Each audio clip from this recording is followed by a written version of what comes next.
Chapter 215. After Michael's herbs were sold to Noah, many items such as weapons, spell scrolls including an epic scroll, and artifacts were auctioned to the highest bidders. Most of the items ended up in the hands of noble houses as expected. I picked up a tail. Exiting the downstairs, Gaia saw a couple of bodyguards of House Oswin following her behind. I put the gold into your space ring. Just get the rock and find a place to change your face. Young Master Ghost, someone is waiting to meet you, Michael said, opening the door to see the servant boy he saw when he entered the auction house. He wasn't surprised, and in fact, he was expecting someone to meet him. After all, he just showed everyone that he still has one silk apple remaining. The servant boy then took out the silk apple he gave to the host a while ago. The boy's hands were shaking as cold drops of sweat appeared on his forehead. He tried his best not to make any sudden movements. It was obvious that the boy was terrified of Nightmare regardless of Nightmare's cultivation level. Nightmare, on the other hand, just avoided making direct eye contact with the boy. The little dragon hated when people were terrified of him for no reason. On the contrary to Gaia's advice to make people fear you, Nightmare didn't enjoy making people terrified of him. The elders of House Kane and House Fisher. Young Master, House Kane is waiting for you in VIP Room 1 and House Fisher is in VIP Room 2. If you say the word, I'll lead you to them. For a few seconds, Michael just stood there calculating the pros and cons about meeting either of them for the third time in his mind. Taking a deep breath, he decided to go with what he always planned. Let's go meet House Kane first.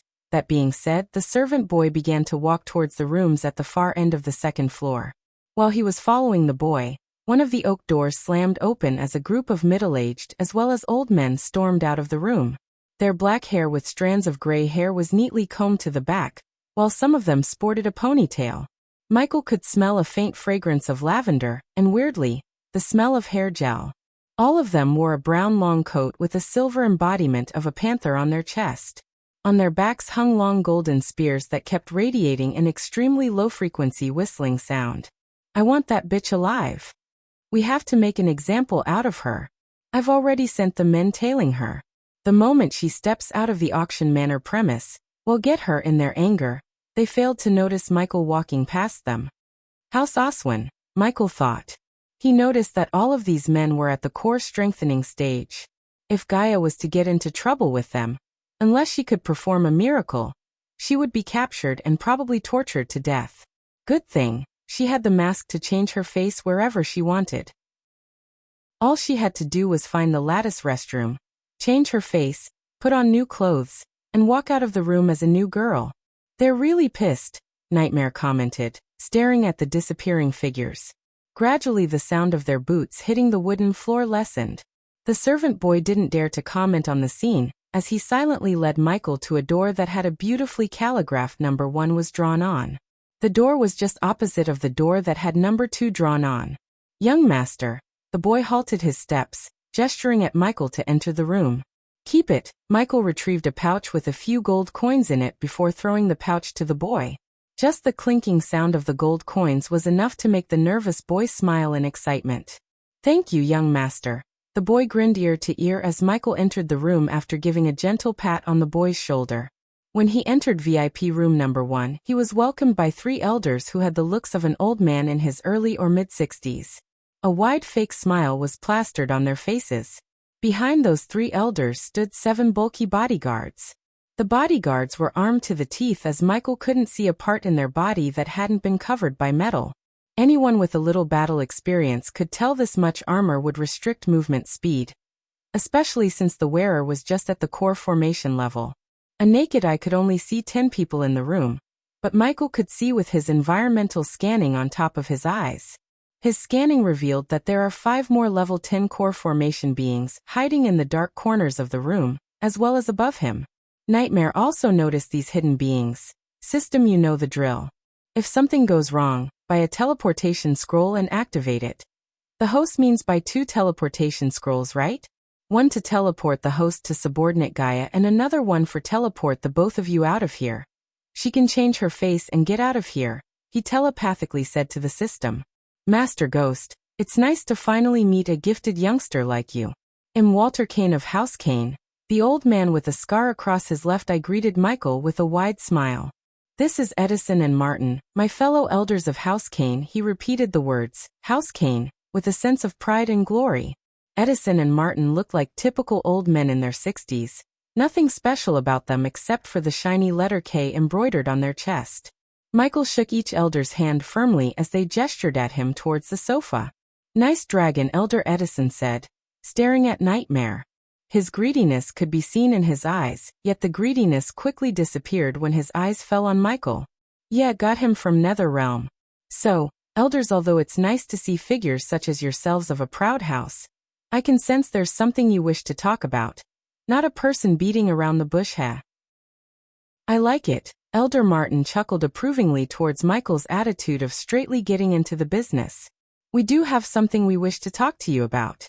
But before we do that, would like to know more about what you said earlier, especially the part where you got the herbs from the treacherous ocean. Although Elder Walter had the decency not to show his doubt on his face, Michael could see the elder's doubt as clear as a day in their eyes. If you're thinking how the hell did a core formation guy like me survive the treacherous ocean, I didn't, at least not alone. I had the help of a fusion stage cultivator. His words immediately shocked the elders as Michael continued. I cannot reveal his name as he likes his anonymity so much. Long story short, he wanted my alchemy skills inside the treacherous ocean in return for his word to protect me. He effortlessly lied through his teeth, but as any professional liar would do, he mixed a small amount of truth into the lie to make it believable. A fusion stage cultivator, elders mumbled. After Michael's lie, the elders slightly leaned forward instead of leaning on their back as a sign of fear and respect, because anyone with a fusion stage cultivator as his friend must be treated with respect. The elders did know he might be lying or telling them the truth.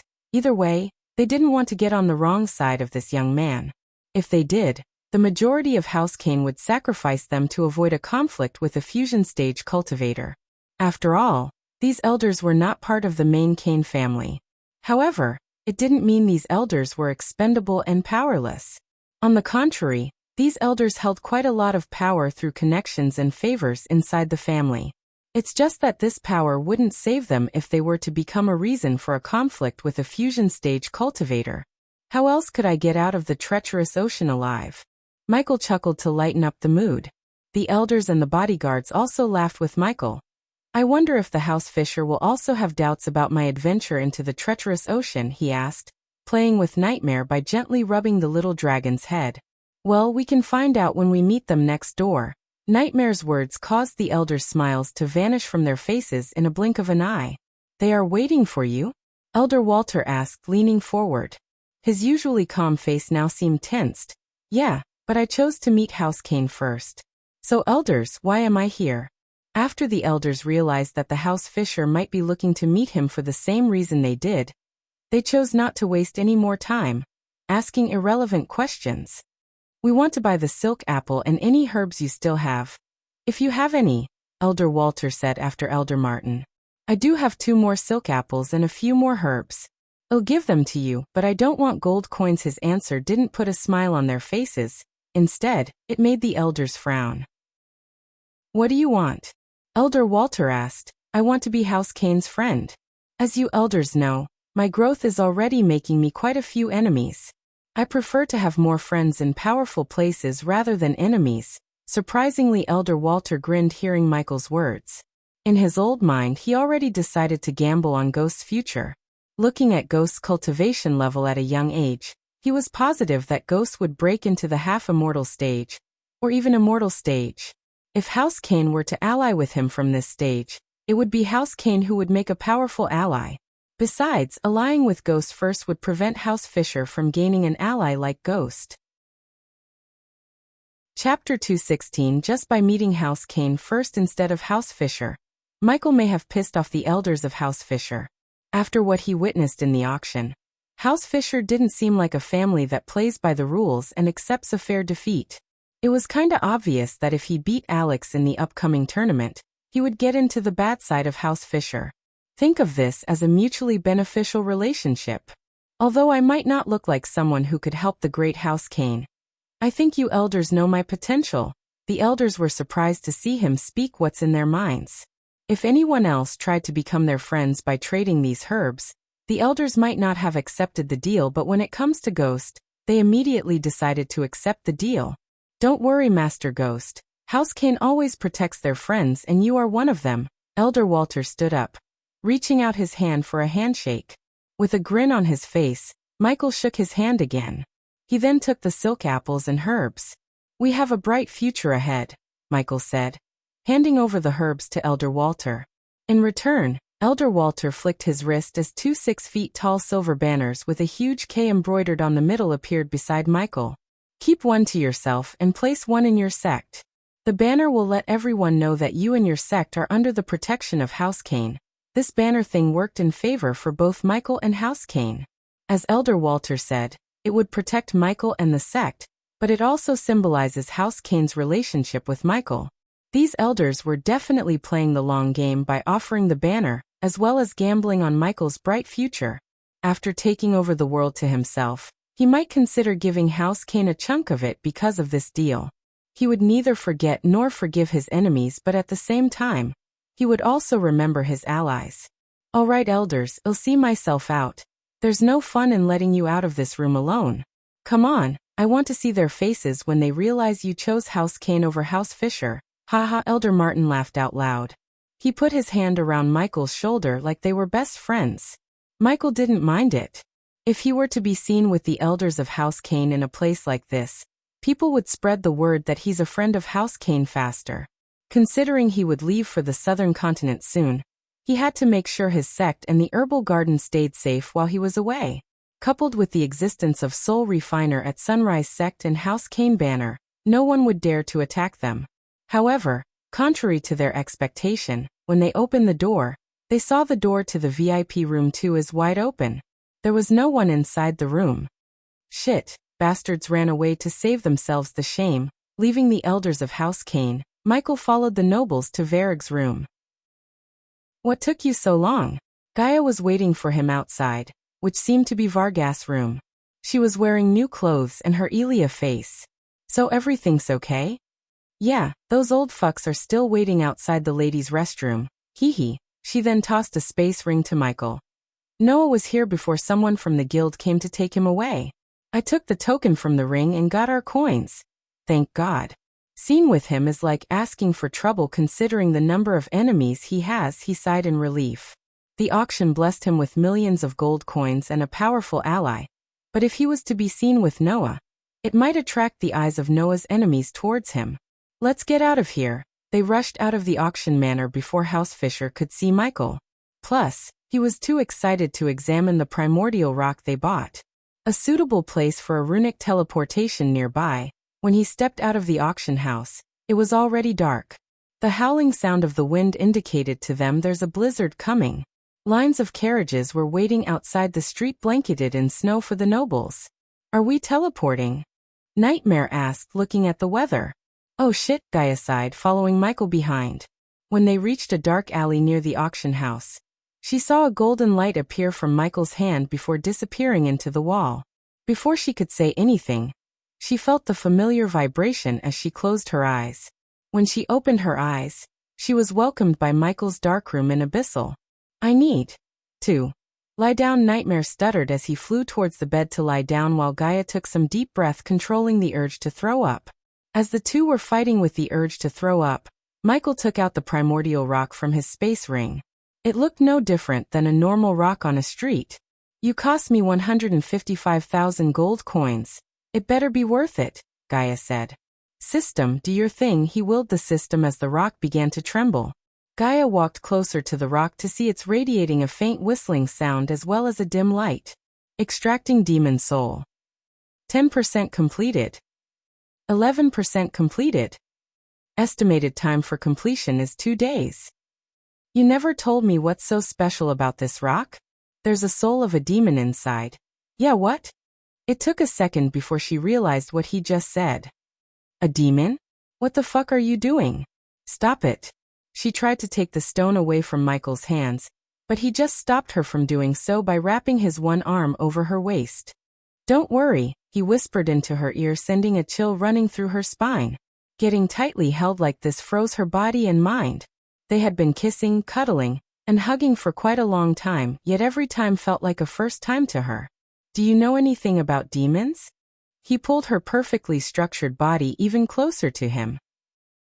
Although she wasn't the type of girl to blush every single time a man touches her pinky, a red shade did appear on her cheeks. Not much. I only read about them. They are bad, her words stuttered. For the commoners, a demon was nothing but a myth. However, the great clans and kingdoms like Nagaland had records about demons that weren't just stories. Aren't we? He put the rock on the table, turning his full focus on the beautiful woman before him. We are the good kind of bad. You really know what you're doing? He could still see some concerns in her eyes, but they also contained the unwavering trust. Are you gonna tell me that you learned how to bring a demon back to life from the memories of Abras? No. I'm sorry that I'm not telling you everything. I trust you with my life, Gaia, but I can't tell you. Before he could continue, she put her finger on his lips, interrupting his words. We are going to be together forever, so I'm sure that you'll find the right time to share things with me. She then took the initiative to close his lips with hers regardless of Nightmare's existence. Mama, Brother Ghost, and Sister Elia are here. Cindy screamed as loud as she could. Raylene rushed out of the kitchen to see Ghost carrying Cindy, who is carrying Nightmare in her hands. Master Ghost, Raylene shoved all of Cindy's toys, trying to make the place presentable. This house was recently built and gifted to her by the sect. Regardless of the fact this is a new home, it was filled with furniture and ornaments, courtesy of Gaia. Gaia personally decorated the house herself. The interior of the house resembled a high-end apartment. A few glass walls accompanied by white marble walls gave a majestic charm to the house. Still, it was hard for Raylene to keep the house clean due to her busy schedule. She had to go to the restaurant in Rivertown every morning to help the dwarf in the kitchen fittings, prepare food for Cindy and the children at the sect, cultivate with sect leader Claire, learn how to write and read from Elder Mark, and in the little bit of free time she has, she had to improve her cooking skills. Of course, Gaia would come to judge her cooking by finishing all of them. Are you busy or something? Michael plunged into the sofa with Cindy in his arms. Gaia didn't sit beside him but stormed into the kitchen following the delicious smell of food. Cindy was a year older now. The baby fat in her face was slowly disappearing, but her childish behavior wasn't going anywhere. She crawled her little body into Michael's winter coat. I was just preparing dinner for everyone, she laughed. One could see the tiredness in her voice, but it was overshadowed by her happiness. Her face was brighter than usual. Master Ghost, when are we opening the restaurant? About that, I want you to hook the customers of Majestic with your cooking skills. She gawked at him cluelessly as he began to explain. A fancy building isn't going to draw the amount of crowd I want. If we are to open the restaurant with a bang, we need to spread the word of your skills to every single noble in this kingdom. This is so good. From the kitchen, Gaia howled. It was like a blind cat got into the kitchen. The sound of utensils clashing came from the kitchen non-stop. We need to make Elia out of every single noble, he said, letting out a sigh. Chapter 217. What do you want me to do, Master Ghost? I want you to make tea and appetizers. Send them to the customers of Majestic while they were waiting for their turn. Jack and his group will take care of supplying them. By doing this, we'll get them addicted to your cooking. Then we'll have them flood towards our restaurant when we open. Biscuits. Michael felt Cindy's body stiffening after Gaia screamed joyously from the kitchen. The little girl let go of Nightmare. Sister Elia, those are my biscuits. Not anymore, Cindy. Cindy completely ignored Raylene's cry, rushing towards the kitchen to save her biscuits from Gaia. Don't forget to focus more on your cultivation, Raylene. We have a lot to do in this world. After giving a gentle pat on her shoulder, Michael left her house, leaving Gaia to finish her fight with Cindy. At this time, Raylene didn't know the full meaning of his words. Leaving Raylene's house, he calmly strolled around the sect, enjoying the peace and beauty of the winter. Nightmare flapped his wings, taking off to the sky from his shoulder. After Nightmare's departure, only the snowflakes and the howling sound of the wind accompanied him. There were no disciples present. He knew they were either cultivating or studying under the elders. Considering they now had a stable income as well as resources to cultivate, the disciples did not slack off but focused on cultivating. Except for the main headquarters, a huge library and a dome around the herbal garden Gaia was planning to build. The rest of the construction works had been completed. Now each elder had their own mansion and cultivation halls that would rival the big sects themselves. She really has good taste. Even with a limited budget, she turned this place around. One could not laugh at the sect for being too shabby anymore because this place looked anything but. Eventually, Michael came to his herbal garden to see Olivia dusting off snow from the leaves of the herbs. The green-hair beauty was too focused on her job as she completely failed to notice Michael. She was gawking between the notebook on her lap and the violet flower in her hand. The notebook was written by Michael himself. It was like a beginner's guide to Michael's alchemy knowledge. Violet sunflower. It's so beautiful, Olivia mumbled before gently plucking the flower. And poisonous. Ah! She fell face first into the pile of snow in shock when she suddenly heard Michael's words from behind. Not a single soul was here to see Olivia's downfall. That made Michael chuckle. She quickly wiped off the snow from her face to see Michael laughing at her. Her face turned red in embarrassment. Holy God's teacher. You scared the life out of me. I didn't I? He helped her up from the pile of snow, before taking the notebook from her hand. Teacher, I thought you were in seclusion. Her embarrassment quickly vanished away when her thirst for knowledge overwhelmed her senses. She had too many questions to ask him after studying the notebook. Initially, when he was ordering her to work the herbal garden with Elder Reiner, she had her doubts about his teaching methods, but when she began to read the notebook, she realized how important it was to work in the herbal garden. I assume you have questions for me. Just by looking at her eyes, he could tell she has so many questions for him. Her curiosity and the thirst for knowledge were so obvious on her face. Teacher, in the notebook, you mentioned that we should use Galvan stone instead of cockatrice tear in heat-resisting potion. Can you explain why? You know heat-resisting potion requires Galvan salt, which is found in Galvan stone, right? She nodded. But Galvan stone is extremely rare, hence the potion is so expensive. Galvan stone is not the only source for Galvan salt. It can be found in cockatrice tear too, just in a different state. He grabbed a handful of snow from the ground. This is water in its solid form. We call this ice. Heat it up, it will become water. The greed alchemy flames emerged from his palm, turning the ice into water. Heat it more. The water will lose its liquid state and take the state of vapor. 3 states but the same element. The same goes for Galvan salt. In Galvan stone, the salt is in its solid state. In cockatrice tears, the salt is in its liquid state. It's indeed a bad practice to taste the ingredients, but sometimes, ITLL help you identify the items or herbs with the same qualities. So lick the ingredients, noted. She quickly took a mental note before getting her a gentle knock on her head. Just get someone who could speak and has a high tolerance for toxicity. A goblin would do the trick. Considering goblins could eat almost anything, they had a high tolerance for toxicity. Plus, they could be taught to speak the common tongue instead of a goblin. I hate slavery, so just pay the goblin a monthly salary or something he or she desires. He basically worked as a slave for drug dealers for a part of his childhood. They would always say they own him and the rest of the orphans.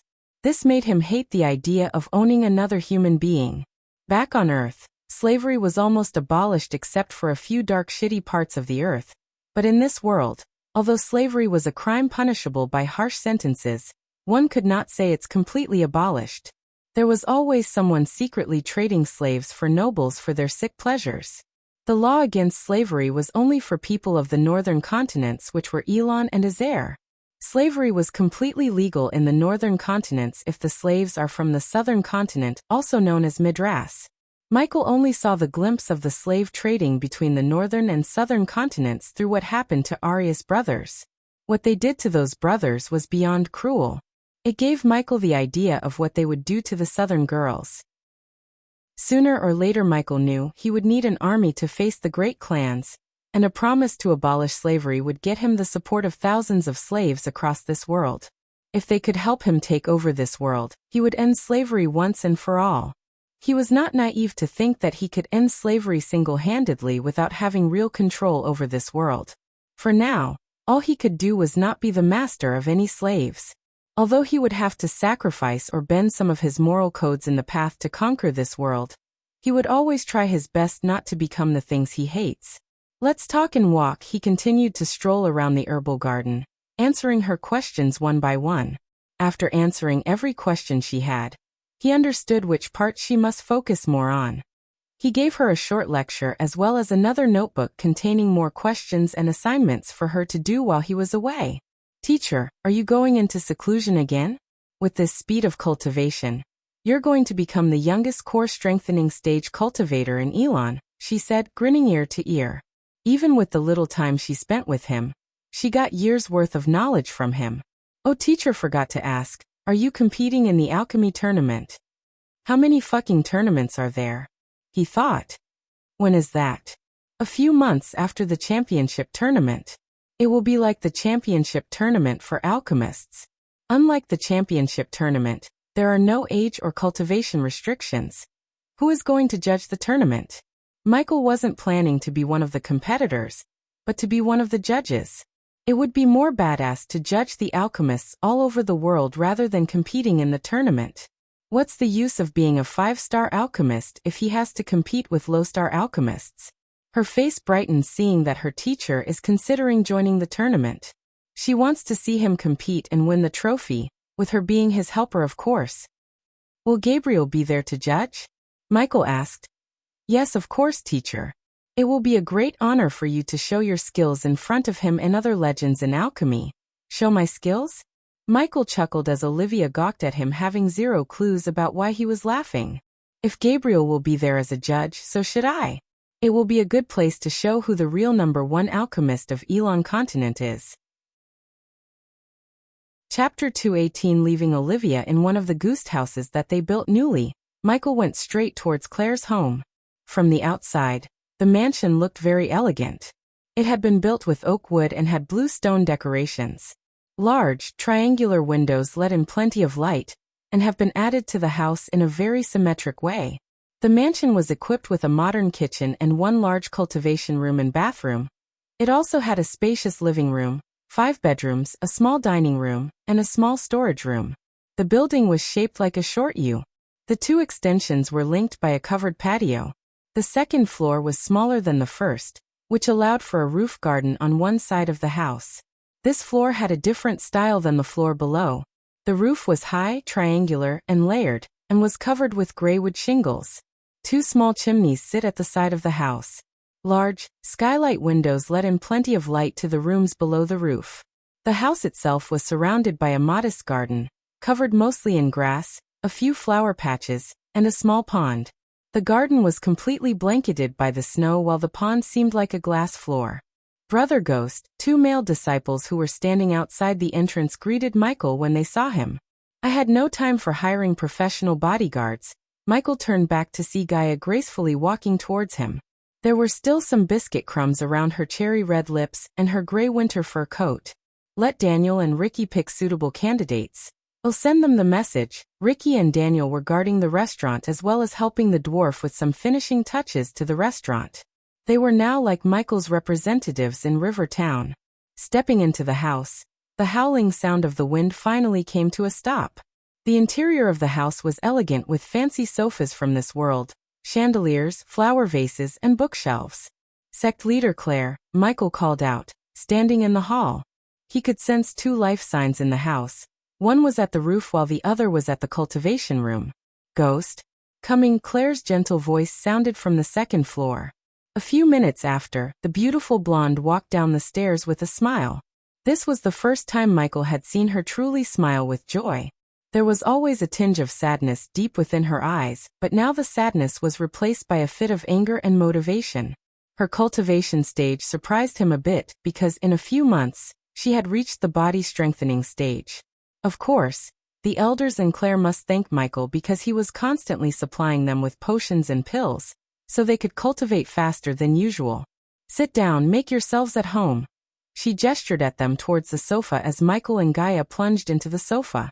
Wow, you're really giving your sect leader a hard time by cultivating this, she laughed. He expected her to sit on the opposite sofa, but she seated herself right next to Michael. The very next moment, she grabbed his hands.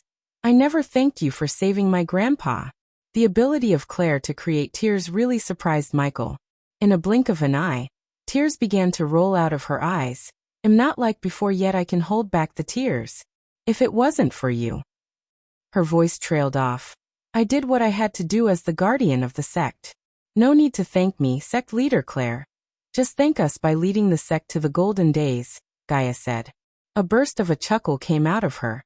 Defeating the tears of sorrow. With you guys by my side, I think I can do that. He then willed the system to take 500,000 gold coins from his storage. The moment the gold coins appeared in the hall, the golden light reflected by the gold coins lightened up their faces. This will be enough for you to buy everything I need to brew the potion to cure Elder Sandra. Settling everything with Claire, they went to their house to make final preparations before leaving for the southern continent. The only thing they had left to do was visit House Bradley. Michael informed Claire that he would enter into seclusion, but in reality, he would meet with Malin before leaving to the southern continent. He already bought a mask similar to Gaia's to change his face. When they opened the door to their house, they were welcomed by the sight of a light orb on their sofa. Nightmare. They looked closer to see that it was Nightmare, who's radiating a bright light around him. What's happening? Michael frowned, looking at the violent energy fluctuations around Nightmare's body. The arch energy was flooding into his body from the atmosphere. He's going under dragon metamorphosis. Yes. We can leave him behind. She seemed weirdly excited as she almost bounced in joy looking at Nightmare like this. Although I didn't plan to bring him along with us. Why are you so excited about leaving him behind? It's because. She moved closer to Michael. Their noses almost brushed each other. We can have some alone time. His heart skipped a beat thinking about the possibilities. The seductive voice she just used sent electricity through his spine. He couldn't wait to get on a ship to the southern continent. Can we put him in Abyssal? It's safer there. No, teleportation might interrupt the arch energy flow. We have to leave him here. How long will he be like this? Since this is his first metamorphosis, it'll only take 2 or 3 months. System. Can you teleport him to Abyssal without interrupting his metamorphosis? Sure, just pay me 50,000 badass points. The system sounded so haughty as it already knew Michael's answer. Nope, as the system expected, he declined its offer because the safety measure around Nightmare was still active. If anything threatened Nightmare, he would be immediately teleported to Abyssal. By placing the banner of House Kane, he made sure the sect stays safe from any hostile activity. But even if someone dared to take Nightmare during his metamorphosis, Michael didn't need to worry about Nightmare's safety. Sitting beside Nightmare, he took a note out from the system storage. Gaia saw him scribbling something on the note, before placing it near Nightmare. Take care, buddy. Suddenly, in a dark alley near the Phoenix Auction Manor, 2 figures appeared from thin air. Michael changed his usual black armor to something from this world. A long winter gray coat with black linen breeches. He let his shoulder-length black hair dance in the wind, instead of covering it inside a black hood. One could now clearly see the stubble beard he started to grow recently. The cultivators in this world had control over their beard growth. Most tended to stop the beard from growing completely, but not Michael. He liked to sport many looks instead of the same clean-shaven look. They followed the signboards in the streets to the House Bradley compound. After a while navigating through the labyrinth of snow-covered streets, he saw a huge compound not far away. As they walked closer to the house, which was filled with a majestic and imposing aura, he noticed soldiers wearing various types of armor such as light armor and heavy armor patrolling the buildings on the other side of the gigantic metal gates. Some servants were bringing what seemed to be hot beverages to the guards patrolling in the bone-chilling cold winter. Michael also noticed the lack of street urchins, commoners, or any merchant stalls on the premises. Everyone he saw was either a soldier or a servant of House Bradley. After staring at the entrance for a while, Michael and Gaia walked toward the main gate, which was tightly guarded. However, before he could talk to the soldiers outside the gate, an old man, who appeared to have the position of the housekeeper, hurriedly came through the small gate beside the giant metal gate. Welcome to House Bradley, young Master Ghost, young Miss Elia. Please follow me. The old man surprised both of them by quickly recognizing them. Clearly, the old man knew their identities, so Michael did not waste time asking questions like how he recognized them. He just nodded, gesturing to the old man to lead the way.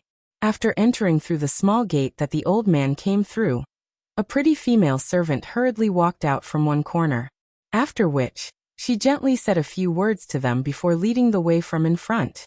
They followed behind the female servant at neither fast nor slow pace. Gaia seemed indifferent to the luxurious mansion, but his gaze swept over everything. The towering atmosphere of the buildings caused him to secretly nod his head.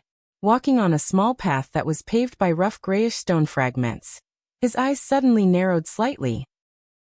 From his environmental scanning ability, he noticed numerous hidden beings hiding in the dark corners of the mansion as he entered deeper into the compound. Many sharp arrowheads that were painted black to cover the reflection were slowly moving within the mansion. Any little sign of trouble would instantly cause them to send out an attack. He could tell these secret archers and assassins were noticing his every single movement. Not bad. Gaia too noticed these people and gave a small nod of approval. Following the girl, they soon came to a luxurious large hall. Their gaze passed through the unlatched door, and was able to faintly see a couple of people standing within it. The young servant girl left the hall without uttering a word, leaving Michael and Gaia alone. Soon, Michael began to walk forward towards the door. He gently pushed open the door. Finally, "You're here, Ghost." Chapter 219. Lord Malin spread his muscular arms wide to embrace Michael into a bear hug. Since gestures like this would strengthen the bond between them, Michael too embraced Malin without avoiding the hug. Gaia searched the hall for Nathan, but weirdly no one could be seen in the hall except two guards who quickly left the room after they entered. "I heard you made a friend out of House Kane," Lord Malin asked, releasing him from the hug. Then Malin acknowledged Gaia's presence by patting her on the shoulder. "Word travels fast, huh, Lord Malin?" Very Lord Malin, who recently reached the core strengthening stage, gestured at them towards the sofas. Various beverages including wine and ale were placed on a round table in front of the sofas. "Help yourselves out." Lord Malin took a glass for himself before pouring the ale into the glass. Michael nodded as he poured the grape juice into 2 glasses. He took one glass and handed over the other to Gaia. Lord Malin was surprised to see a heavenly blessed youngster such as Ghost treat a body refining normal-looking girl like this, because any prodigy would have let the girl pour the drink. Ghost was not only a talented prodigy, but also a 5-star alchemist. If he wished, beauties and even princesses would be in line to be his wives. They would treat him as their king, yet Malin could tell just by this simple gesture that he's treating this girl as his queen. Either Michael or Gaia had zero ideas that a simple gesture like pouring a juice to another made such an impression on Malin. "So Lord Malin, how's life treating you?" he asked, taking a sip of the grape juice. "I assume you have something important to talk to me, or you wouldn't have sent a secret letter." Lord Malin's face turned serious as he sighed. "I didn't like that method, kid, but I had to make sure no one sees you with anyone from House Bradley." "What's in your mind, Lord Malin?" "I'm sure you have a good reason to do that." "What do you know about House Bradley?" "Nothing much, just the important things like House Bradley provides one of the best security services in Kethen, and has numerous powerful connections across the continent," Gaia answered. Considering Malin noticed how Ghost treated the girl, he knew she must be important to Ghost. Therefore, Malin decided to give her the same respect as he was giving Ghost. For the outside world, House Bradley is thriving, but in reality, House Bradley is in deep shit. "Vultures are picking our clients one by one." Gaia wondered why he was telling such weakness to 2 complete strangers. Noble families like them tend to keep things like this completely secret. She guessed that if he's telling this, he might ask something huge to be done by them. "I know you're wondering why am I telling you all this?" Malin leaned forward to refill his glass before speaking his kind. "I've been watching you, kid. You're making connections and a name for yourself. I can tell you that you have ambitions other than just reaching the immortal stage." Malin let out a deep breath. "How do you like making House Bradley your lifelong ally?" Malin asked. "I have to say, Lord Malin, that I'm indeed interested in such an offer. But first, you have to tell me, what do you want from me?" "I want you to brew this undetected poison to kill my brother." Lord Malin flicked his wrist as an old worn-out scroll appeared in his hand. "So you want us to kill the current leader? If he's messing up, why can't you and the elders force him to retire or something and choose a new leader?" Gaia asked while Michael was checking out the scroll. Lord Malin sighed heavily. He was hoping for them not to ask this question because it was really embarrassing for him to answer. However, This embarrassment was nothing compared to his family's future.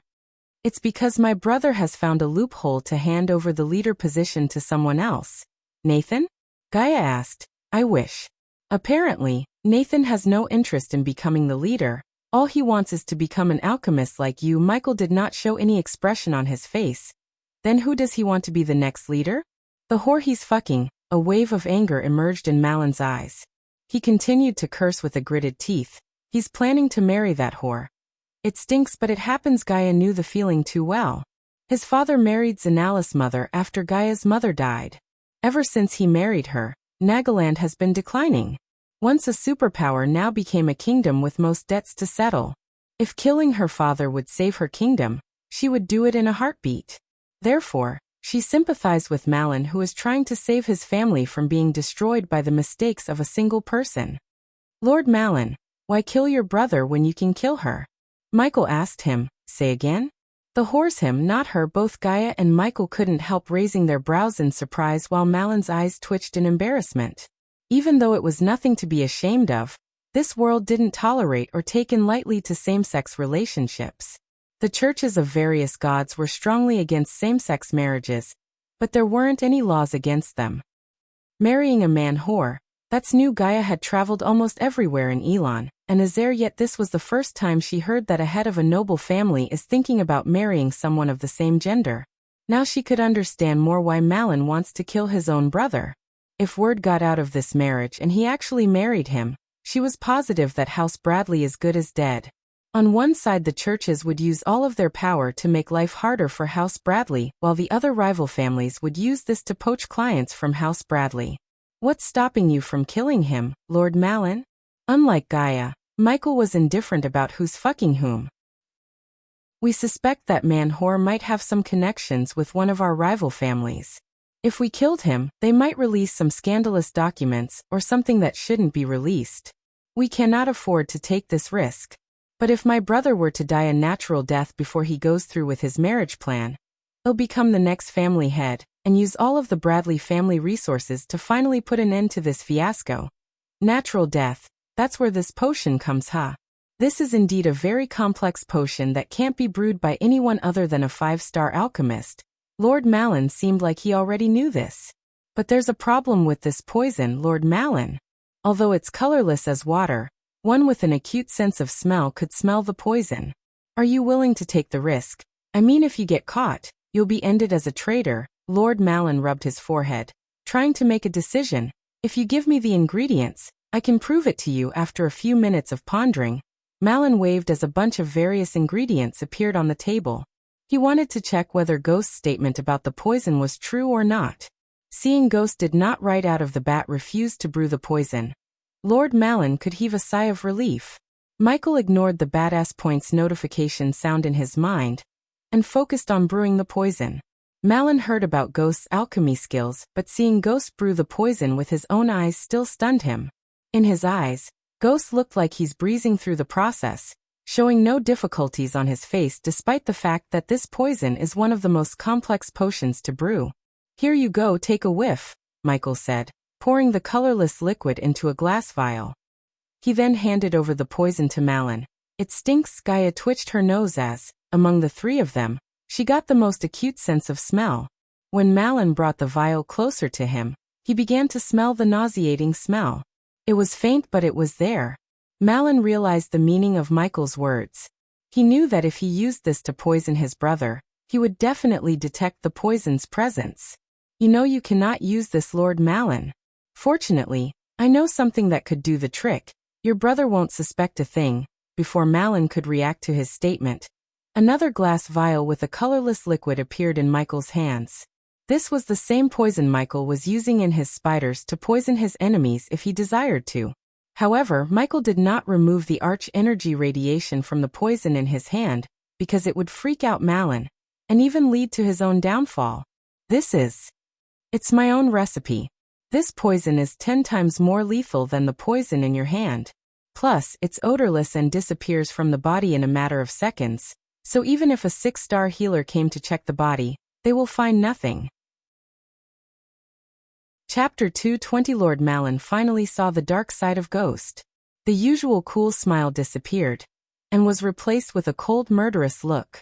Even he felt slightly nervous after hearing about the poison in Ghost's hands. Use this to kill your brother. Michael handed over the poison to Lord Malin. Lord Malin took a long sniff, yet he could smell nothing. It was no different than water. As you said earlier, I do have ambitions and I like House Bradley to be my ally. After killing your brother, you and I know that it'd take even more cleaning in the house before stabilizing the family. I'll help any way I can to strengthen your position as the house leader. In other words, we'll supply you with this poison to take care of the vultures and anyone who opposes you in House Bradley, Gaia said. Lord Malin knew that he had to kill more people after killing his own brother. Until now, he was trying to be ignorant of the fact, but these two youngsters reminded him. Michael now took the upper hand in the negotiation. Lord Malin was desperate enough to ask his help to kill his own brother. How could Michael not use this opportunity to establish a connection with House Bradley? If he could get his arms around the leader himself, House Bradley would be as good as his own. At this time, he would help do their dirty work. In the future, however, they would be the ones doing his dirty work. In return, I want House Bradley to provide me the security service for all my future business empires. What's your current price? 25% in profits?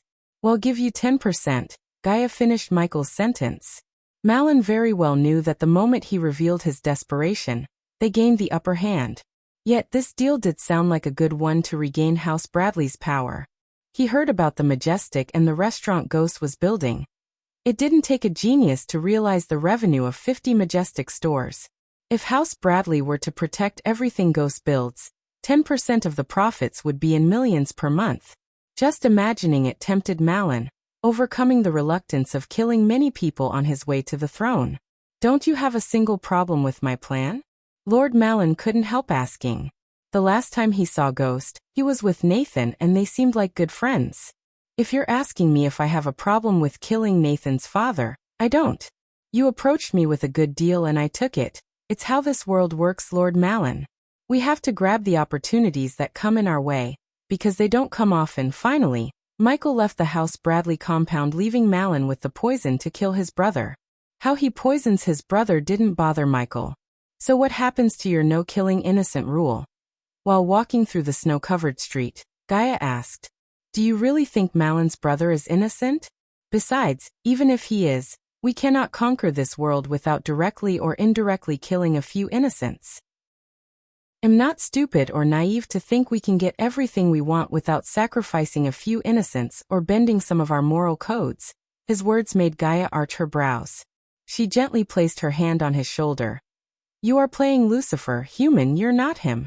Don't become the evil Dark Lord that the Guardians claiming you will be. I know, but there will always be dark before dawn. The more Michael moved forward with his plans to conquer this world, the more blurry the lines between good and bad become. Soon, they found a dark alley to change their faces and clothes to become completely new persons before leaving for the southern continent. Where to? Michael asked. He now looked like an average-looking youngster with shoulder-length raven black hair.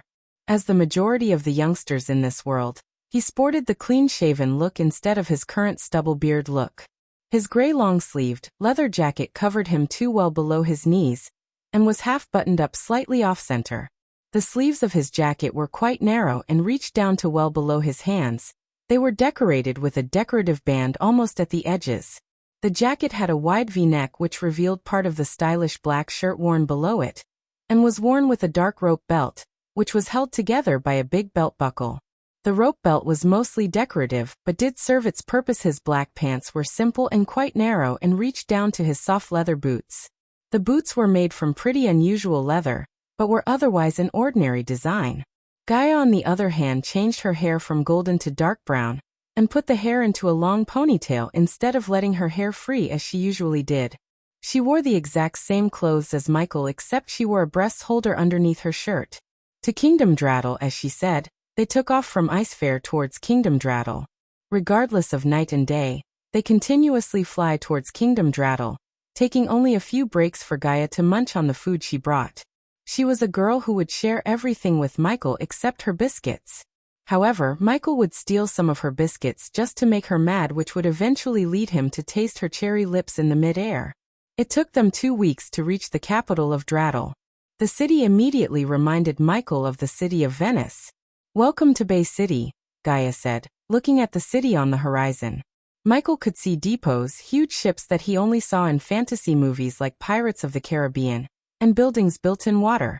Except for huge sail ships, the city completely resembled Venice to him.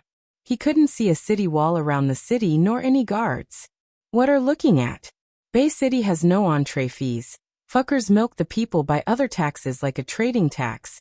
They descended to the streets on the water. The people seemed like they were accustomed to seeing new faces every single day. The women carried baskets filled with freshly baked bread while most of the men near the depot worked various chores. Occasionally, Michael could see fancy carriages strolling towards the harbor area. However, his eyes were focused on the gigantic man of war at the harbor. The ship had 3 masts, each with 3 to 4 sails. The man of war was 60 meters long and almost had 130 guns. 4 at the bow, 8 at the stern, and the rest in each broadside. How much would that cost us?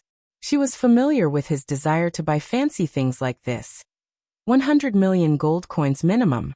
"I'll add that to the list you want to buy," she chuckled, punching him on the shoulder. Although she wouldn't be able to get him a man of warship for 100 million gold coins without him knowing, she would definitely gift him with something just as awesome as a man of warship. "I want a fleet of man o' warships." After hearing his desire to buy a bunch of islands to enjoy his weekends, this didn't surprise Gaia very much.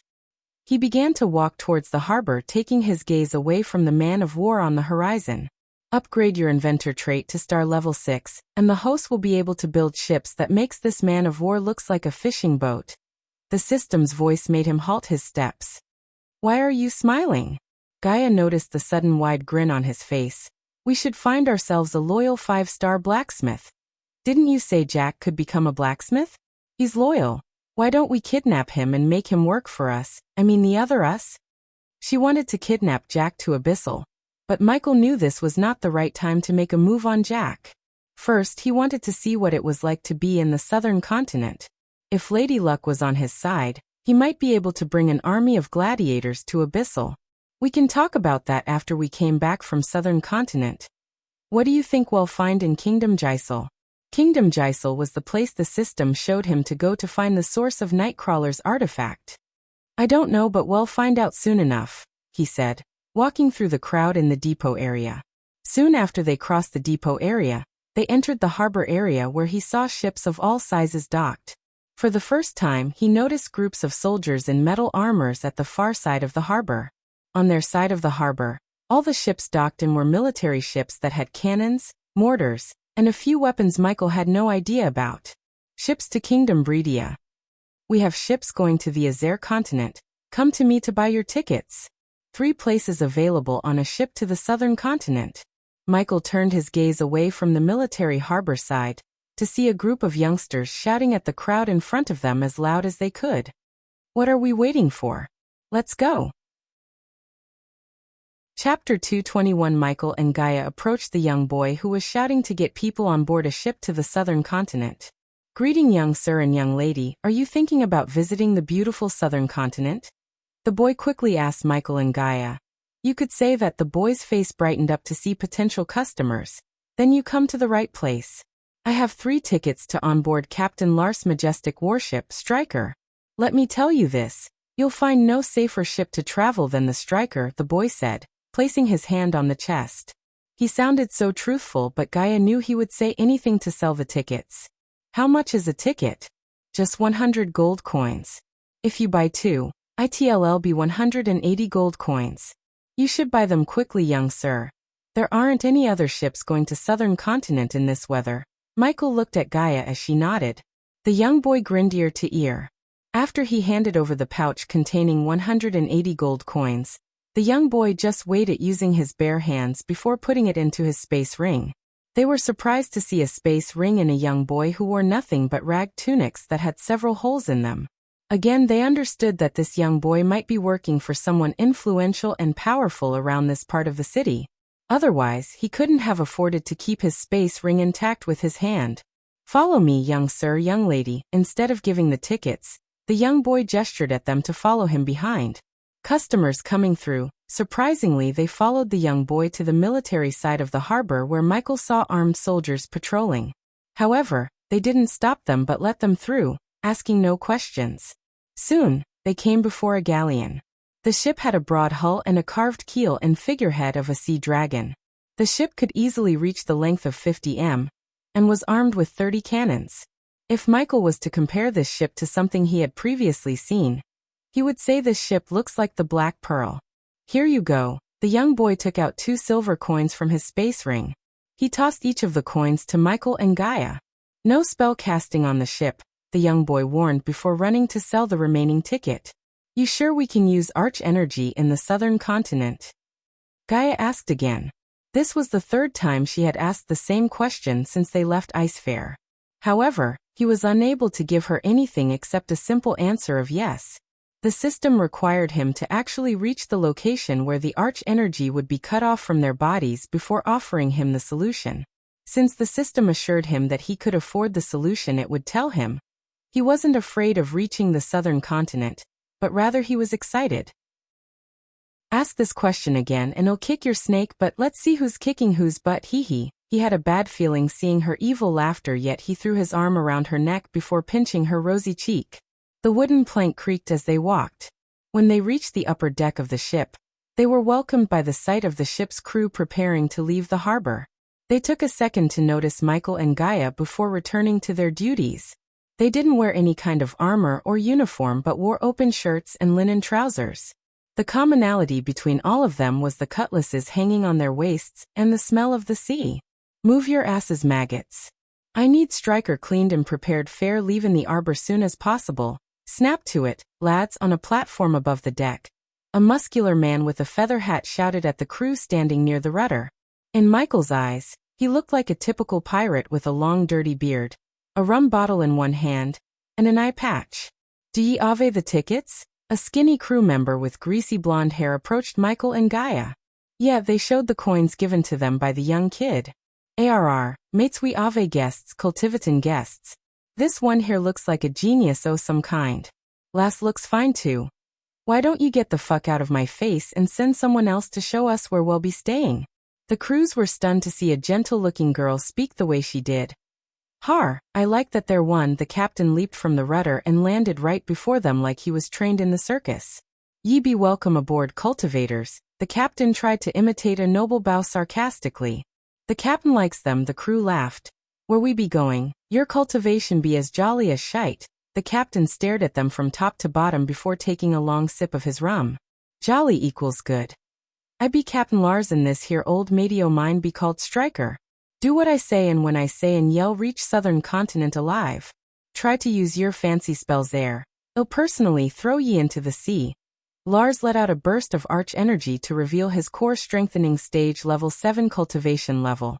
Trent Air will show ye where ye'll be stayin'. Lars leaped again to reach the rudder again as the skinny crew member, who's called Trent, led Michael and Gaia to their rooms in the lower deck. We avenue to sleep at night, so don't do it so loudly. We won't complain if ye do to ehe, Trent laughed, fanning the flames of Michael's excitement. She expected Michael to open his mouth to say something, but she turned to see him licking his lips. He then winked at her as she couldn't help but roll her eyes. You wish. She flicked Michael's forehead. Why be the cultivators like yourselves going to the southern continent? Walking down the wooden stairs, Trent asked. To do business that's called none of your fucking business. Gaia was already annoyed by Michael's evil look and Trent's question made her even more annoyed. Ye ave some mouth, lass. I plan to take full advantage of it, Michael teased her, pinching her perfectly sculpted waist. Ah, she squealed after he pinched her hip, throwing a glare at Michael. Yet she soon laughed, which gave Michael a bad feeling. What is she planning? He asked himself. After walking a few more steps, they came before a 6 feet tall wooden door. Trent opened the door to reveal a small room with 2 bunk beds. The room gave off a serious claustrophobic vibe as it barely had any room to move around. At least we have a window, Michael sighed, looking at the small window near the bunk beds. If not for the windows, he knew they would be choked to death at night. We won't be sleeping in nights anyway. Gaia entered the room, shoving Trent away. Michael couldn't help but undress her in his mind. Although he had a bad feeling, he ignored those feelings, imagining a steamy night with her. All right, lovebirds, we serve what we catch in a few hours. Trent left them in the room. Michael entered the room lowering his head to avoid hitting the door frame. I call the top bed, she shouted, but when she was about to jump to the upper bed, he pulled her by her waist. Where are you going? Michael was lying on the bed, and she was on top of him. The bed creaked as both of their noses rubbed each other. Let me go, she tried to wiggle herself out of his hold. Give me a kiss, Michael chuckled. His fingers were running around her smooth back. Winter, small room, sea view. What a perfect time. Gaia stopped trying to get out of his hold. No marriage, no me, she teased him by slowly running her fingers around his chest. You never told me what kind of marriage you want. Simple wedding or fancy wedding? Don't you dare go for the simple one, I would kick your ass, she pinched his cheek. Fancy it is. I want our marriage to be one of a kind, she placed her head on Michael's chest. Flowers, music, fireworks. I want everything to be perfect.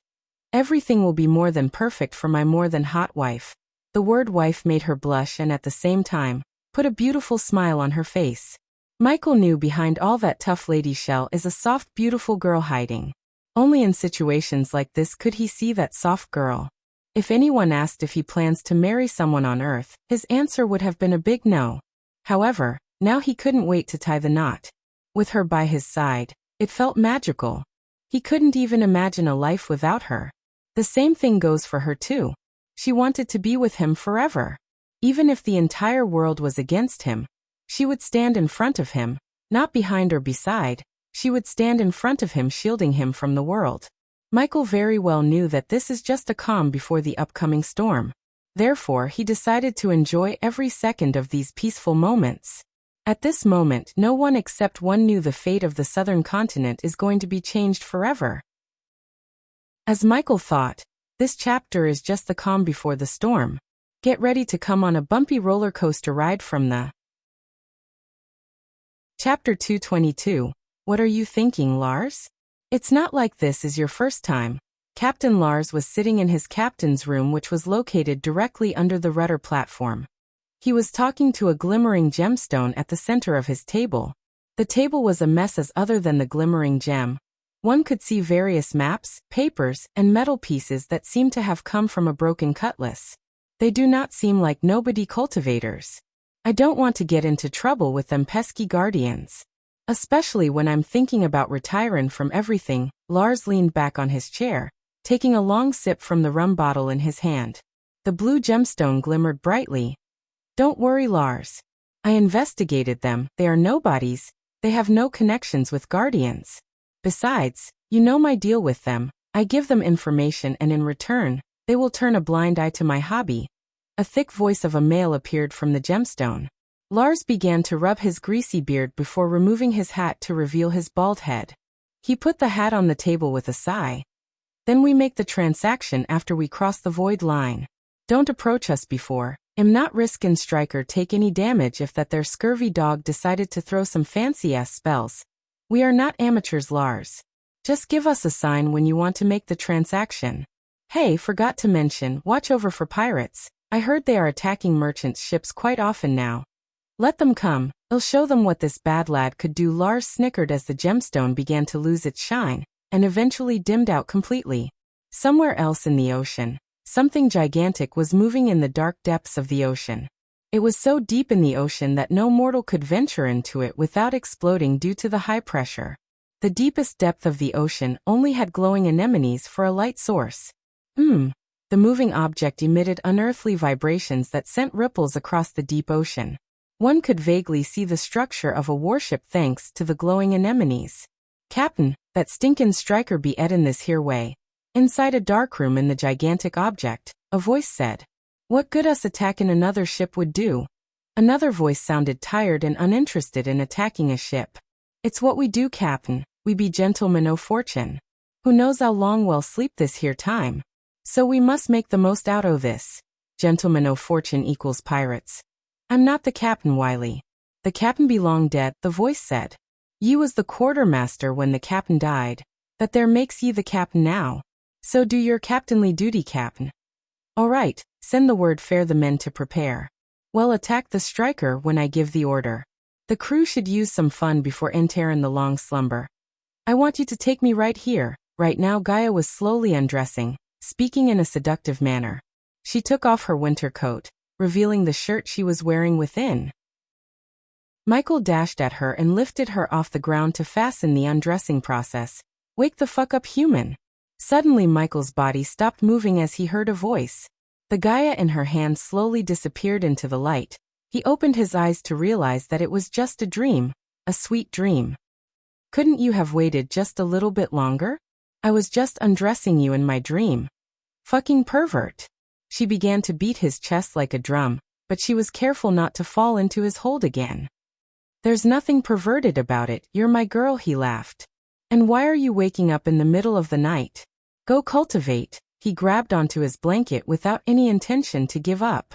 The sound of the waves, the cold breeze of the wind, and the small yet warm room gave his mind the peace to go for a long nap. Unless you want me to bath you in cold water. You'll get up. Alright, I'm getting up, but this is better be good, snake. He rolled his eyes, finally letting go of his quilt. Good boy. She ruffled his head like he was a little boy before dragging him out of the door by his hand. So do you think the dream would come again? He teased her on his way to the upper deck. Fuck, human, what has gotten into you? She sounded annoyed yet amused at the same time. A cold winter, see. A beautiful girl who loves me in my bunk bed. You have no idea how much it would take a guy to control himself. He, she chuckled as they soon reached the upper deck. Michael expected to see crews running around the upper deck, making sure the ship stays in top condition, but to his surprise, he saw no one. He stared at the rudder to see it automatically spinning like it was put on autopilot. Even in the captain's cabin, there were no lights on. He knew everyone was probably sleeping drunk to their throats, yet he was here, standing on an empty deck in the middle of a freezing winter. When he was about to take his winter coat from his space ring, she stopped him. Are you kidding me? I'm not freezing to death, he raised his voice. Unlike him, who was standing here bare-chested, she was wearing the winter coat and everything to keep her body warm without the use of arch energy. I said I'd give you something special when we get on a ship to the southern continent, right? This is it. This is what? Training to improve your close combat skills. Michael's jaw dropped a couple of inches. His eyes were full of disappointment. He seemed like a kid who got robbed of his Halloween candies. Even the system began to laugh inside his mind. He was not expecting this kind of physical activity. Hey, burn. But I was thinking. He sighed without finishing his sentence. He wanted to get mad at Gaia, but he couldn't as he knew it was his fault for dreaming. She then slowly unmasked herself to show her real face, which made Michael's heart skip a beat. Raven black hair, perfect facial features, and a goddess-level hourglass figure. She was a beauty beyond words. He could stare at her all day. She was that beautiful. Miss Universes could hold a torch against her beauty. I've seen you fight, and it's an embarrassment. Her words brought him back from staring at her beauty. Soon he frowned. Just a little motivation, she said, playing with her hair. Embarrassment, huh? Why don't we spar? Golden tiny light bolts emerged from his body, crackling around his body. He was ready to use lightning dash and teach her a lesson. Gaia immediately took a step back. She knew if he used his speed spell, it would be damn hard to land a hit on him. But she was expecting him to use this spell. You can't use any spells. That bitch Sadie didn't tell you everything about the first few rounds of the championship tournaments, did she? She asked. In the tournaments, there will be a round where you just have to fight. No arch energy, no spells, just good old-fashioned brawl. The crackles of lightning disappeared from Michael's body. He was absolutely positive to win a brawl if he could use the lightning dash. However, if he was unable to use his speed spell, he wasn't as confident as before. Without using lightning dash, he knew Gaia could beat him in a couple of seconds because he saw her fight. Her combat techniques and skills were far superior to the techniques he learned on Earth and inherited from Abra's system. Can you use the mentor function to boost my training? Yes. The system can activate the mentor function to speed up your learning process of new fighting technique, as well as improve it for a price, of course. After getting the confirmation from the system, a small smile emerged on his face. If he could learn Gaia's fighting technique and perfect it with the help of the system, he would beat all the competitors at the tournament black and blue. On top of this, he was already thinking about a prototype that would ensure his victory. "What do you want me to do?" he asked. "Just start with free weight training to shed all that shabby fat in your body." He was surprised because although he wasn't as toned as some magazine models, he was lean and had noticeable muscle definition. Any girl would love to see him naked, but not Gaia. "You're telling me this is fat?" he asked, pointing at his six-packs. "Meh," she waved off before flicking her wrist. The next moment, Michael saw numerous metal plates, logs, bags that looked freaking heavy, and a bunch of unknown things appeared on the deck. "I got these from a muscle mountain I killed. We can use these to get you into shape." She kicked one of the metal balls towards Michael's direction.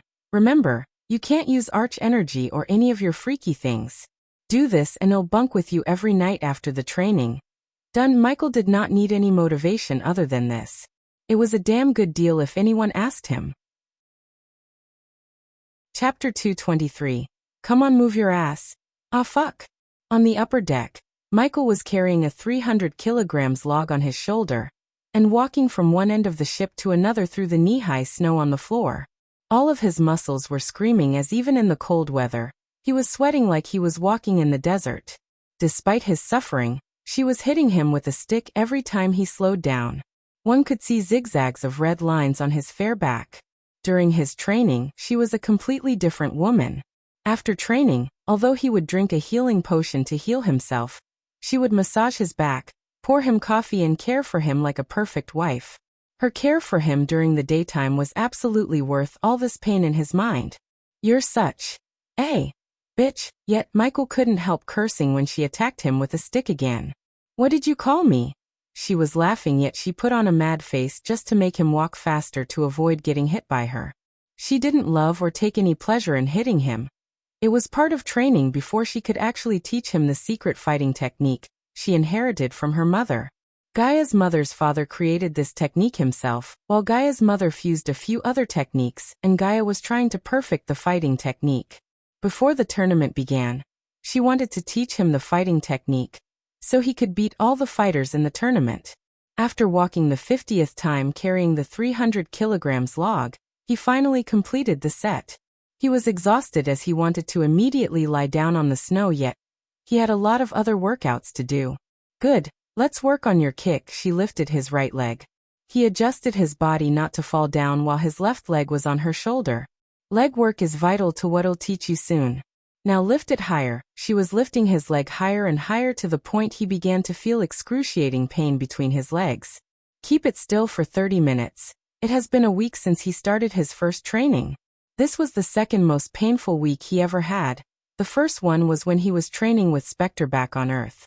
"So you did this when you were training?" he asked Gaia, who was sitting on a pile of snow.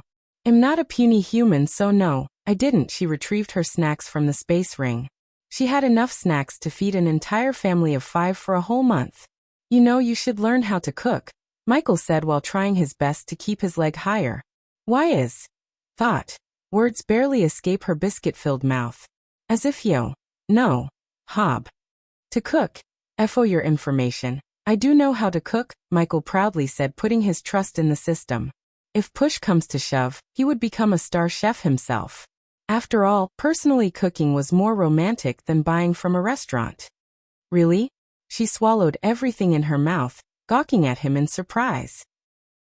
Then he'll learn. Meanwhile, down in the crew member quarters, Captain Lars was lying on a bed. He was drowning himself in rum as the crew members surrounded him. They were gossiping. "Be they still doing it?" "Yeah, I'm afraid that their lad might die before we and them owe her to the buyer. That lass be a fucking dominatrix. Why be they trainin' anyway? It's not like Avon muscles would save them after they cross the void line. Why would they even go to the southern continent? If I born in the northern continents and be able to cultivate, I'd stay the fuck out o' a place where I cannot use me powers. Cultivators be evil shites. They do evil shite every single day like grabbin' a piss. Jolly thin they ave a guardian guild to put them in the leash. Just imagine a gentleman o' fortune ship with cultivators fare the crew. Don't forget about the void. If it wasn't fair the void, the northern kings would have long conquered the southern continent." Captain Lars dropped the empty rum bottle to join the conversation. "Ye got it all wrong, men. The void line isn't Savon the southern continent from the northern continent. It's the other way around. The Southerners make Northerners look like a pissin' little child when it comes to doing evil shits. Slavery, constant massacres, piracy, organ trafficking, experiments on poor bastards, and a shite load o' other evil things.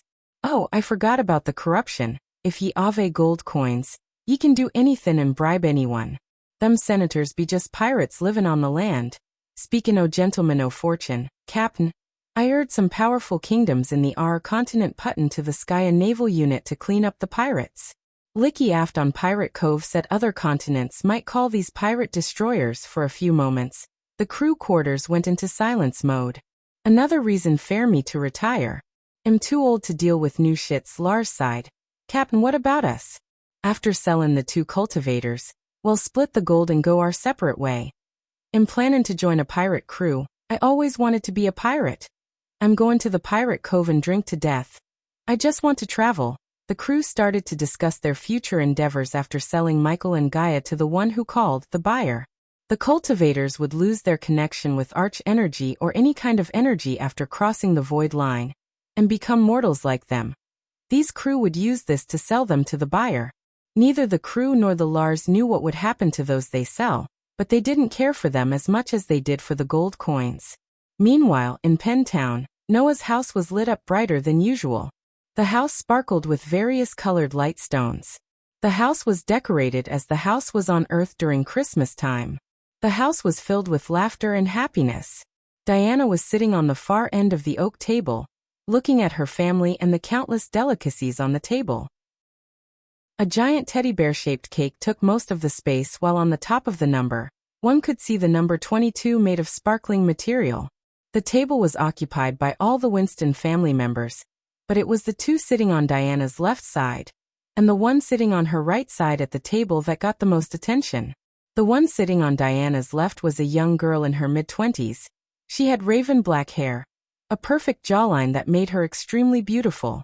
Her hazel eyes scanned everything and everyone in the room calmly. A tiny black mole above her lip enhanced her beauty even further. Despite her calm look, she was the strongest in the room, core strengthening stage level 10. She was Noah's big sister, Rowena Winston, the holy maiden of Skyhall. The golden Babaru Norvin was jumping around the table, picking every delicacy he could before jumping onto Alicia's shoulder. Maisie was enjoying the fried turkey leg while trying to catch Norvin to pet. At the table, Natalia was laughing with a golden-haired youngster, Andrew Winston. He was completely cured after Michael gave him the antidote for the poison and healed the starpox. Imelda was running around, bringing more and more food to the table despite butler Samuel's strong disagreement with her doing all the work that should be done by him. Imelda waved off Samuel as she came to Noah carrying a huge chunk of juicy golden meat slice. Why am I not seeing an empty plate, birthday boy? Aunt, no. Noah shouted, but Imelda already put the slice of meat in his place, ruffling his hair playfully. Take mine too. Sabrina used this opportunity to pass the slice of meat on her plate to his. Everyone laughed seeing Noah's helpless reaction. Lady Diana, may I bring you another grilled fish? Samuel asked. Diana was looking at her family, but one could see her mind was somewhere else. Except for Imelda, no one knew what she was thinking. Mom, Rowena placed her hand on Diana's shoulder. Yet Diana seemed not to have noticed Rowena or anyone else. She just kept staring at the 22 at the top of the cake. Lady Diana, while she was staring at the cake, a guard covered in snow entered the room. Only now, Diana's gaze turned away from the cake. Looking at the guard, she almost stood up. Young Master Ghost has left the Sunrise sect to enter seclusion, Lady Diana. No one knew where he went. The liveliness that appeared in her eyes vanished away after hearing the guard's words. Her eyes almost welled up, but she was able to control them from rolling out of her beautiful eyes. It's my fault. I should have invited him back at the auction, Noah sighed.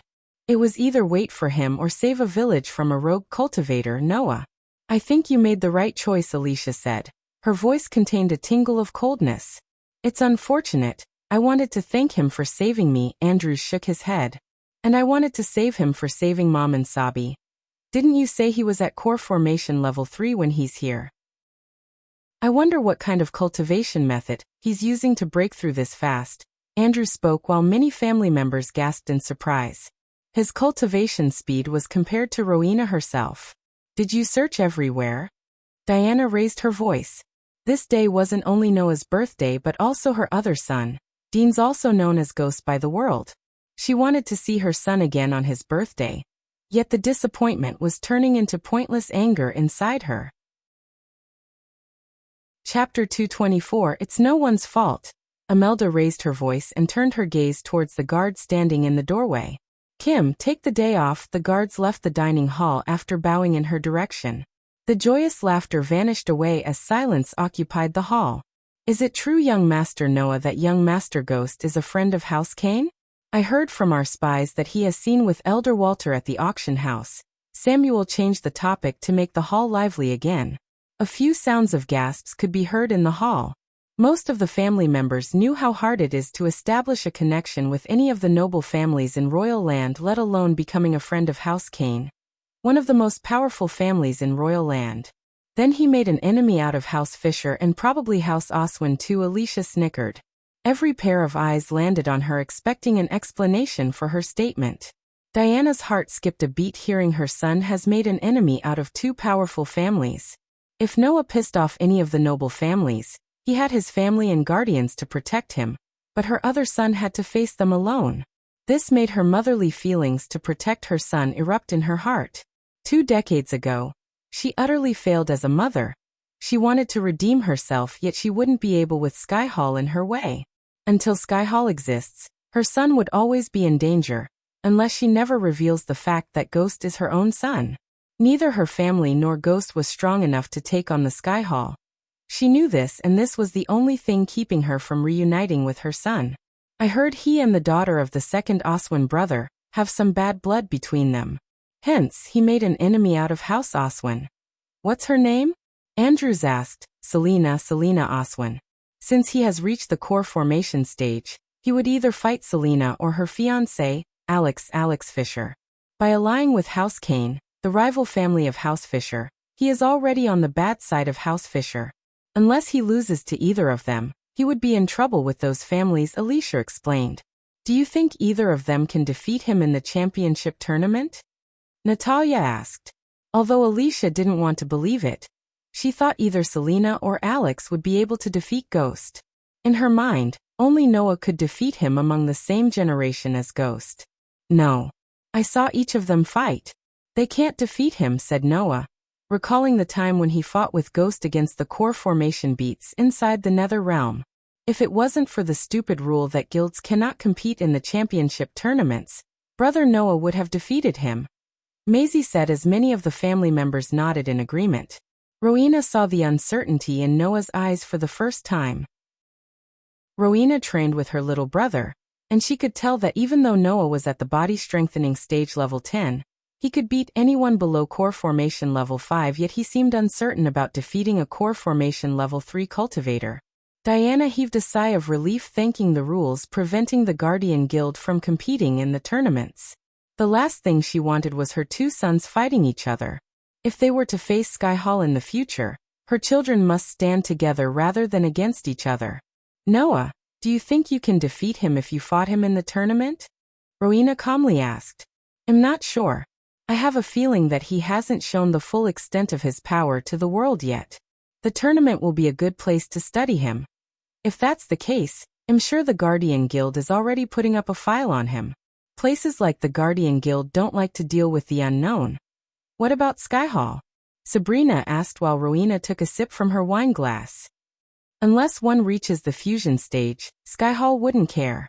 We have bigger fish to fry. Her face showed no expression. Neither arrogance nor pride could be seen in her eyes. If Alicia was cold, Rowena was colder. However, she loved her family the most. If she had to choose between Sky Hall and her family, she would choose the latter in a heartbeat. When came to know about the assassination attempt on her sister and mother, she personally hunted down all the known associates of Giles and Jacobs without showing them a shred of mercy. I don't want any of you to fight with Ghost, Diana said. It didn't sound like a request but rather like an order. Noah saw her looking at him when she talked. He frowned because in his mother's eyes, he saw something that's more than gratefulness of Ghost saving her and Sabrina. Allying with Ghost, a 5-star alchemist and a prodigy, is good for Winston family, Diana quickly said before her children started to doubt her. I agree with Aunt. If it was up to me, I would have given him the banner of the Winston family as a token for showing our gratitude. Some of the elders nodded in approval. Yet Noah seemed to disagree with Andrew. Noah? Andrews noticed Noah's silence and called out his name to hear his opinion. I think the Winston family and Ghost has some conflict of interests. Noah took a sip of wine before continuing. I don't think selfish people like him would not bring any benefits to the Winston family. Selfish? Diana frowned. Yes, he could have joined the Guardians and helped Minnie with his talents, yet he chose to get richer. And he stole my dragon, Maisie shouted, punching the table with her little fist. Noah, he saved Sabrina and Aunt on the same day. I don't see how that's selfish, Andrews said. I am grateful for what he did. There's no denying that. But didn't Sabi say it was the dragon who came to her rescue first? Besides, Noah doubted that Ghost might have something to do with Jacob's letter, because Noah doubted that Giles would be stupid enough to put his name on a letter that completely incriminates him. Yet he wasn't completely sure about that, and Giles turned out to be guilty when Rowena went on her killing spree.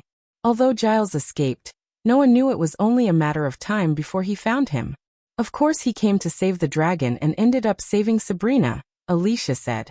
After hearing their words, Diana stomped the ground as the ground trembled. Stop it, all of you. We will not forget what he did. If it wasn't for him, Sabi, Andrews, and him wouldn't be here. I don't want to hear any of you speak so ungrateful ever again in my house. The entire hall went dead silent, seeing Diana's domineering face. It wasn't often she would lose her cool like that. On top of that, this was the first time they saw her raise her voice at Noah. Even Noah himself was stunned to hear her. Enough of this. Today's a celebration, so let's celebrate. Imelda quickly tried to elevate the mood in the hall. Inside Peyton's manor, Zanali and Peyton were staring at a table full of documents. So Connor lost him? Peyton creased her brows as Zanali shook her head. Ghost has been using teleportation scrolls to travel between kingdoms, Peyton. How could Connor follow him? However, despite him using teleportation scrolls, I'd say Connor did a good job providing us with all this information on Ghost. Teleportation scrolls, huh? I wonder where he is getting all those rare scrolls. Peyton rubbed her chin while Zanali put Michael's portrait next to the portrait of a question mark. Lucifer said he's giving the criminals 2 months. Ghost went into seclusion at the same time. Lucifer came just a few months after Ghost made his appearance at Rivertown. We don't know anything about him before he came to Rivertown. Zanali kept listing out facts to Peyton. Few days before Nightcrawler was killed by Lucifer, Ghost came to Flamefair. Zanali paused for a moment. Where are you going with this, Zanali? I think Ghost is working for Lucifer. Peyton just stared at all the documents at the table, pondering about what Zanali just said. Everything you said might be just a coincidence, but we can neither confirm it nor deny your doubt. I like your theory, we just need more solid proof. Peyton was desperate to find Lucifer so she could hunt him down. His accusation of them killing the nobles almost jeopardized the whole operation and brought down the wrath of a Guardian captain. Allocate more resources to Connor and bring us the best teleportation expert in the guild. I want to know every move Ghost makes. As you wish. Also, I want to put a surveillance team around the Sunrise sect. Go ahead, but be careful. A soul refiner is living there. Zanali nodded with a smile. She then quickly stacked all the documents on the table neatly. Let me guess, you were invited to Noah's birthday party.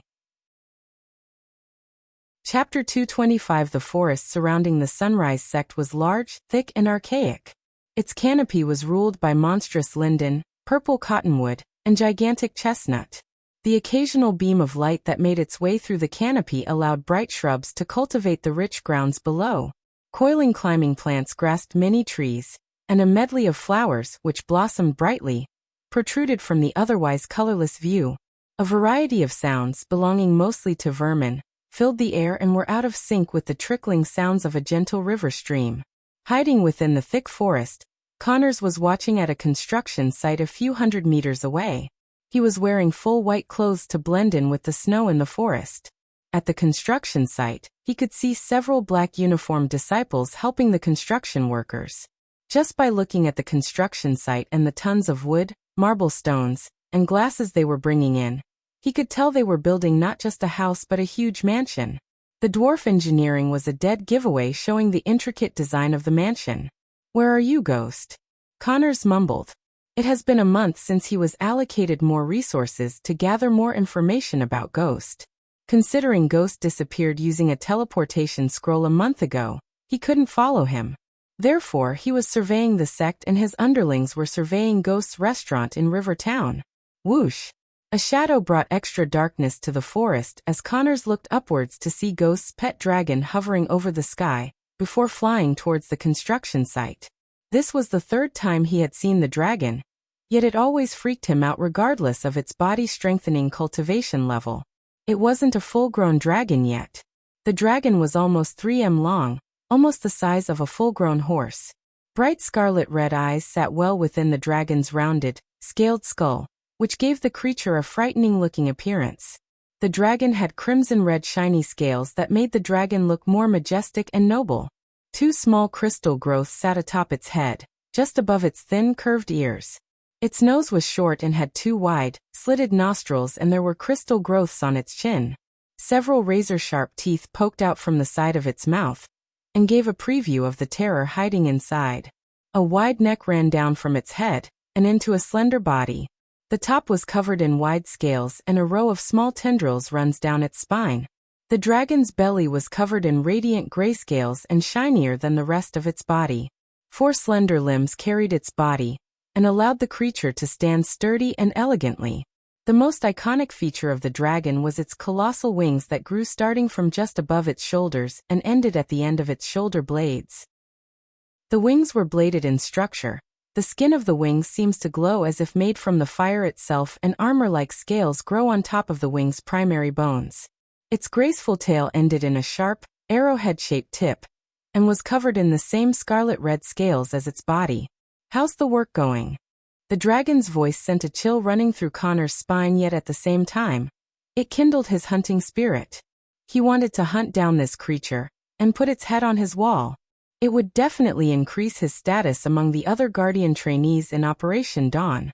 When Connor received Ghost as his target from Peyton, he was beyond excited because unlike Lucifer or any other targets on the list, Ghost seemed to be the most overrated yet easiest one in his eyes. The only drawback was Ghost's teleportation. Now, Peyton allocated more resources, and a team of dedicated teleportation experts working on a rune that would track Ghost's activity even after he teleports. If he could gather enough evidence to neutralize Ghost, this would catapult his career through the roof. His family spent millions of gold coins to help his cultivation, otherwise, he wouldn't have reached the core formation stage at just 27 years old. If he could become a full-fledged Guardian, he could earn what they spent in just a couple of years. As any Guardian, his life would be spending nights with countless beauties as well as attending balls organized by various noble families. Whoosh! The dragon flapped its wings, taking off from the ground. The heat radiated from its body melted the snow where it was standing a moment before. Connors quickly hid behind a chestnut tree. It was not the time for him to hunt this creature. Connors continued to watch the construction site as well as the female disciples who were bringing hot beverages to the workers through a rune-placed monocular. Crick. Suddenly, in his interest in checking out the female disciples, he ignored the sound coming from behind. "Hey!" Connors almost dropped the monocular as his body jerked when he heard the voice. He immediately turned back to see a golden-haired youngster staring back at him. On the ground, Connors saw a basket full of chestnuts as the golden-haired youngster unsheathed his sword. Jack Connors knew almost every single known associate of Ghost, so he naturally recognized the golden-haired youngster as Jack, one of the most loyal lackeys of Ghost. "What are you doing here?" Jack saw spell scrolls, weird pieces of equipment lying around the white-clothed man. Jack couldn't see his face through the mask, yet his fully covered face only increased Jack's suspicion. "Calm down," Connor let out a burst of arch energy showing his cultivation level. "Who are you and what are you doing here?" Jack shouted at Connors fearlessly. The image of Gaia and Ghost in his heart gave him the courage to face a core formation intruder. Connors was slightly surprised to see the fearless expression on Jack's face as he slowly stepped towards Jack. "You sick bastard, are you spying on us?" Jack took a step forward. "Yes," Connors calmly said. "Surrender peacefully," Jack threatened Connors. Unlike Michael or Gaia, Jack never had real-world battle experience. If he had, he would have called for help instead of asking Connors to surrender. If you come with me peacefully, I'll ask Sister Elia to go easy on you. Ha ha ha! Connors burst into laughter after hearing Jack's words. Jack creased his brows. Until now he didn't think to call for others. His devotion towards Gaia and Ghost gave him blind courage. Elia, the body-refining bitch of Ghost? Connors laughed thinking that Jack threatened him by mentioning Elia, Ghost's girlfriend, instead of using Ghost's name. How dare you? Jack lost his cool when he heard Connors call Elia a bitch. Although Gaia would constantly slap him around, he always thought of her as his big sister. Every time he got into trouble, she would beat him silly but always got him out of the trouble at the end. Jack respected and loved Ghost as his brother, but he worshipped Elia because compared to Ghost, he spent more time with Elia.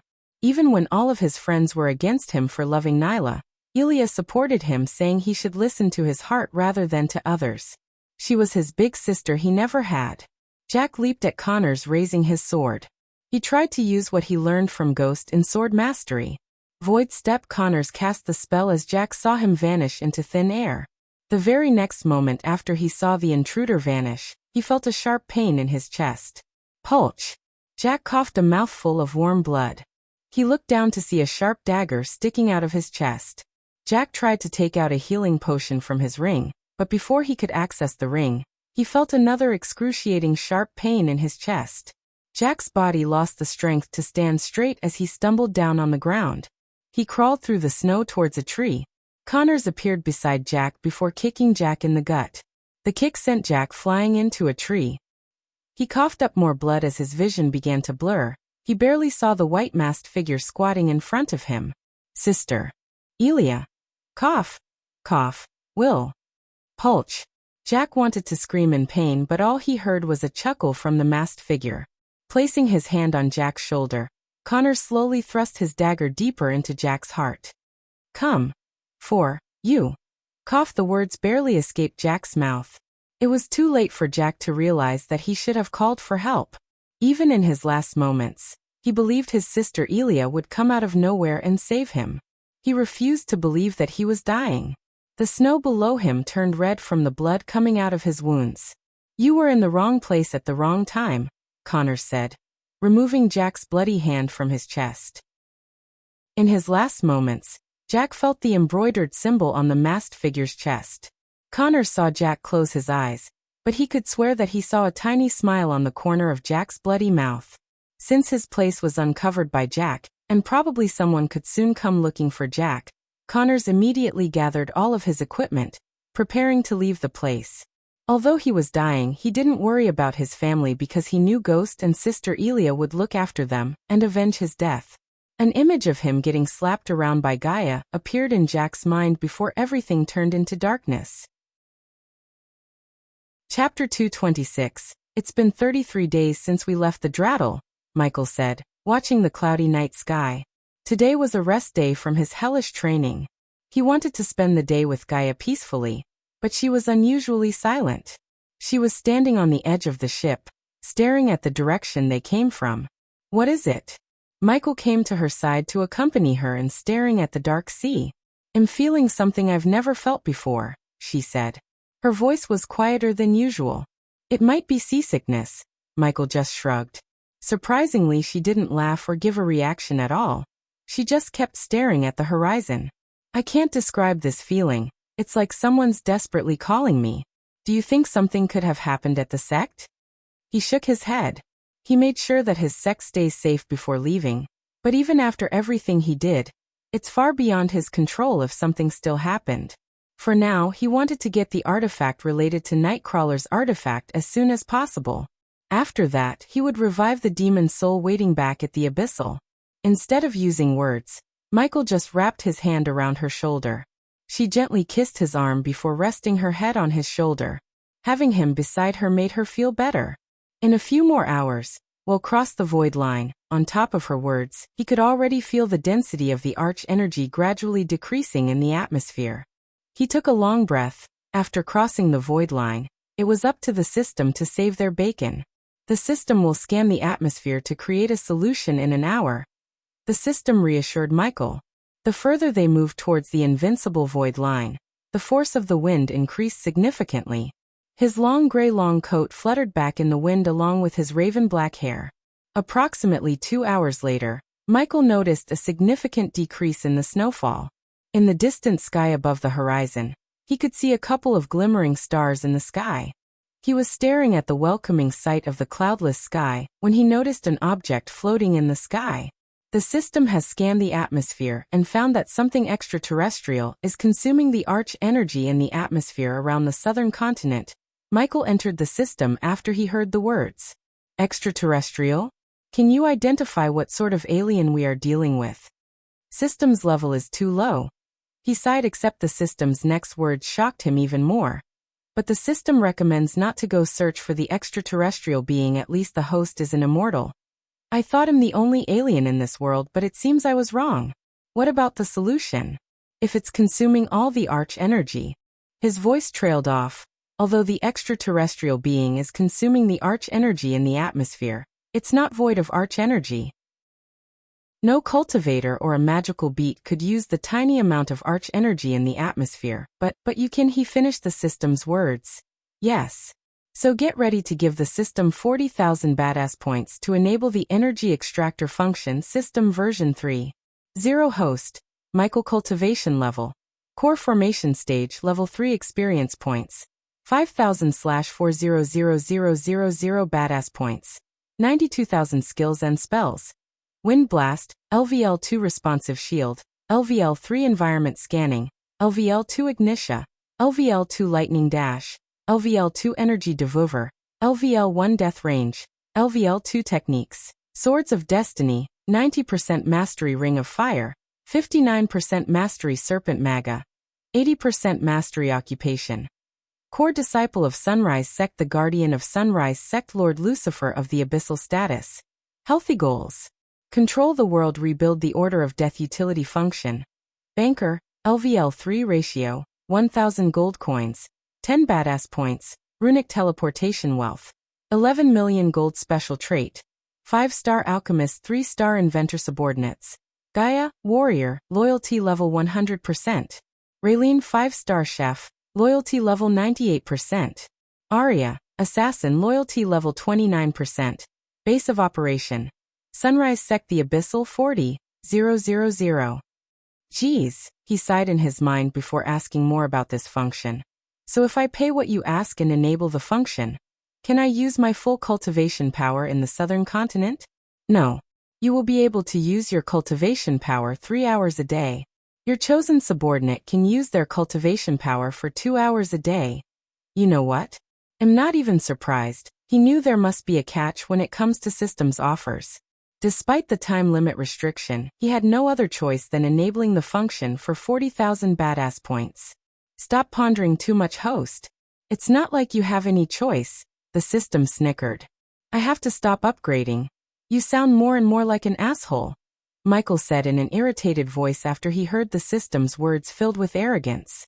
The system did not reply as it remained silent until he asked another question. So the function is upgradable or not? The next upgrade will let the host use your cultivation power for 5 hours and subordinates can use it for 4 hours, but you're too poor.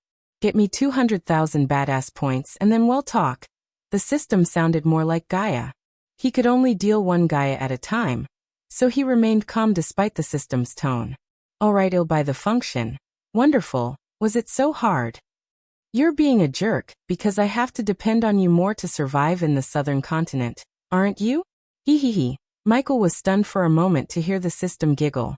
He could tell it's becoming more and more like a human being with time and level. He wondered how human-like it would be when he upgrades it again.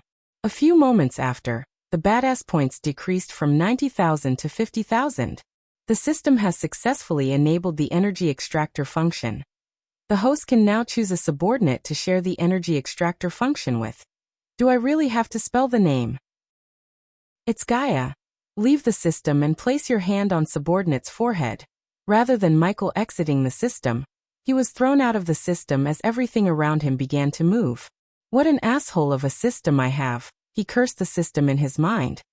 He then turned his gaze away from the object to Gaia. Her face was still dull. It was obvious she's still trying to figure out the reason for her bad feelings. This will cheer you up, Michael placed his hand on her forehead. She was about to ask a question when she felt a tingling sensation inside her head. Along with the tingling sensation, she was able to sense arch energy in the atmosphere as she was back on the northern continents. What? She let out a quick bark of laughter in shock. Her mouth kept opening and closing. How? I can use my cultivation power for 3 hours a day, and you can use it for 2 hours. When Michael thought about it, the 3-hour time was not less but rather it was enough.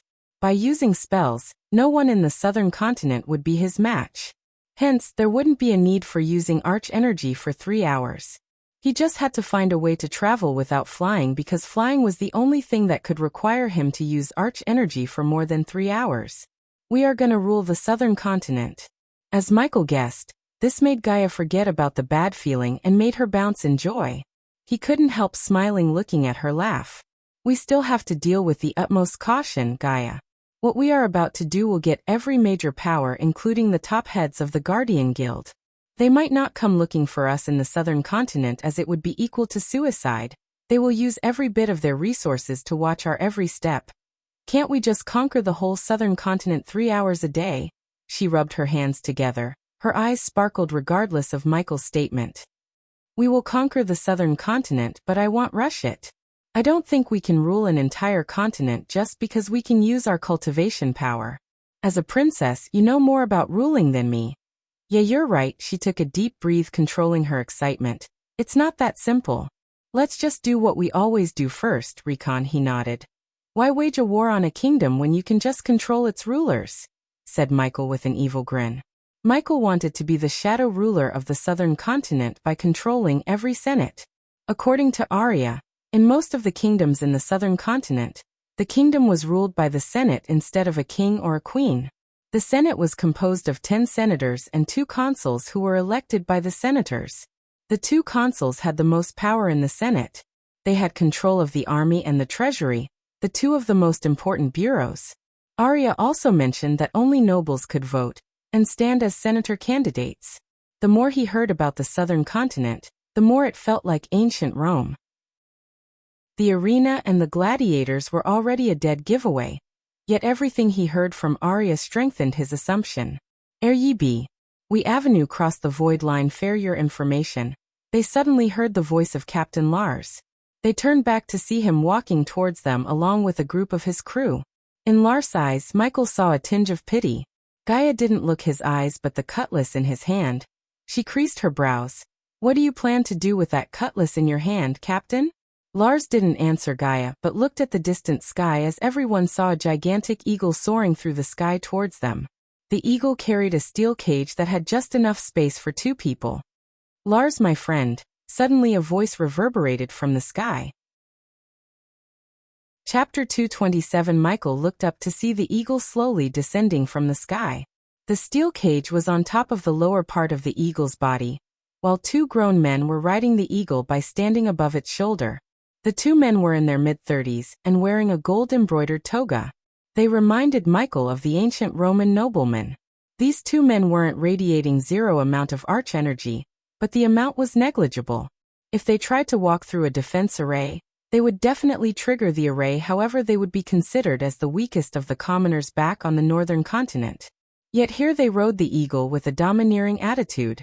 Caw. The eagle let out a loud ear-piercing cry. It sounded like a raven somehow rather than an eagle. Thud. It landed on the ship, shaking the ship for a few seconds. The eagle then turned its head to stare at Michael and Gaia menacingly. The one wearing a toga with a purple line stepped onto the ship first, while the one wearing a white toga with red lines carried a medium-sized chest before placing the chest before Lars. Lars signaled the greasy blonde crew member who welcomed Gaia and Michael to the ship when they first onboard Stryker. Until now, the 2 noblemen wearing toga did not even look at Michael or Gaia. Trent licked his lips walking towards the medium-sized chest. His skinny hands slightly trembled approaching the chest. When he opened the chest, his face brightened up due to the glistening gold and gemstones inside the chest. Even Michael's eyes sparkled looking at the rubies, diamonds, gold bricks, and various colors of gemstones shining inside the chest. 3 million as we agreed. The one wearing the toga with purple lines smiled at Lars. The crew behind Lars were looking at the chest full of goodies like starving dogs staring at the barbecue. Michael folded his arms, leaning back on the ship's foresail wooden beam. Gaia saw his face, totally calm and cool like nothing's going on here. Only his eyes were occasionally gawking at the chest full of goodies. Okay guys, what's the plan here? Finally, Michael opened his mouth after Trent closed the chest. Why don't you two piggies save us the trouble and get yourselves into the cage? The one with the red line toga waved off at them without even looking at them in the eyes. However, the one with the purple line toga, who also had a bald head, turned his gaze at Gaia. His blue eyes scanned Gaia from her head to toe. I heard cultivating women are way better than our southern ladies, but it seems like I heard wrong. He shook his head disappointingly. That was a big mistake, Michael mumbled as he could already feel a cold killing intent. It wasn't much about what he said but the way he said it. She hated being compared to other girls, and he just compared her with northern ladies. A big fucking mistake. Yet she remained silent. Ye heard the man, Trent shouted at them. Michael saw no fear in Trent's eyes, the fear he saw when he first met him. One didn't need a genius to figure out that the reason for Trent and every crew member's newfound courage is that Michael and Gaia lost their ability to cast spells. We be sellin' ye daft dumb, Trent laughed along with his crew members. We can see that the calm look on his face began to disturb Lars. After exchanging pleasantries with Lars, the one wearing red line's toga turned his gaze towards Michael and Gaia. Don't make me drag you into the cage, piggies. The scar running across his face made his warning even more menacing. Michael was still dazed, thinking why these southerners look like Romans of the ancient time back on Earth.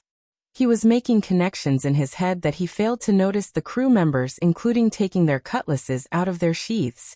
You should know that even without the arch energy, we can fuck you up, Gaia cracked her knuckles. Most of the cultivators spend their time cultivating or practicing spellcasting. Or if they had any specialization like Michael, they would use the time to improve their skills. Most of them wouldn't come to the southern continent, therefore they didn't have to think about what they would do without arch energy. Besides, 99% of the fighting styles required arch energy, so their combat skills wouldn't be useless in the southern continent. However, Serpent Maga was not one of those fighting styles. Only 4 people in the world could use Serpent Maga: Gaia, Gaia's father, Zanali, and Michael. Among them, with the help of the system's mentor function, he was perfecting the fighting style to unlock its maximum deadliness. After 30 days of training, he was at the point where he could survive a fight with Gaia for more than 5 minutes, taking less beating from her and landing several blows to her. The girl got teeth. I will look forward to opening her up. Michael was surprised. There was no lust in his eyes but something evil. He had seen this evil before. It was the same look a notorious mad scientist who tried to find a cure for a brain tumor back on Earth. The scientist's cause was noble, except he was kidnapping people and doing all kinds of horrible experiments on them, until he kidnapped a wealthy person's daughter and ended up getting assassinated by Michael himself. This tog-wearing man had the same look in his eyes as the mad scientist once had. Though unlike on Earth, Michael wasn't disgusted by this look, he felt curious. This time he wanted to kidnap the evil scientist and interrogate him, so he could exploit the tog-wearing southerner. Boom. Pulch. Pulch. Just when Michael was about to really use his Serpent Maga on these poor crew members, the 2 Roman-looking guys exploded into a bloody mist. It took them a few seconds to realize what just happened. Pirates! Captain Lars screamed as Michael turned back to see a huge ship leaping out of the water like a whale. Seeing the ship that emerged from the underwater, Michael took a few steps backward in fear. He had seen this ship before, the Flying Dutchman. The ship floating a few hundred meters away from him looked very similar to the Flying Dutchman in the Pirates of the Caribbean movies. Boom. Boom. Boom. 3 loud booming sounds reverberated the calm sea. The Eagle was still in shock, but before it could even react, the iron cannonballs fired by the pirate ship turned the Eagle into the 3rd red mist of the day. It's the Silent Reaper. Lars screamed again, rushing to the rudder. Michael and Gaia leaped out of the place where they were standing to avoid being hit by the cannonballs. Boom. Boom. Boom. Get the cannons ready to fire, Lars shouted. Oh my God, oh my God, oh my God. God saves us. Please God, I don't want to die. The crew members were running around scared to death while avoiding the cannonballs and exploding wooden structures. "Do you see that ship?" Michael had to shout to overcome the sound of cannonballs exploding. "Yeah, it's hard to miss," Gaia replied. They still didn't use arch energy to save time. They were hiding behind the mainsail wood beam looking at the pirate ship that resembled the Flying Dutchman. The crew members and Lars forgot about them after their clients exploded into a bloody mist. "Wait here," Michael shouted. "Where are fuck?" Before she could ask, she saw him running towards the chest rolling on the deck. Lars was turning the ship to avoid getting hit by the Silent Reaper as everything loose on the deck began to roll around. The hull and the seawater clashed to produce waves that soaked everyone, and everything wet on the deck. One could doubt that whether it was the seawater, or they actually got themselves into a storm, as the booming sound was similar to thunderclaps, and the light produced by the cannons in the Silent Reaper resembled flashes of lightning. "Don't." Trent saw Michael's intention to steal the chest. He came yelling at Michael with a cutlass in his hand. The other crew members were busy with keeping the ship afloat, as well as cannons ready to fire once they turned the ship sidewards to the Silent Reaper. Despite the ship shaking violently, Michael swiftly turned his body away from the trajectory of Trent's cutlass. Trent lost balance when his sword missed its target. When he was about to stumble forwards, Michael wrapped his hands around his neck, instantly twisting it with all his strength. Crack. Trent's lifeless body was thrown into the sea when Lars turned the ship suddenly. Once again, the chest rolled away from Michael's grasp as he himself almost lost the balance. "That's mine." Lars noticed Michael chasing the chest, and yelled while turning the rudder, using all his strength. Lars shouted but didn't order the crew members to catch or kill Michael because he knew what he was dealing with here, the infamous cursed ship, the Silent Reaper. He never expected he would run into this particular pirate ship on the day that he was supposed to make one last trade before retiring. Suddenly, they heard an unearthly humming sound as the Silent Reaper stopped firing. "It's going to dive again," some of the crew shouted. Chapter 228. Michael was completely stunned to see a gigantic ship like the Silent Reaper diving in and out of the water like a huge whale. He couldn't help but wonder how the pirates on the Silent Reaper survived the dive without getting thrown into the sea. The resemblance to the Flying Dutchman, the overwhelming fear on Lars' crew members' faces, the way Lars himself trying to get away from the Silent Reaper showed Michael that there's something airy about the ship. However, his full focus was on the chest that contained 3 million worth of goodies for now. As the god himself was bringing down his wrath on them, a ferocious storm surrounded them. In the distance, Michael could vaguely see a dark, devastating tornado coming in their direction. A naval fight in the middle of a storm was not how he expected to spend this day. "It's diving!" Lars screamed. His voice contained nothing but fear. It made Lars completely ignore Michael, who was chasing around the chest full of his retirement fund. "What the fuck?" On the other end of the ship, Gaia was holding a wooden pole to steady herself when she saw the Silent Reaper slowly sinking into the water. What kind of ship could jump in and out of the sea? She thought. "Captain, get us away from that ghost ship." The momentarily pause of not getting attacked by the Silent Reaper made the crew members take a breath. They shouted at Lars to save them. "Got ya." The moment the ship stopped violently shaking, Michael grabbed the chest. "Stop him." "That's ours." Boom. Just when some of the crew members were shouting at Michael for grabbing the chest, another loud booming sound reverberated the sea. The ship began to vibrate as soon the vibration turned into violent shakes. Hohish. The next moment, the Silent Reaper jumped out of the sea just a couple of meters away from them. The seawater displaced by the Silent Reaper drenched, and even threw some of the crew members out of the ship. The Silent Reaper cast a huge dark shadow over the striker. Due to its enormous size, the striker looked so weak and tiny in front of it. The figurehead of a reaper holding a scythe looked down on everyone on the striker, as they all lost their courage to fight. In this close, they all knew the Silent Reaper could fire some of its front cannons to completely destroy them without even giving them a chance to escape. Only Michael stared at the Silent Reaper with curiosity and wonder without showing any fear on his face. "This is perfect," he mumbled, staring at the figurehead of the Reaper holding a scythe. The dark grayish sails, the black hull, and its almost 200 feet length made his eyes sparkle. Already in his mind, he started to imagine captaining the Silent Reaper, living a pirate life. He ignored the worn-out-looking hull, the rust-covered cannons poking through the hull, and the ship's old condition itself. All he had in his mind was becoming the captain of the Silent Reaper. This ship instantly stole his heart. Surrender or die soon. A deep voice sounded from the Silent Reaper. It felt like the ship itself was talking to them as the crew dropped the cutlasses. They had no courage to fight against the Silent Reaper. Soon after they all dropped their weapons, the Silent Reaper slowly turned sidewards, revealing its 25 broadside cannons that could obliterate the strike in one go. The striker was small for Michael to get a look at the crew of the Silent Reaper. While he was craning his head, a plank was thrown to the striker from the Silent Reaper. Firewall activated.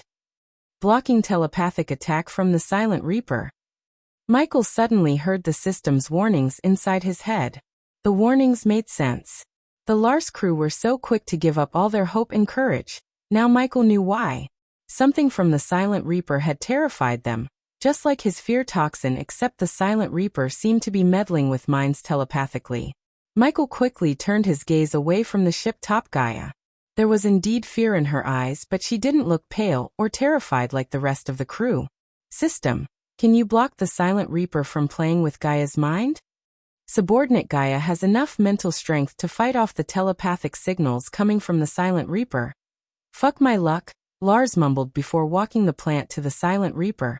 Although he seemed less affected by the Silent Reaper, he was definitely not Captain Lars that Michael met before. One by one the crew members began to follow Captain Lars. Let's go, Michael waved at Gaia. What the fuck just happened? First, they wanted to destroy this ship and now want everyone to surrender? And did you notice how miserable the crew became after that weird voice sounded from the ship? She rapidly fired questions at Michael. Come on, let's go. Gaia was slightly surprised to see the excitement on his face. He looked like a kid who's going to his favorite place. You're awfully excited, she asked, joining the line of the crew walking the plant to the Silent Reaper. The chest. Inside my space ring, he answered Gaia while walking. Trouble really follows us, huh? First, those southern jerks wanted to buy us, and now, a freaky-ass ship wants us to get on board. She had to raise her voice a bit because of the thunderclaps. Also, they had to walk carefully as the storm was powerful enough to push them down into the sea from the wood plank they were walking on. I need to cut this freakin' hair. Michael cursed his shoulder-length hair when it became wet and flew across his eyes, blocking his vision. In a battle, if his hair blacked his vision even for a split second, he would die. He would be a laughingstock if he died because of his long hair. Move faster. Michael almost pushed the one walking in front of him. He wanted to get the view of the Silent Reaper's crew because he really wondered whether he would meet Davy Jones himself or not. A few minutes later, Michael finally saw the crew he was waiting for. The remaining crew, including Lars, was surrounded by a group of dirty, greasy pirates who smelled like rotten fish. The crew of the Silent Reaper came in all sizes, including midgets to 7-foot-tall giants. They were all human, unlike Michael anticipated. There was no octopus-faced crew member. The Silent Reaper crew didn't wear any distinctive clothes but ragged, dirty clothes. I had to say, I'm kinda disappointed, Michael said to himself. Considering the Silent Reaper looked and functioned very similar to the Flying Dutchman. He was kinda expecting to meet a crew resembling the Flying Dutchman's too. Yet, instead of those terrifying crew, he was welcomed by a crew that could be compared to Captain Barbossa's and Jack Sparrow's crews. The Silent Reaper's crew was licking their lips, staring at Gaia. They seemed like starving dogs. Both Michael and Gaia ignored these dirty pirates. They just wanted to see how the situation is going to play out before revealing their secret. Welcome to the Silent Reaper. Taking his gaze away from the crew, Michael turned his head in the direction of the voice to see a tall, muscular man towards them. He had dark skin as an African male. He stood almost 6'2" feet. This black man had an authoritative feel about him, and he had a scar running across from his left upper eye to his right cheek. One couldn't see a single hair on his clean-shaven head. He had pierced both earlobes. The thigh-sized arms looked like they could crush a man to death, while his torso had defined muscles. He was neither wearing something fancy nor dirty ragged like the rest of the crew, but just a short-sleeved transparent tunic and khaki-color breeches. He was accompanied by 2 cutlasses that hung on each side of his waist. He had the perfect thick voice for his muscular body. His dark eyes scanned everyone on board for a few seconds before they landed on Gaia and Michael. "What do ye pirates want?" Lars interrupted the man's gaze by stepping forward after mustering all his courage to do so. "Look, Air Captain, a fearless one." A bald man standing only 4 feet laughed at Lars. Soon, the rest of the Silent Reaper crew cackled. "What can ye offer, Captain Lars o' the Striker?" the black man asked with an amusing smile on his face. 3 million worth o' pillage. In exchange fair me and me crew's lives. Lars turned his head to look at Michael, who was standing among his crew. Michael smiled. He didn't think Lars actually noticed the chest taken by him. Following Lars' words, every pair of eyes on the ship fell on Michael and Gaia.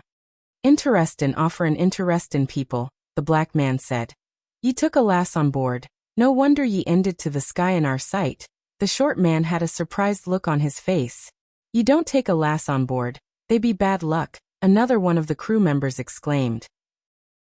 This one had a bald head, a greasy beard, and teeth that were so dirty that it would make even an aged dentist raise his brows. The black man signaled his men to let Michael and Gaia come forward. "No one steals from me." Just when he was walking past Lars, he said in a husky voice, "Hi readers of Ranobes and other sites. If you are wondering why there was no update for some time, it's because I was tested a COVID positive. I had to take bed rest.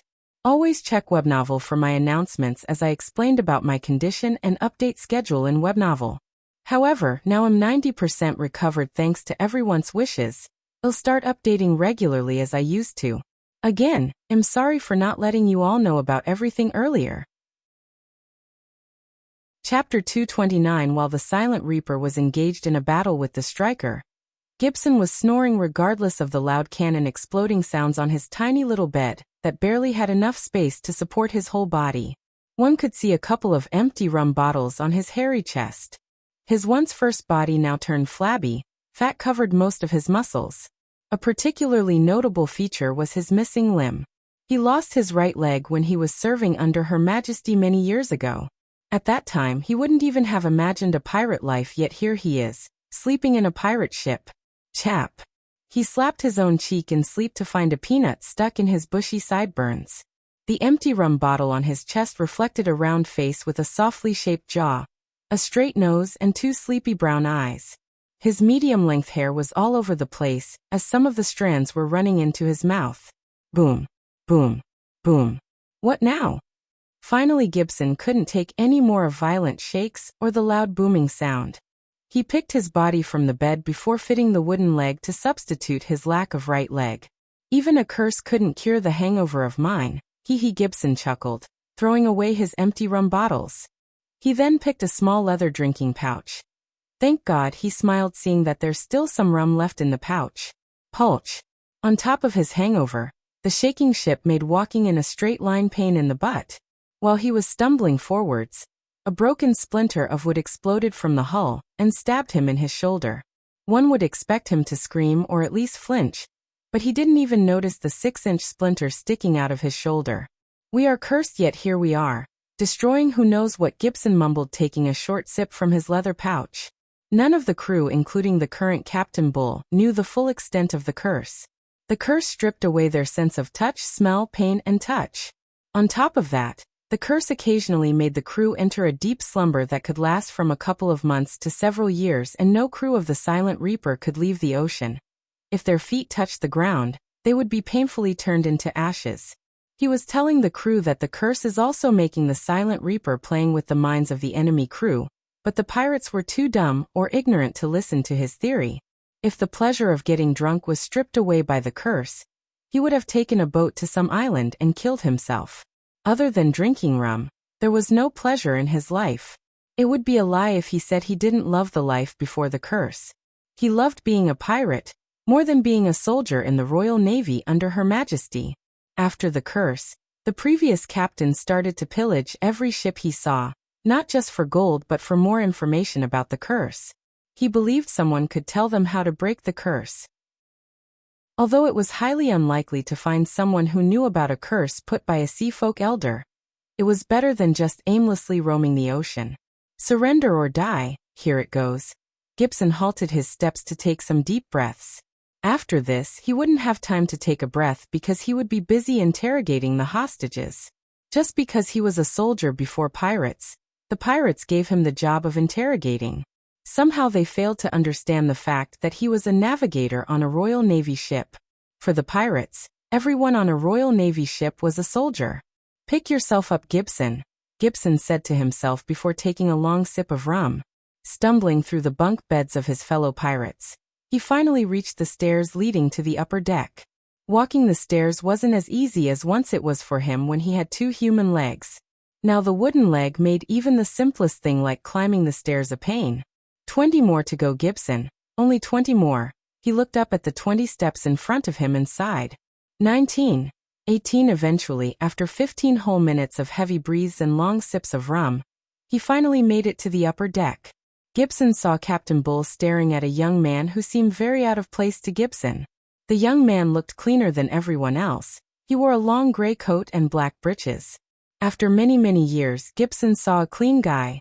The young man had the perfect jawline and features that would make any girl's heart beat faster.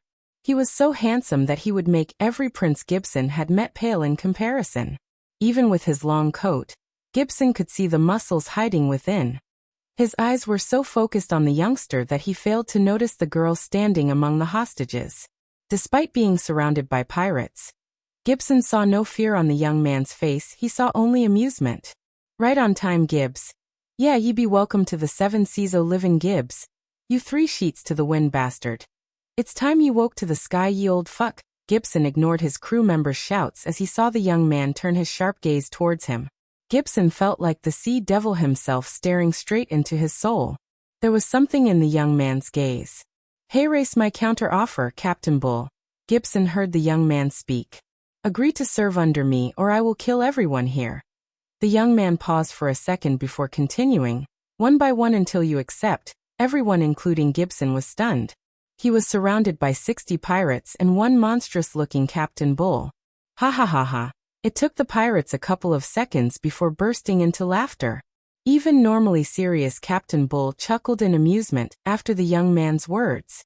Not only the crew, but some of the less affected hostages had a smirk on their faces. "Now that there ye ave a comedian and 3 million worth o' pillage, can ye let us go?" After the laughter died down, Lars opened his mouth. Because of Lars' strong mental power, he was far less affected by the Silent Reaper than the rest of his crew. Captain Bull, however, didn't answer Lars, he just stared at the young man. Gibson limped to the side to lean on a wall to see what's going to happen. Somehow he had a feeling that this young man was not kidding around. "You want to be the captain?" Bull asked as Gibson saw the young man nodded. "Ye 'ear that, lads? You want to be the captain o' our cursed Silent Reaper. Stop wasting my time, Bull. Fall in line along with your crew or I'll kill you first to make a statement." "Ah ha ha, you'll kill me." Bull laughed while the rest of the pirates stared at the young man with cold killing intent in their eyes. "All right, I'll let ye try." Bull took out his 2 cutlasses. The crew quickly cleared the center of the stage for Captain Bull to kill the young man. "Give him a sword," Bull said to the short man, but he saw the young man shake his head walking towards the center of the deck. Every pirate and hostage on the ship stared at Michael like he was the stupidest person they had ever met. By comparing their body alone they could tell that Bull could snap the young man in half. If he had taken the weapon he would have at least had a fighting chance, but now he seemed like dead meat in their eyes. "No need." The young man stood a few meters away from Captain Bull, without a weapon in his hand. "What is he doing?" Gibson asked himself, looking at the young man. "Are you gonna stand there all day?" Bull was provoked by his words and the careless look on his face. He clenched his 2 cutlasses tightly to leap at the young man. The pirates and the hostages were expecting a gory beatdown when they saw the young man calmly raise his hand. Zzzzr. Boom. The next moment, they were stunned beyond words to see a thick bolt of golden lightning shoot out of the young man's hand. In a blink of an eye, the lightning bolt went straight through Captain Bull's head as his head exploded into a red mist. He cast spell. Gibson's body went rigid while many people lost control over their bladders. They were scared shitless. For a long couple of seconds, they just stared at the headless body of Bull wandering around on the deck without uttering a word or moving a muscle. It wasn't a long fight with fancy moves. In fact, the fight didn't even last for more than a couple of seconds. From Bull raising his cutlasses to his head exploring happened so quickly. What shocked everyone more than Captain Bull's death was the lightning bolt shot out from his hand. They wanted to find another explanation, except they simply couldn't. How did he cast a spell inside the void line? This was the question that ran inside the minds of many. Cabin. P. Words barely escaped from some of the loyal pirates. It had been a long time since the pirates felt fear. While they were about to raise their cutlasses, Gibson heard the young man spoke again. I can break your curse. Chapter 230. With one swift jump, Michael landed on the wooden edge before the ship's rudder. He balanced himself like a professional rope walker. The very next moment, Gibson saw another figure landing on the edge just beside the young man. The girl's black hair beautifully fluttered in the wind, while the flashes of lightning revealed her perfect hourglass structure to every single one of them. The girl made the pirates even more terrified because the pirates think that if a girl comes on board a ship, it's bad luck for all of them. They were still in shock when Gibson saw the young man started talking. You may address me Lord Lucifer and her as Dark Queen. The name Dark Queen somewhat felt weird, yet the reason Michael chose the name was that it would be more suitable and badass in the future when he actually has an army of soldiers under his command. Besides, after he marries her, she would become his official queen, the Dark Queen. I know it'll be hard, but anyone who intercepts my speech will die like your Captain Bull, Michael said after sending another bolt of lightning near Bull's bleeding headless corpse. You've all seen a glimpse of what I can do to anyone who stands against me. Now I'll tell you what I can do to those who stand behind me. Gibson's hangover disappeared after he saw what happened to Bull, and now giving his full focus to the young man. I can make you rich and powerful like you've never even imagined. Michael flicked his wrist as the chest he stole from Lars appeared on the deck below him. The light radiated from the goodies inside the chest brightened up the faces of the pirates. This is just a glimpse. I also know what you desperately need now is not pillage but a way to break the curse. What he just said got the interest of the pirates more than the shining chest did. As long as you agree to serve me, you won't be bothered by the curse. Michael reached his hand out at the pirates as a hot wave of air brushed past them. I can feel the hot air, Gibson mumbled, feeling a sensation after more than a decade. Not only Gibson, but every single pirate was also dumbstruck by the sensation of feeling hot air on their faces.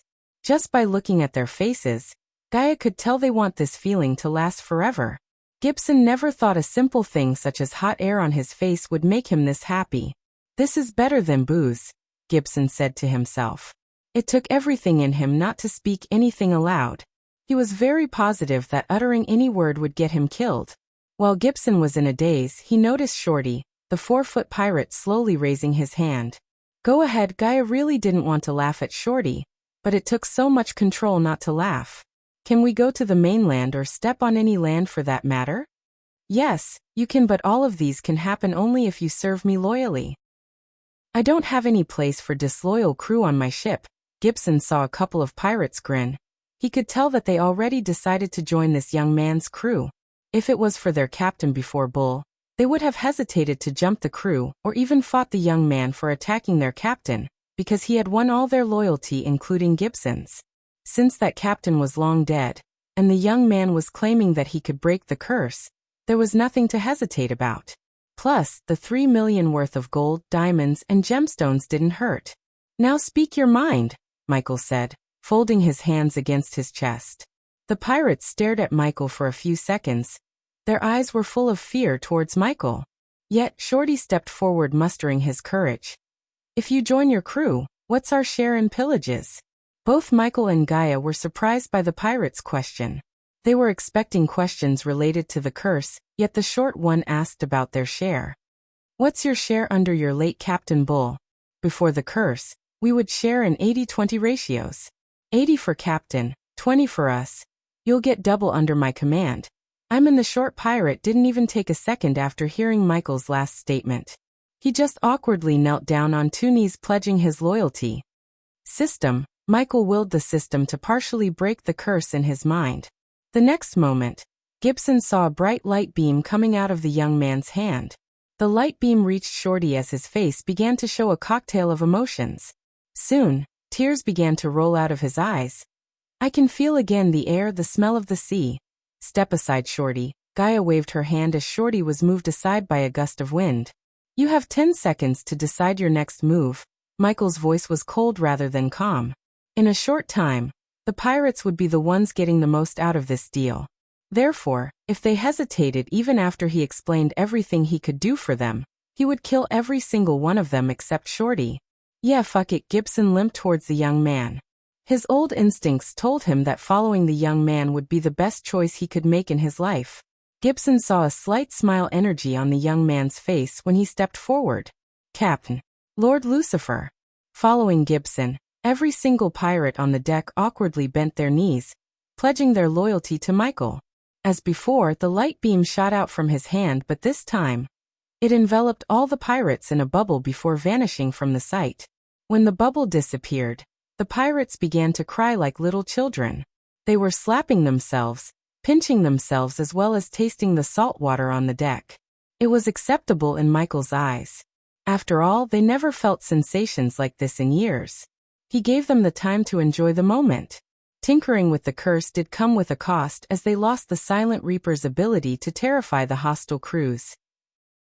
According to the system, that was a byproduct of the curse, and by removing the curse partially, Michael also removed that ability. He knew it was a necessary sacrifice to earn their loyalty, so it was worth the trade.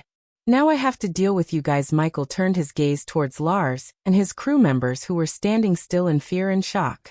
Some of them even peed in their pants, imagining what might happen to them. Let us go, Lars stuttered in fear. With the ability to cast spells inside the void line, Lars knew these two would be a god and goddess in the southern continent.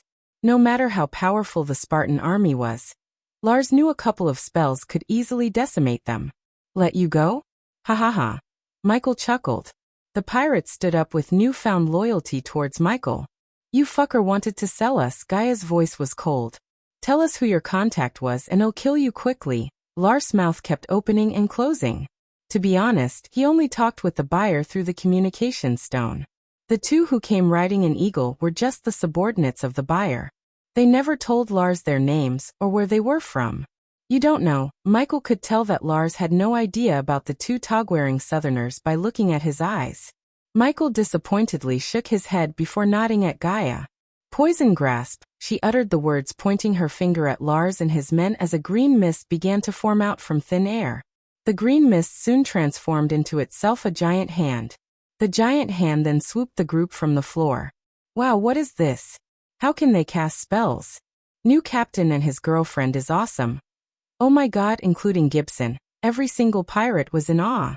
They were speechless as Lars and his men struggled against the hold of the green giant mist hand. Gaia pointed her fingers at the sky as the green hand ascended from the floor with the men. Inferno, she fired a spark of fire at the green mist. No! Lars and his men screamed. The poison already seeped into their bodies, making them cough out blood. When the fire spark hit the green mist, it instantly caught fire. Soon the green mist exploded, lighting up the night stormy sky. Their blood rained down on the pirates, making the scene horrifying. She demonstrated what she could do to inflict fear in the hearts of the pirates. Michael just stared at the sky where the group exploded. He knew with cultivation power he could do anything in the southern continent, but rather using his 3-hour power to attack the kingdoms, he wanted to forge alliances with the senates. Controlling the Senate from the shadows seemed to be the best way to go. I had a fever when I wrote this chapter, so please forgive me if you see any typos or errors. I barely got myself up to write. There might not be a chapter released tomorrow as my doctor said to take a day off. Chapter 231. Where am I? Michael opened his eyes to be welcomed by a blood-red sky. He was floating in the air, but no matter how hard he tried to wiggle his body, he was unable to. System, he called out for the system, yet there was no response. He couldn't feel the system in his soul anymore. Am I dreaming? He took a deep breath, calming his mind. The last thing he remembers was kissing Gaia goodnight. Bum. Suddenly an ear-piercing vibration reverberated the blood-red sky. Along with the vibrations, he was able to regain control over his body. Still floating in the middle of the sky, He looked around to see nothing but barren land filled with dark smoke. There were no life signs, the sky was blood red, the atmosphere was dark and gloomy. He felt like he stepped into a post-apocalyptic world. While he was staring at his surroundings, he saw a woman and two little children. They looked exhausted beyond words as the woman seemed to be walking using her last bit of strength. The two children in her hand barely had any flesh, they were just skin and bones. As he was watching them, they stumbled down on the ground. He tried to move his body but he couldn't. The very next moment, the scenery in front of him changed. After the scenery changed, he wasn't floating in the sky above a barren land. On the contrary, he was floating in a place that seemed to be a city. The sky was still blood red, and although he could see humans walking down on the streets, they weren't much better than the woman he saw earlier. They were all extremely skinny. In their eyes, there was no life. They seemed like zombies who had no desire to live anymore. Looking from above, these people resemble ants as they were obediently walking in a straight line. After staring at the people for a while, he looked at all the buildings which seemed to be made of red cement. When he looked closer, he saw glimmering runes on the buildings. The more he observed the place, the more he doubted that this was just a dream. He was about to call the system again when he noticed a couple of people walking in the line drop dead in a blink of an eye. He expected the people to react to the people before them dropping dead. Yet they walked past the dead bodies as nothing happened. Michael was unable to find a logical explanation for everything he had seen in this weird place. Surprisingly, Michael saw hooded figures covered in blue robes descending from the sky. "Hey!" he shouted at them, yet they didn't seem to hear or notice Michael. The hooded figures landed beside the dead bodies. 2005 dead today so far. Yesterday I had burned 4,000 bodies. Their words made Michael frown. "This doesn't seem very dreamy to me," he mumbled. The two hooded figures then waved their hands as crimson-red flames engulfed the dead bodies on the ground. The scenery changed again as now he was floating in the sky above a large circular stage.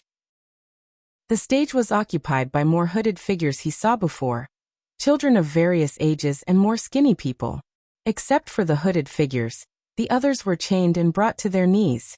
Stealing is forbidden, and it's a crime punishable by death. Michael turned his head towards the voice's direction to see a hooded figure holding a long scythe. Before the chained man in front of the hooded figure could react, the scythe cleaved his head right off his shoulders. Skipping the line is forbidden, and it's a crime punishable by death. Another voice followed by beheading. Praying to sun god is forbidden, and it's a crime punishable by death. Attempting to cultivate is forbidden, and it's a crime punishable by death. Using arch energy is forbidden, and it's a crime punishable by death. Michael heard the hooded figures on the stage exclaim before they behead the people regardless of their gender. The hooded figures showed no mercy at all. Some crimes like stealing and skipping the line were hardly punishable by death. Yet the hooded figures cleaved their heads off for these pitiful crimes. The scenery changed again and again and again. One time, he saw a lifeless airy forest. The other time, he saw people fight like animals for a water puddle. He also saw a 7-foot hooded figure drop a nuke in a city.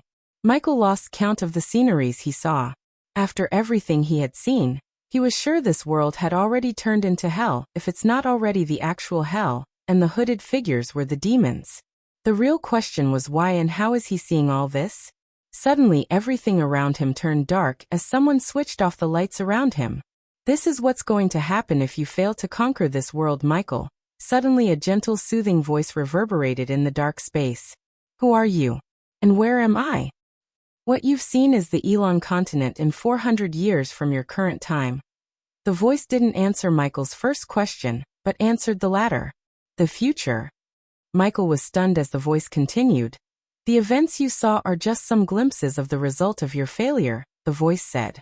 Although Michael wanted to stay calm and think rationally, what was happening to him was beyond rational. You have the ultimate power in your hand. Use it to reshape the world before the world is engulfed by the evil. By ultimate power, he felt like the voice was talking about the system. The thought of innocents dying in your war to conquer this world is holding you back from achieving your true potential and reaching your goals. After everything I showed you, it's time for you to shed all your hesitations. Be the dark god you meant to be. After the voice spoke these words, the scenery once again changed. "Human, are you all right?" Michael was standing straight up on his bed, sweating bullets. He turned to see Gaia's concerned face. "You were having nightmares," she said, gently wiping the sweat off his face with her nightgown. Instead of telling what just happened, Michael entered the system interface to question it. "System, are you aware of what happened to me now? What are you talking about?" Surprisingly, the system seemed to have zero clues. "Something just took me 400 years into the future, and it also knew about you." "What?" The system sounded completely shocked. "The system cannot search the host's mind. Something's preventing me," he heard the system after a few moments of silence. "What else is the voice mentioned?" the system asked. Michael sighed before telling everything that happened from the beginning. Since even the system didn't have any idea about what happened to him, he had to discuss this with the system to find some real answers or explanations. "It can't be one of the Omegas." "When the fuck are you going to tell me about the Omegas and you?" "Not yet, host. You're not even strong enough to face the Guardians, let alone Omegas." "If what you told me is true, it is true," he gritted his teeth as the system continued. "You have to focus on taking over this world, as it seems to be the crucial step in your journey towards godhood." "Are you telling me that I'm a god in the making?" "Don't get cocky, host. The future is not something set in stone. Anything can change the future. For now, we have to focus on your goals." The system then kicked him out to the real world without a warning. "Fuck," he cursed in his mind as Gaia was still wiping off the sweat on his face. "We need to talk." Considering the system was no help to him, he decided to talk with Gaia. The two of them leaned back on the bed frame before Michael began to tell everything he saw. "There's still a chance that what you saw was just a dream, but what you said didn't seem like a dream to me."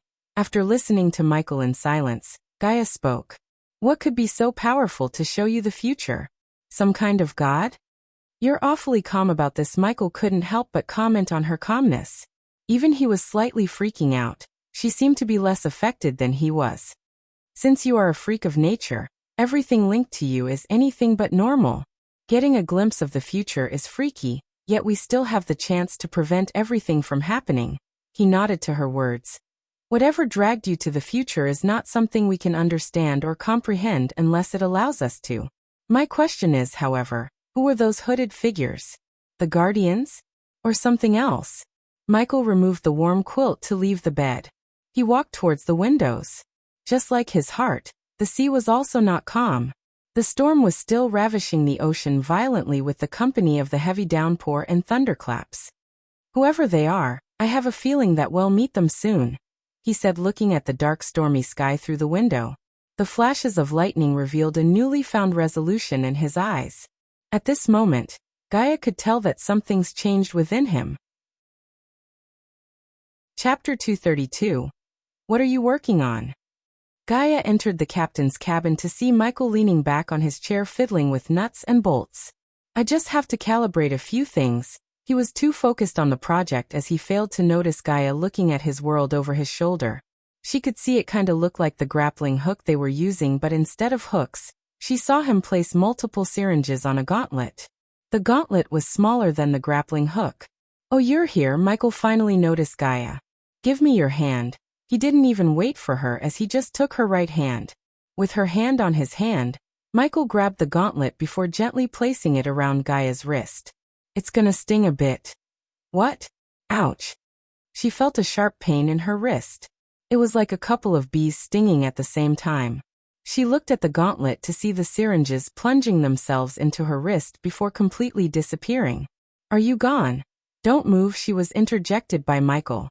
She rolled her eyes a bit and looked at him and placed a transparent glass-like sticker on the back of her neck. She expected it to sting as earlier, but she only felt a slight tingling sensation in her brain. "When I cut your hand, think of a healing potion." She frowned, but she ultimately nodded her head. With a gentle smile, he picked the dagger hanging from her slender waist. Carefully, Michael made a cut on her left forearm, as she thought of a healing potion as he instructed her to. Suddenly, she felt the syringes inside her right wrist move. "Can you feel something?" "Yes, those needles are moving," as she said. A wide grin emerged on Michael's face. "It's working. When did I become a guinea pig for you?" "A cute little guinea pig," Michael chuckled, pinching both of her soft cheeks. "It's my new invention. I call this APD. Automatic Potion Dispenser. Michael rummaged through the junk on the table to grab another gauntlet. The name is pretty explanatory. I was able to squeeze in 8 syringes, fill the syringes with whatever potion we need, and whenever we need it, we just have to think about it. APD will inject the potion directly into our bloodstream. The best part is, it's made of junk metal, so no energy radiation. She could tell by his wide grin that he's so proud of his invention. After hearing what he said, it was obvious how useful this could be in a real battle where enemies won't wait until one takes out his potion and uses it. With this, it's almost guaranteed that we'll win the championship tournaments. Gaia's face lit up instantly. She knew in the first couple of rounds, using potions would be forbidden. However, if they used this gadget, the judges would have no idea as it would radiate 0 energy. It's cheating, but I like it, she revealed an evil grin. Making the device wasn't costly as it only required him to use some common materials. However, what cost him more was the sticker he placed on Gaia's neck. The sticker was an advanced metal that controls the pulses between the drive and the brain. Since his inventor trait was not high enough to build components that manipulate biochemical signals inside the body, he had to buy it from the system. A single sticker cost him 5,000 badass points, and it could only allow 2 kinds of potions to be loaded into the APD. Ah, Captain. Lord, suddenly, someone awkwardly knocked on the door. He could tell it's Gibson, who is standing outside by the voice. What does he want? Let's go see. Michael put on the APD beneath the sleeve before leaving the captain's cabin.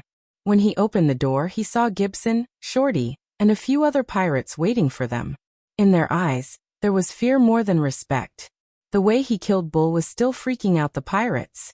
Lord Lucifer, we'll reach the Pirates' Cove in an hour, Gibson said. The sky was unusually clear. Nodding at Gibson, Michael walked to the edge of the ship to soak in all the sunlight. After numerous days of heavy downpour, it was a welcome sight to see the sun once again. I need you to stop drinking, Gibson, looking at the clear sky, Michael said. I can't have a drunk for a first mate, his words stunned Gibson. This will help you stop the habit. Michael tossed a slimy purple potion to Gibson. He knew how hard it was for addicts to stop their habit. If it was on Earth, recovering from addiction would take an immense amount of willpower and dedication, but in this world, all Michael has to do is make a potion that would help one get rid of the addiction. It's either drink this, get rid of your addiction, and get fucking rich like a king, or end up as a snack for the sharks below. Michael let his words sink into Gibson's mind for a few seconds before offering something that he won't be able to refuse. Plus, it'll get you a new leg, not some wooden artificial stuff, a real leg, although Michael had no way of making limbs grow again at the current time. He was positive he would get the ability through the system, or find a 6-star healer subordinate to do so in the future. Also, he didn't give a shit about others' drinking habits. For all he cared, they could do whatever they want with their gold coins in their free time. But he wanted Gibson to stay clean. Lord Lucifer. You can do that? Gotcha, Michael snickered inside after seeing the excitement in Gibson's voice. Yes, get clean and it'll get you a new leg. The other pirates, including Shorty, also looked excited for their fellow pirate Gibson. Loyalty towards us is the only price you have to pay us. Gaia leaned on the ship's mainsail beam and said. That's the Pirate Cove, Captain. Gibson pointed out the big island surrounded by countless ocean boulders. The boulders acted as a natural defense against the ships as they prevented the ships from reaching the island. The only way to get into the island without swimming seemed to be the large docks at the far side of the island. Surrounding waters were filled with small fishing boats and nets. In the distance, a couple of pirate sail ships with skulls and swords for flags docking at the docks. It's good to be back here after all these years, Gibson exclaimed with a burst of joy. Gaia noticed all the pirates were bouncing in joy. Listen up, when you get into the island, do not say anything about what happened to Bull, or anything related to me. I'm just a pirate like you and she's my girlfriend. If you blabber anything to anyone, it'll personally end you. For a few moments, the pirates looked dumbstruck, but soon, they all just nodded in agreement. If anyone asked about the curse or Captain Bull lost his life lifting the curse, that's the story. Captain, it'd be hard for them to believe that you two are pirates, Gibson whispered to Michael standing beside him near the rudder. Just say we came from the northern continents, Since it was not possible to get dirty like the rest of the pirates, Michael asked Gibson to tell the truth to cover up his real identity. Besides, he would soon reveal himself as the captain of the Silent Reaper to the world. He just wanted to gather more information about this part of the world before making any important steps. Gibson, I also want you to buy everything on the list. Michael handed over a piece of paper to Gibson with a pouch of gold coins. Gibson opened up the paper to see a list of familiar names. They were all items, metals, and things related to the ship itself. The closer his ship got to the docks, the clearer he could see the island. The Pirate Cove was a tropical island with various wooded buildings and occasional watchtowers. Trees such as palm and coconut added a certain charm to the island. What made the island more beautiful was the colorful coral reefs. They were like nature's carpet welcoming them into the island. The TV shows and movies didn't do justice to the beauty of Pirate Cove and Michael's view. This is gonna be fun. The Silent Reaper slowly made its way to the docks under the shocked gazes of little children who were standing on the shore. Its black eerie look gave chills to many citizens of the Pirate Cove. Just by looking at all those fresh fishes caught by the net, Gaia's stomach started to scream for some grilled fish. I assume you're all headed to a tavern. Of course, Captain. Sorry. How do we call you now? Shorty seemed like he cannot wait to step on the shore and get drunk to his throat. For now, I'm David and she's Eli. See you at the burning candle, David. Eli. Shorty don't wait for the ship to get docked but jumped into the water outside. The other pirates were slightly afraid of stepping onto the shore, yet Shorty decided to rush towards the shore with no worries. He's excited. Gaia chuckled seeing the little guy swimming like a shark chasing him behind. Get yourself a bath and meet me at the tavern, Michael said to Gibson before leaving him behind. Gibson took a sniff of his shirt and realized the urgency of a bath and a set of new clothes. Chapter 233. After leaving the Silent Reaper at the docks, Michael and Gaia wandered through the sandy roads of Pirate Cove. Everywhere Michael turned, he could see tropical trees, buildings made of nothing but wood, broken fishing boards that were being used to shelter drunken pirates, and little children playing pirates. The island was pretty lively. I am Captain Redbeard, bow before me. If you're Captain Redbeard, I'd be Captain Tanasha. Did you see the scary ship at the docks? It's the Silent Reaper, my grandpa told me stories about it. Who's the captain? While Michael and Gaia were roaming the island, he heard children and grown men gossip about the Silent Reaper. Because the Silent Reaper appeared at the Pirate Cove nearly 3 decades ago, many stories about the ship turned into rumors. Only a handful of elderly citizens in their 70s had more information about the ship, its crew, and the curse. As he was walking, his courage was raised by the light, which streams through the palm and coconut trees lighting up the beauties of the island, and stopped to smell the flowers and examine things, which he never thought existed. Cutlasses forged using the finest steel. Rum barrels wholesale. High-quality tobacco and sugar. Under the shade of tropical trees, merchants were shouting loudly to attract the attention of newly arrived pirates. Not a single food stall. Gaia sighed after searching the line of merchant stalls for something to eat. There's no clothing store either, Michael said. He wanted to change his clothes to blend with the natives, yet wherever he looked, he couldn't find a clothing store or a place where he could buy some piratey clothes. Let's go to the tavern. And beat, Gaia was sweating as she was inside an oven. The lack of arch energy in the atmosphere took a toll on her body. To find the tavern, Michael didn't have to ask for direction. He only needed to follow the grown men. Eventually, after following some men, they reached their destination. The burning candle. Michael read the signboard hanging above an old wooden door. From the outside, it looked lively, folksy, and enchanting. Softwood and well-crafted wooden beams make up most of the building's outer structure. It was near impossible to see through the dirty windows, but the sounds of dancing and singing from within could be felt outside. As they entered the tavern through the well-crafted, wooden door, they were welcomed by amazing, but unknown scents and laughing voices. The bartender, who was a middle-aged woman, was a little preoccupied with customers, but still managed to welcome them with a wink. It was as engaging inside as it was on the outside. Several walls supported the upper floor and the large candles attached to them. The walls were loaded with hundreds of small ship parts, all signed and most likely donated by fellow pirates.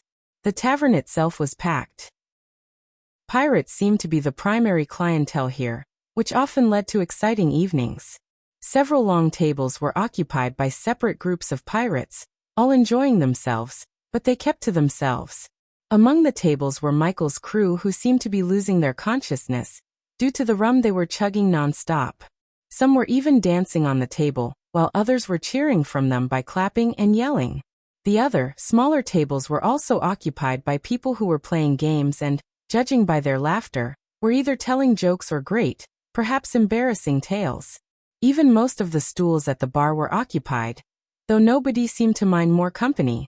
Michael did hear tales about this tavern back on the ship. Supposedly it was famous for something, but he couldn't remember what for. Though judging by the music and how many people were dancing, it must be the live band who just started playing. There are some empty chairs. Gaia pointed at the few empty chairs at the far end of the room as they walked towards the table to prepare for what would undoubtedly be a great morning. In the heat of the moment, most of Michael's crew completely failed to notice him until Shorty whispered something into their ears. They all gave a quick glance at Michael before resuming what they were doing. Few of the waitresses were still busy serving the other pirates. Michael and Gaia were not in a rush, so they just waited for one of the waitresses to come to them. How long are we gonna stay on this island? I have to make a few upgrades to our ship. Few days tops, I think. She's not a whore, Holman, let her go. The bartender's shout drew Michael's attention towards a waitress near Shorty's table. The waitress was trying to get herself free from the hold of a scar-faced pirate. She's a big girl. She can decide what she's gonna be tonight. The scar-faced pirate took out a pouch, pouring out gold coins on the table. By the look on the other pirates' faces, Michael could see that they were fortunate enough to plunder a rich merchant ship or two. Besides, among all the people in the tavern, these guys had shinier cutlasses and wore cleaner clothes. Look for someone else, Holman. The waitress freed herself from his grab by swatting his hand away. The golden hair waitress quickly rushed back into the kitchen, leaving Holman and his crew behind. This place hasn't changed a bit. Suddenly Michael heard a familiar voice as he turned to see Gibson walking towards them. Compared to the man he met before, Gibson looked like a new person. It's really a wonder how a bath and a new set of clothes could do to a man. Gibson scratched the back of his head in embarrassment. Michael gestured at him to pull up the empty chair to their table. "I'll get us something." Gaia left the table, leaving Gibson and Michael behind. Gibson would have offered to get something, but she didn't give him any time to offer his aid. "Tell me about yourself, Gibson." Michael noticed his hands were shaking as well as his eyes were checking the rum served by the waitresses. It was obvious he wanted a drink. Michael took his attention from the booze with the question. "Well, I was serving under Her Majesty before losing my leg and becoming a pirate." Her Majesty? The Empress of our continent. The our continent was the largest in this world. It was larger than Elon and Azer continent combined. He knew little to nothing about our continent except the fact that he had unfinished business to take care of in our. On a scale of 1 to 10, how powerful is our continent? 20 or even 30, Cap. David Gibson almost said his real name, but quickly corrected himself. The scholars say there are multiple magical ley lines under the land of our. Hence, everyone in every kingdom are fucking powerful. Also, those snobby bastards are ridiculously rich. Seems like my kind of place. Well, go there in the future. Gibson was about to protest this idea of them visiting our continent when his eyes widened in shock. He noticed Holman checking out Eli, the girl who killed a group of pirates like they were nothing. It took Michael a second to notice the change in Gibson's eyes. Gibson slowly turned his gaze away from Holman to Lucifer, but unlike he expected, the young man remained calm. Although the mask Gaia wore significantly reduced her beauty, her perfect hourglass structure, and her grace made her stand out in this crowd, especially when the tavern was lacking in ladies. Michael knew he can neither stop every man who checks out Gaia, nor cleanse the world of perverts. Therefore, he remained calm, as it wasn't worth his time to start a fight just because he's staring at Gaia from her top to bottom. Right at the moment, Michael noticed another set of eyes staring at Holman and Gaia. The figure was wearing a hood to cover his face. He wore what a typical pirate would wear, except his boots looked military. Now that the figure attracted Michael's attention, he noticed the figure was sitting in front of glass bottles on the table before the bartender. For a normal person, It would raise no flags, but for a highly trained assassin like Michael, it said many things about the figure. Gibson heaved a sigh of relief when Gaia left the bar counter without giving Holman a chance to mess with her. The tavern was neutral ground, and a place under the protection of the 3 great pirate captains. Fighting inside the tavern was forbidden. If anyone tried to start a fight, they would become the target of 3 captains. The last thing Gibson wanted was Lucifer to kill the 3 pirate captains and mess with the equilibrium of the pirate world. The figure quickly turned his gaze away from Holman as he pretended to take a sip from his mug, but Michael saw him using the glass bottles in front of him to monitor everything around him. Using reflective surfaces to monitor the area was a classic trick used by spies and assassins. Michael couldn't help but wonder what is a spy or an assassin doing in a tavern like this. Gaia placed a tray with 3 mugs filled with rum and 3 grilled salmon on the table before sitting beside Michael. It'd be weird if I ask for water to drink in this place, so just pretend to drink the rum, she said as her eyes looked at Gibson.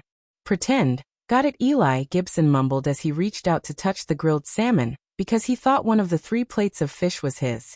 Plop! When his hand were about to touch the fish, he was swatted away by Gaia. Don't even think about it. Gibson saw Lucifer chuckle while Eli began to dig into the grilled fishes. Fuck, it's bad yet I can't stop eating, she said, cleaning the fish to its bones. While Gaia was stuffing her belly, Michael was calmly looking around the tavern, listening to all the conversations going around him. Who the fuck gave you this? Yet again, Michael heard Holman's voice. This time, Holman's shout silenced the entire tavern. Every pair of eyes were on Holman as he trembled in anger. It was him. The waitress pointed her hand at none other than Michael himself. Michael was taken aback by surprise by the waitress' words. Everyone in the tavern, including Gibson and Gaia, stared at Michael. You. Holman gave a kick to the table in front of him as the table violently clashed with the wall. The sounds of plates and mugs scattering on the floor could be heard throughout the tavern. Chapter 234. Michael was pretty confused for a moment, except when he saw the hooded figure staring at both him and Holman. He began to doubt that this might be the hooded figure's handiwork. He's good, Michael couldn't help praising the hooded figure. Although he kept his eyes on him, the hooded figure still somehow managed to orchestrate something to make Holman pissed off at him. What was on the piece of paper Holman's holding was still a mystery for him. Yet it was enough to make Holman and his crew very angry. Ah shit, here we go again. Gaia rolled her eyes. She was too focused on filling her belly that she failed to notice the hooded figure. Cool your pants, Holman. Fighting is not allowed here, the bartender lady yet again shouted at Holman. It somewhat slowed down Holman's walking pace towards Michael, but it didn't evaporate the anger in his eyes, not at all. Meanwhile, everyone in the tavern seemed extremely excited to see some action, including Michael's own crew. Unlike the rest of the pirates, his crew knew the result of the upcoming fight, yet they wanted to see some fancy magic again. Oh, this is gonna be good. Who is that guy? I've never seen him before. Look at the way he dressed, he might be someone from the northern continent. Who cares where he's from, let's enjoy the show. Go get him, Holman. Yeah, fuck him up.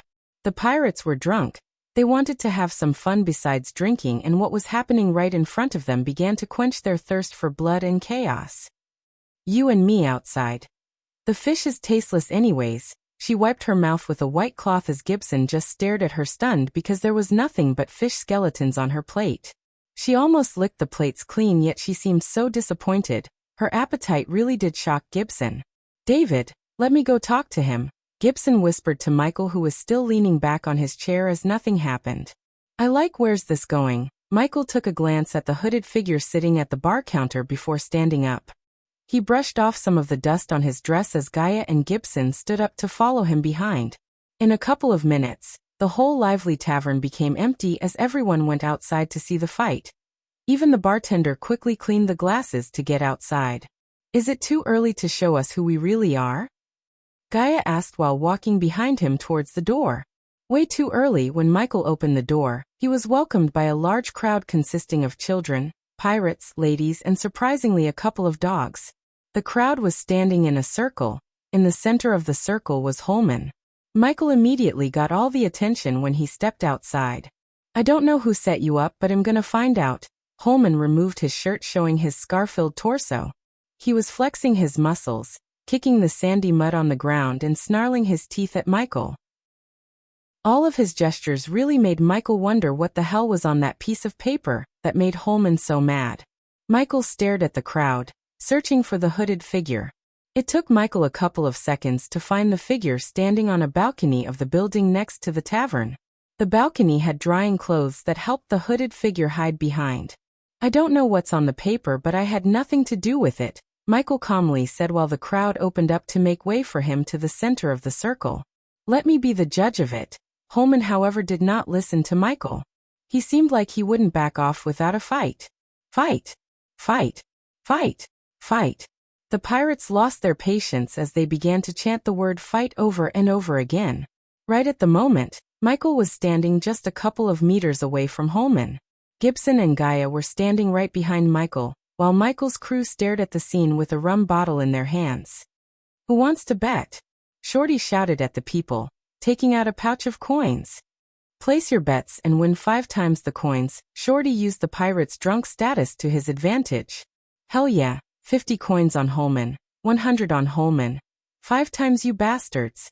Take out your coins and be a man." Shorty riled up the pirates to bet more. Shorty picked up one of his fellow pirates' hat to collect all the coins along with the bidder's name. He was surprisingly quick to get coins from almost everyone except a couple of dogs in the crowd. After collecting the coins, Gaia saw Shorty tug her sleeves. "Can you tell Cap to take a few punches before finishing him off? You are one little fucker." Gaia chuckled, seeing Shorty's courage and stupidity. He really surprised her by asking her to ask Michael to take a few punches, just because Shorty wants more people to bet on Holman. He may be a little crazy, but Gaia liked his quick wits and courage. "Well, split the coins 50-50. Really? I mean, yeah, sure." Shorty wanted to keep everything to himself, but what Gaia said freaked him out, yet he had to agree with her. He was not that stupid to argue with a woman who could kill him using her pinky. "Take a few hits." Shorty saw Gaia place her hand on her ear, whispering something. Shorty then noticed Lucifer turn his head for a second and nod. "All right, are we doing this or what?" Michael asked Holman, who was still flexing his muscles to attract the ladies in the crowd. "We're doing it." Holman finally stopped flexing his muscles after hearing Michael's words. After reaching 89% mastery over the fighting technique Gaia taught him, he could predict almost every possible move Holman would make in the next few seconds. If Michael wanted to, he could knock out or kill Holman in just a kick to his neck. However, he decided to take a few punches from Holman, not because Gaia asked him to, but because he wanted to see how strong are these people compared to those in the northern continent. Since they were unable to use arch energy or any kind of energy, he wanted to see if they were blessed with some other powers such as strong bodies. Holman rushed at Michael, slightly covering his face like a boxer. He was obviously expecting Michael to throw a punch, but unlike he expected, Michael just stood there. Because he never put up his guard, Holman quickly threw a punch at Michael's face. Thop! The very moment Holman's fist connected with Michael's face, it produced a thopping sound as the force of the punch pushed back Michael several steps backward. At the same time, the APD kicked in, injecting the healing potion into his bloodstream. Michael was stunned by the punch. It felt like someone hitting him with a sledgehammer, using all their might. The force behind the punch gave Michael a piece of valuable information. The Southerners definitely blessed with more raw power compared to the people of northern continents. This meant that although they lacked the ability to cultivate, they were not as vulnerable as Michael thought. In other words, Holman had the strength of a body refining stage cultivator. The pain he felt quickly disappeared thanks to the APD, yet a small trickle of blood flowed out of the corner of his lips. Michael spat the blood as a small smile emerged on his face. "Who taught you to throw a punch? Your grandma?" Oh, the crowd laughed, which made Holman more furious as he rushed at Michael again to close the gap between them. Thop! Thop! This time Holman punched Michael in the jaw with his right hand and landed a blow to his left rib cage using his left hand. Yet again, Michael felt an excruciating pain for a second before the APD injected the healing potion into his bloodstream. I'll bet 200 more on Holman. 400 on Holman. The return has gone up. 10 times the coins, people, 10 times. Shorty kept shouting while the pirate stupidly fell for his trick. Soon, they started to pour out the gold coins excitedly. Meanwhile, Michael continued to take a few punches to fully comprehend the extent of Holman's raw strength and stamina. "Why aren't you going down?" Holman couldn't believe he was smiling even after receiving his punches. He definitely felt the youngster's rib broken by one of his punches, yet he showed no expression of pain on his face. "I'll now show you how to throw a punch." Michael cracked his knuckles. However, before taking a step towards Holman, he turned back to throw a glance at the hooded figure standing on the balcony. Holman rushed at him again to finish him off while he was staring at somewhere else. As Holman threw the punch aiming straight at Michael's nose, he swiftly evaded the fist. The next second, Michael uppercut him in the jaw using just enough force to knock him out. Considering he gauged Holman's strength, he put enough arch energy to give him the power to knock him down. Thop. Ooh, what the?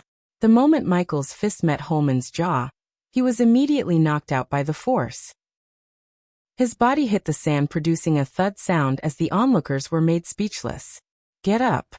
Hey. Gibson and the crew were yet again stunned by his display of strength. They kinda expected him to use some magic spells, but they never imagined him to knock Holman out in a single punch. "That's how you throw a punch." Ding! Congratulations to the host for successfully being a badass. The reward is 300 badass points. Ding! Congratulations to the host for successfully being a badass. The reward is 500 badass points. Ding! Congratulations to the host for successfully being a badass. The reward is 300 badass points. Ding! Congratulations to the host for successfully being a badass.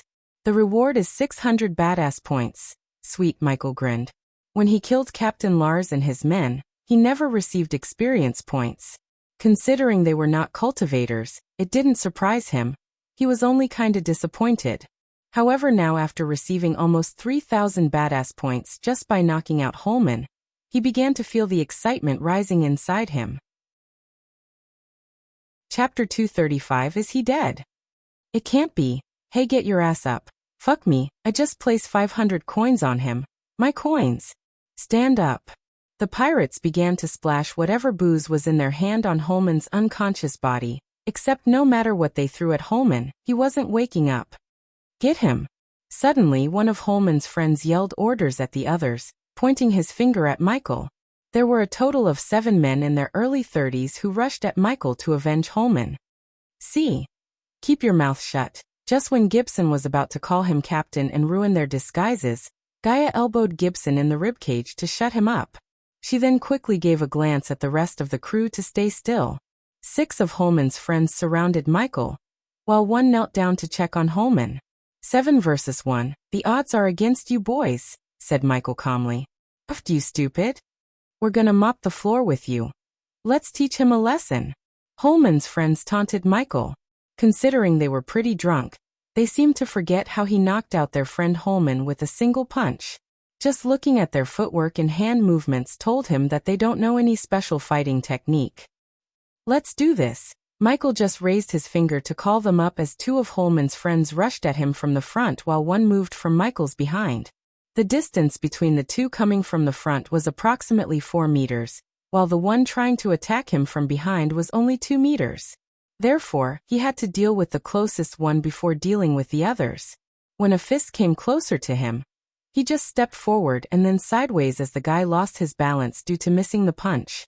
Before he could stumble down, Michael kicked his right knee, instantly breaking it. Ah, he screamed in agony, dropping to the ground. However, he did not give the guy any time as Michael grabbed his neck before sending a knee to the side of the guy's face, knocking him out instantly. Plus, one could hear a jaw-breaking sound when Michael's knee hit his face. After dropping one guy to the ground, the 2 who were rushing at him from the front halted their steps in shock, because everything happened so fast as many weren't even completely sure of what just happened. Although the 2 halted their steps, Michael did not stop as he dashed at him as fast as he could without using any arch energy. Even without lightning dash, the training he underwent made him extremely agile, strong, and fast. The boost slowed down the 2 guys' reflection speed. Wasting no time, he elbowed one guy on the side of his face. The jaw was separated by the elbow as he went down without a scream. The very next moment he twisted his body, swinging his right leg. The side whip kick instantly knocked the other guy, producing a short thud sound. At this time, the rest of Holman's friends began to rush at Michael from his front, left and right. With a swift kick to the gut, he sent the guy coming from the front stumbling back. Then he twisted his body, sending a fist into the guy's face. Michael felt his knuckles breaking the guy's nose. The blood splashed across the ice as well as stained Michael's fist. The last guy suddenly started to walk backward in fear, because he was the last one standing. The one who was checking on Holman already dragged Holman out of the way from the fight. Even after being shaken violently, Holman still did not recover his consciousness. "I told you the odds are against you," Michael said, kicking the guy who he sent stumbling backward with a kick to the gut before, finally knocking him out. "Thop. You come here." The last guy screamed at the one who was pretending to check on Holman. One could see that the guy was freaked out seeing his friends getting knocked out one by one. This time, Michael did not rush at him but just picked up a half-drunk rum bottle from the ground. The crowd was stunned at the scene as they now stared at Michael like he was some kind of freak. They watched Michael walk towards the last guy with the bottle in his hand. "You." The guy mumbled as he tried to unsheath his cutlass. Michael grabbed the guy's hand, stopping him from reaching his sword. "Next time, run away, crack." Michael smashed the bottle in the guy's head with enough force to knock him down. Out of the 7 men, 6 were knocked out. He turned his gaze towards the last man who was on the ground beside Holman. "Tell your friends, this ends right here. If they try anything silly, that'd be the last thing they do." After warning the guy, he just turned around, walking towards Gaia and Gibson. "Put this in your ear." He placed an earpiece in Gibson's hand, whispering to put it into his ear. Among the chaos, no one noticed the little exchange between Michael and Gibson. The onlookers were too focused on losing their money to Shorty. After Michael left the area, Shorty did not linger around as he knew the pirates would rob him blind if he stayed. Shorty gathered his crew before running behind Gibson. After the fight, Michael and Gaia walked into a dark alley near the tavern. Michael had to lose the crowd as some people who lost coins because of him might try to start another fight. As much as he could, he wanted to stay off the grid without showing any of his powers before he could get a complete idea about this part of the world. Getting into regular fights would ruin his plan. "Where are we going?" Gaia asked. The place was dark, nothing but trash to accompany them in the alley. The tall buildings on either side prevented much of the sunlight from lighting the alley, hence the darkness. "You're gonna come down or keep following us?" Michael stopped walking and shouted, looking at the top of the wooden building beside him. Gaia was confused, but she soon saw movements up on the roof. Just a few seconds after Michael's shout, the hooded figure leaped down from the top of the building and landed in front of them comfortably. "Who the fuck is he?" Gaia asked Michael while he just stood there calmly, waiting for the hooded figure to start speaking. "You made me," the hooded figure spoke with a thick accent. He was standing at least 6 feet 5 inches with enough muscles to compete in a bodybuilding competition back on Earth. Yet he seemed so agile. "I noticed. It'd be nice if you tell me why did you choose me and what do you want?" "Call it a gut feeling. I'm putting up together a team and after what I saw, I'd say my gut feeling was right. It was you who set up that Holman guy, wasn't it?" Gaia connected the dots as the hooded figure's silence confirmed her theory. "Team for doing what?" "A simple retrieval. There are risks but you'll 3 million in gold before and 3 million after the job's done. 6 million for a simple retrieving. I'm interested." He didn't believe someone would pay 6 million for a simple retrieving job. However, he wanted to learn more about this part of the world and its people. Doing this job would not only make him rich, but also help him gather more information. Besides, he wanted to know who's willing to pour out that many coins and for what. Even if the team just consisted of 4 people and the same payday for everyone, it would cost the one running the operation 24 million. If someone was willing to pay 24 million, he knew what he wanted to be retrieved must be worth it. "Meet me at the docks in 8 hours. We'll be headed to Giselle." The moment the hooded figure mentioned the name Giselle, Michael's brows arched up. Kingdom Giselle was his destination. It was where the source of Nightcrawler's magic radiation hiding artifact. He paid the system a hefty sum to get the location. He even left the Demon Soul Stone back at the Abyssal to get his hands on the artifact before anyone else could. Now it seemed like someone's already putting together a team to get the artifact. Before Michael could ask any further questions, The hooded figure used a grappling hook similar to Michael's to reach the rooftop and disappear. The design of the grappling hook was different from Michael's Mark III, yet he was surprised by the device. According to Arya, the Southerners always compensated for the lack of arch energy with technology and science. Now that he saw the hooded figure use such a device, he began to form an idea about this part of the world. Giselle? It's where we're going. Somehow I can't believe it's just a coincidence. Either way, we'll see this through, said Michael. Where do you want me? Get to Gibson and follow us discreetly. In doing this alone, he gave a gentle pat on her shoulder before leaving the alley. Since they didn't want the hooded figure to know the Silent Reaper belonged to them, they had to be cautious. They had to keep their cards close to their chest without revealing them because they could be used to their advantage if the hooded figure tried to double-cross them after the job was done. Chapter 236. Dusk came sooner than expected. The last of the sun's rays caught it behind soft gray clouds. The sandy streets of Pirate Cove took on the look of an old photograph, every familiar thing a shade of gray. Slowly the view faded to blackness and the night began, slowly letting the stars in the sky shine. The sound of waves hitting the sea boulders as well as the birds chirping radiated a soothing effect to everyone on the island. Right at the moment, Michael stood on the docks looking at the sun disappearing into the horizon. He felt peaceful as the time flew by without his notice. Soon when the light of the sun completely vanished, a merchant ship sailed towards him to dock at the docks. Hop in. After the ship stopped, Michael saw a 7-foot gigantic man throw him a plank to get on board the ship. The moment he stepped on the upper deck, he noticed a handful of crew running around the deck. Welcome on board, new guy. Michael had to look up to see his face. He had ruffled short-length hair, well-defined muscles like a bodybuilder. He only wore brown breeches as well as black boots, nothing to cover his upper body. On his behind, Michael noticed a huge warhammer hanging on. Coupled with his dark skin, the man could give a heart attack to any soft-hearted person. Regardless of his terrifying body, he welcomed Michael with a genuine smile on his face. He also reached out for a handshake.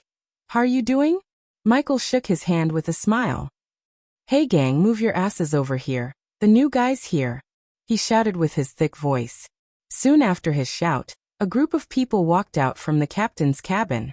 He saw a young short golden-haired girl with a crossbow, a brown-haired youngster with a rapier hanging on his waist, a short person with a hood covering his face, and finally, a youngster with big round glasses on his face. Michael looked around to see the hooded figure he met in the alley, but he wasn't with the group in front of him. "So what's your specialty?" the golden-haired girl asked. She was an average-looking girl, fair skin, square jaws, hazel eyes. The only unique thing about her was the tattoo on her neck, a tattoo of a raven. Unlike the man who welcomed Michael, there was no friendly smile on her face. She seemed as she was pissed off at someone. "Depends," he just shrugged. "That ray of sunshine is Marcella." The big man began to introduce them one by one to Michael. "He calls himself Brownie," he pointed at the brown-haired youngster. "I think it's something to do with his brown hair," the big man whispered with a chuckle. After introducing Marcella and Brownie, the big man pointed his finger at the short hooded figure. "That's Jesse," the big man said as Jesse waved his hand. "You might want to hide your things from him," the big man whispered again before pointing his finger at the glasses-wearing youngster. "I'm Jonah, welcome." "Welcome aboard." Before the big guy could, the youngster introduced himself with an awkward smile. "You can call me Logan." Logan again reached out for a handshake. "David." Once again Michael shook his hand. "You got quite a grip, David." Logan gave a friendly pat on Michael's back. "I don't see any peace on you, David. Where we are going, you'll need something," Marcella said. "Let's bring him up to speed." Michael turned his head towards the captain's cabin to see a bald, muscular man with various tattoos covering his neck walking towards him. Judging by the height and the device strapped around his wrist, he knew this guy is the hooded figure he met earlier. The man had tan skin, a round face with small lively eyes. He was not as tall as Logan but not short as Jesse either. "Follow me." "That's Ross," in case you didn't know. They all followed Ross behind into the captain's cabin. When they opened the door, Michael saw another man wearing full leather armor standing behind a round oak table. The armor looked sturdy. The man was an inch taller than Ross, neatly combed his short black hair to the side. On his back, Michael saw a shiny silver round shield as well as a long sword hanging on his waist. After everyone entered the room, Ross closed the room while the man tossed a pay cube towards Michael. Your advance is in the pay cube.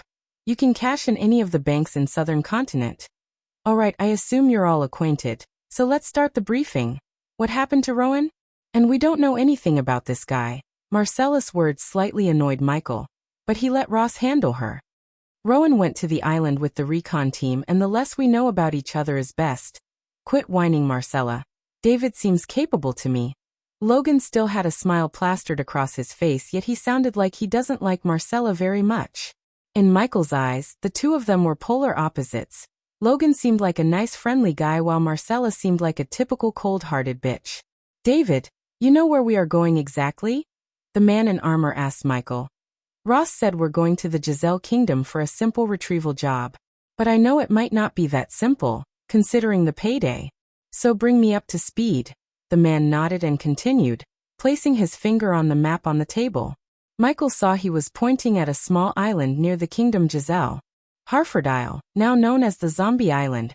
Michael was genuinely surprised by the man's words. You call them Netherals, Ross said. It was obvious Ross gathered information about him at the tavern through one of his crew members.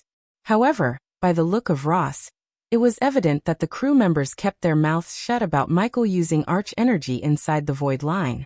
You dealt with them before? The man asked. Yeah, killed a few. You're okay with venturing into an island filled with fucking undead because you killed a few, Jesse. The hooded figure opened his mouth for the first time. He had the voice of a teenager. If Michael had to guess, he would say Jesse is 18 or 19 years old. As some of you may know, the annual hunting of the undead starts 2 days from now. We'll enter the island as hunters, reach the center of the island, get what we need, and get the hell out of there. This is the short version of the plan. The longer version is the island is divided into 3 circles. The outer circle has fewer undead creatures, hence less dangerous. The deeper we move forward towards the center of the island, the dangerous it'd be.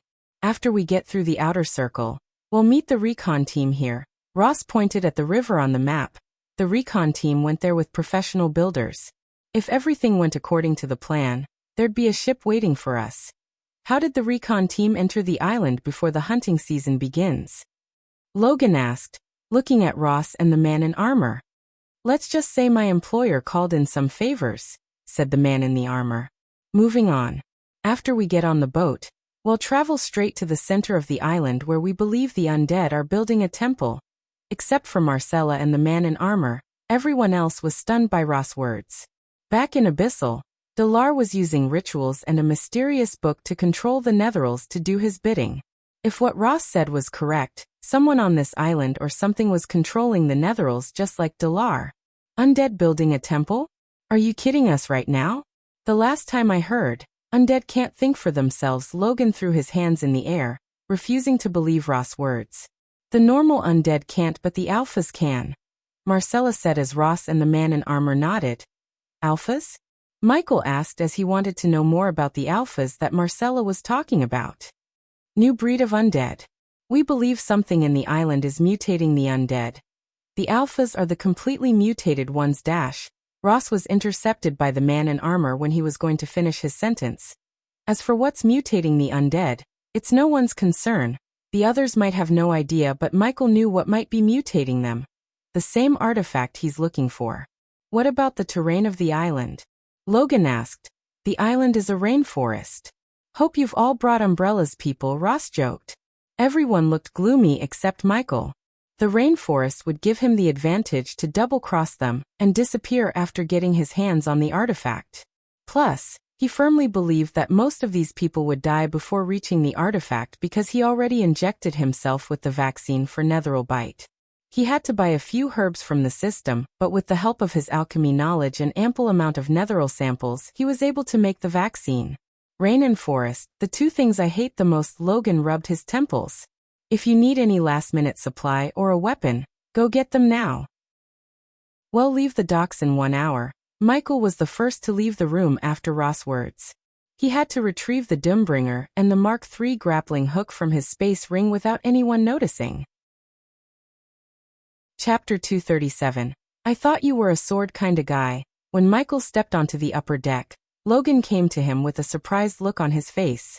His Doombringer was majestically hanging on his behind, gently reflecting the moonlight. It looks heavy. Logan's eyes were sparkling looking at the Doombringer.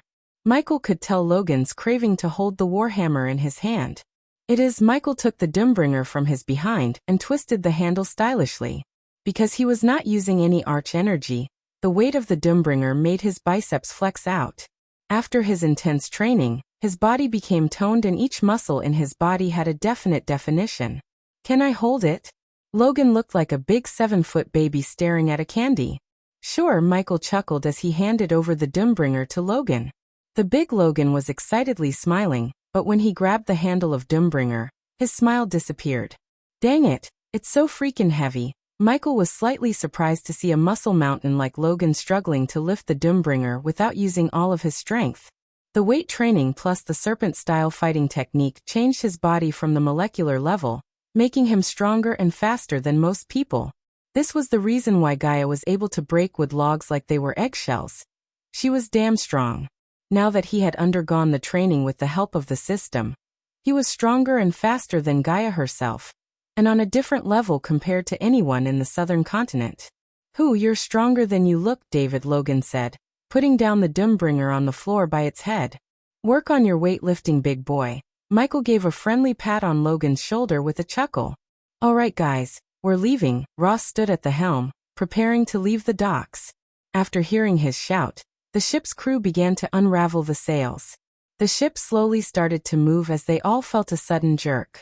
Michael walked over to the edge of the ship, leaned on the edge, looking at the starry night above the peaceful ocean.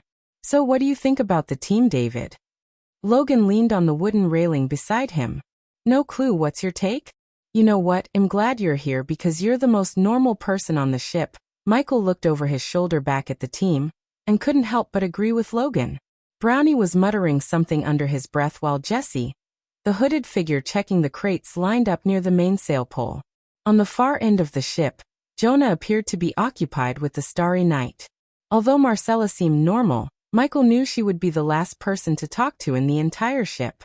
Logan was dead wrong about him being normal, but compared to the others, he was the friendliest and normal-looking person on the ship. Ross is kind of the team captain here. Marcella is our tracker, Jesse is the thief. I don't know how a thief could help with our mission. I heard Brownie is some kind of undead expert in Jonah. I have no idea why we are bringing him along with us. Michael took a mental note in his mind. If he wanted to double-cross them at the end, he needed to know everything there is to know about them. How do you know all this? He asked Logan. Because I was the first to get recruited by Ross, Michael nodded. And let me guess, your specialty is killing undead. Undead, overgrown beasts, bandits, etc., etc. The mercenary job requires killing pretty much all the above. Being mercenary wasn't very much different from being an adventurer. They both would get the job done for an amount. Since Logan didn't seem like a genius guy, he made the right choice by becoming a mercenary in Michael's mind. Also, Logan seemed like a nice, easygoing guy. I guess you're also here to keep the undead from killing the team. Yeah, you can say that. Why did you come to the southern continent anyways? I thought you cultivators hated crossing the void line. You know? Michael was slightly surprised, but he could tell Ross might have told Logan about where he came from. Come on, the way you dress is kinda dead giveaway. Besides, H and Ross told us about you. H? You mean the guy in armor? Yeah, no one here knows his real name. He just goes by H. I don't know what his deal is, but he rubbed me the wrong way. Whatever, tell me, David. Do you miss being a cultivator? What could have possibly made you come here? Michael didn't feel like Logan was prying, but was genuinely curious about the reason for his trip to the southern continent. Besides, it was a logical question as cultivators rarely came to the southern continent. No matter how powerful a cultivator was, if he crossed the void line, he would instantly turn into a mortal. Well, I like to travel and always wanted to see what the southern continent looked like. Let me tell you about the southern continent.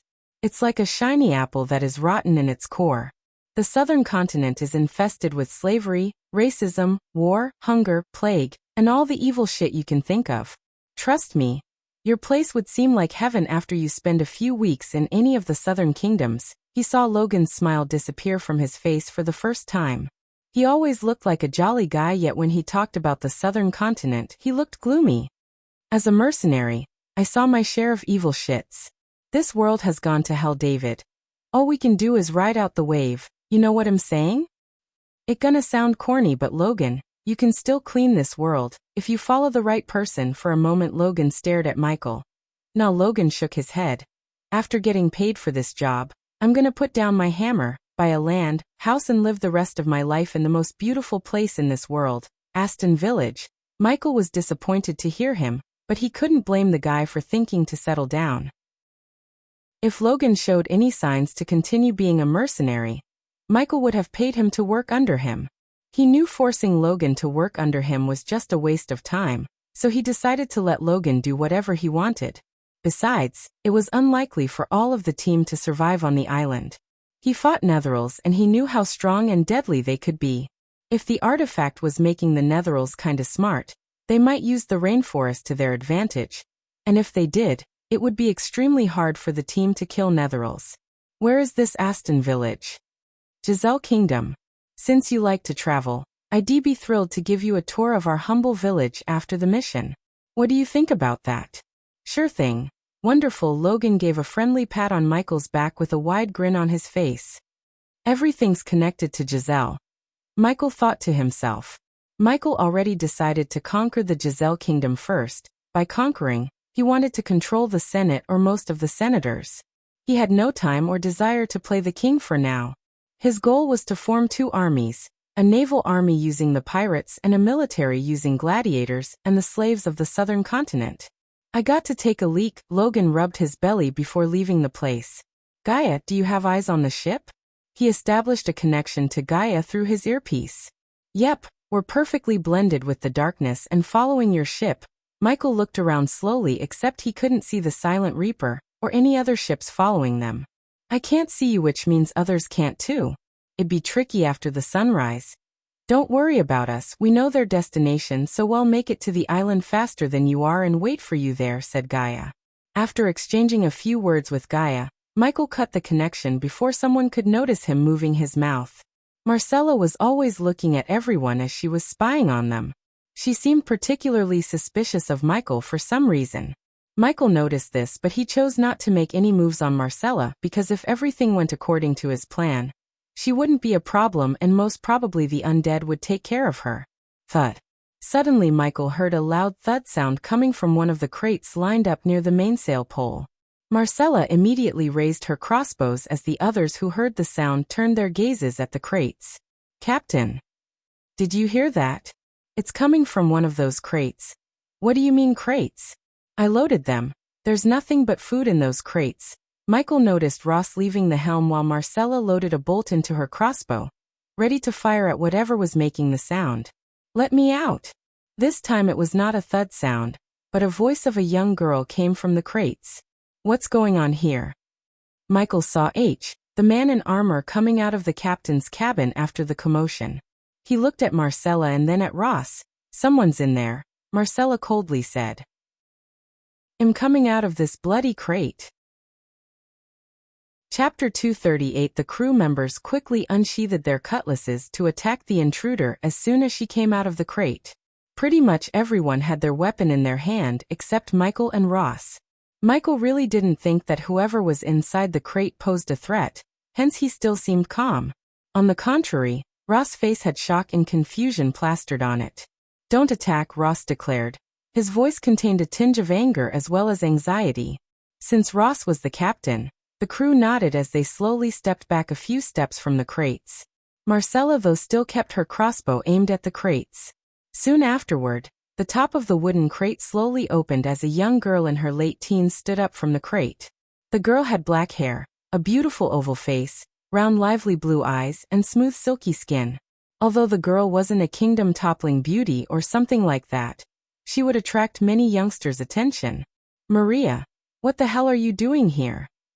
Marcella turned her gaze towards Ross. She was surprised. Not only Marcella but everyone on the ship was surprised by Ross' words. Ross, who is she?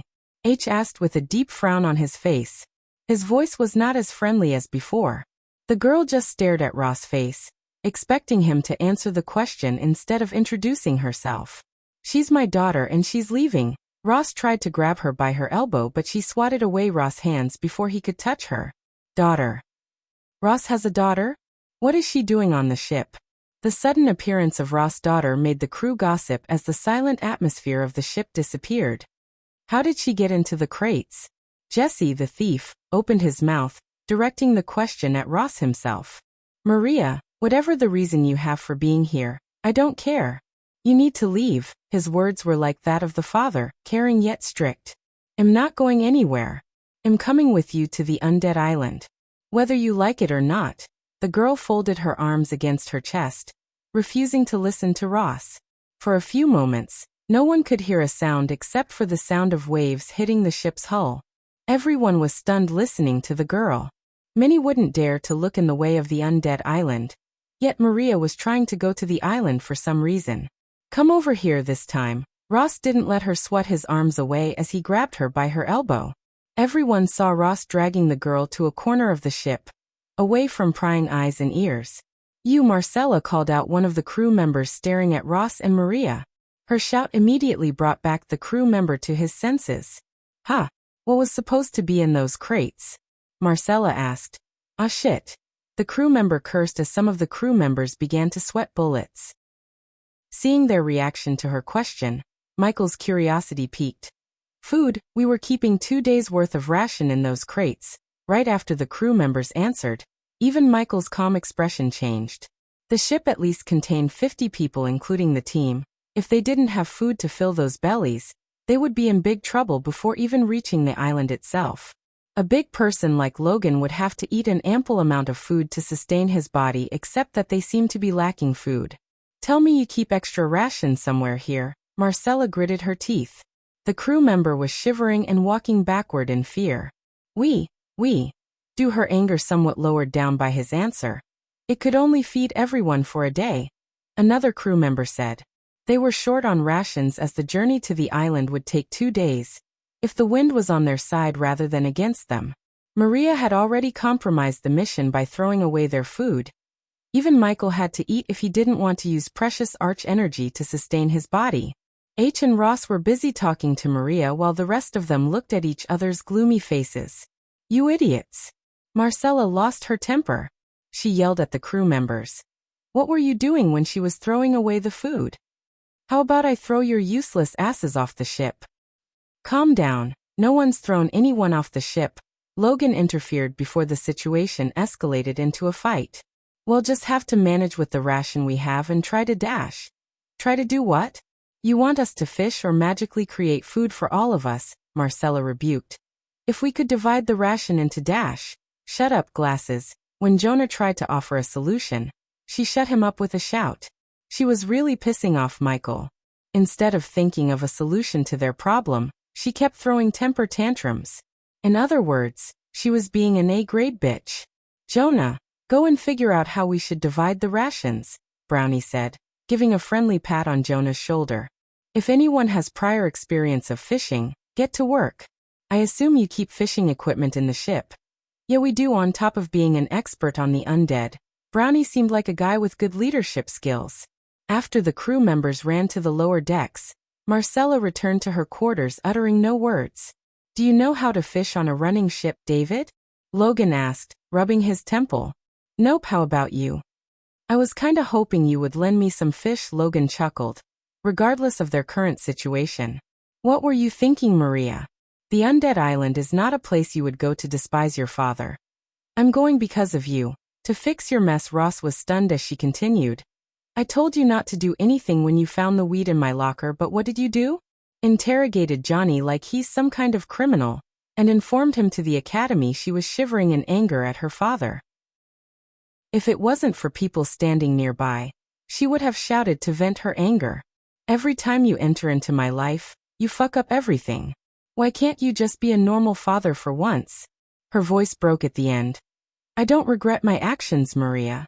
But you will if you come to the undead island. You're gonna jump onto the boat and go home. End of discussion. She stomped the wooden floor in anger. I can come with you and you can keep me safe, or I'll go to the island by myself and probably die. Either way, I'm going after Johnny.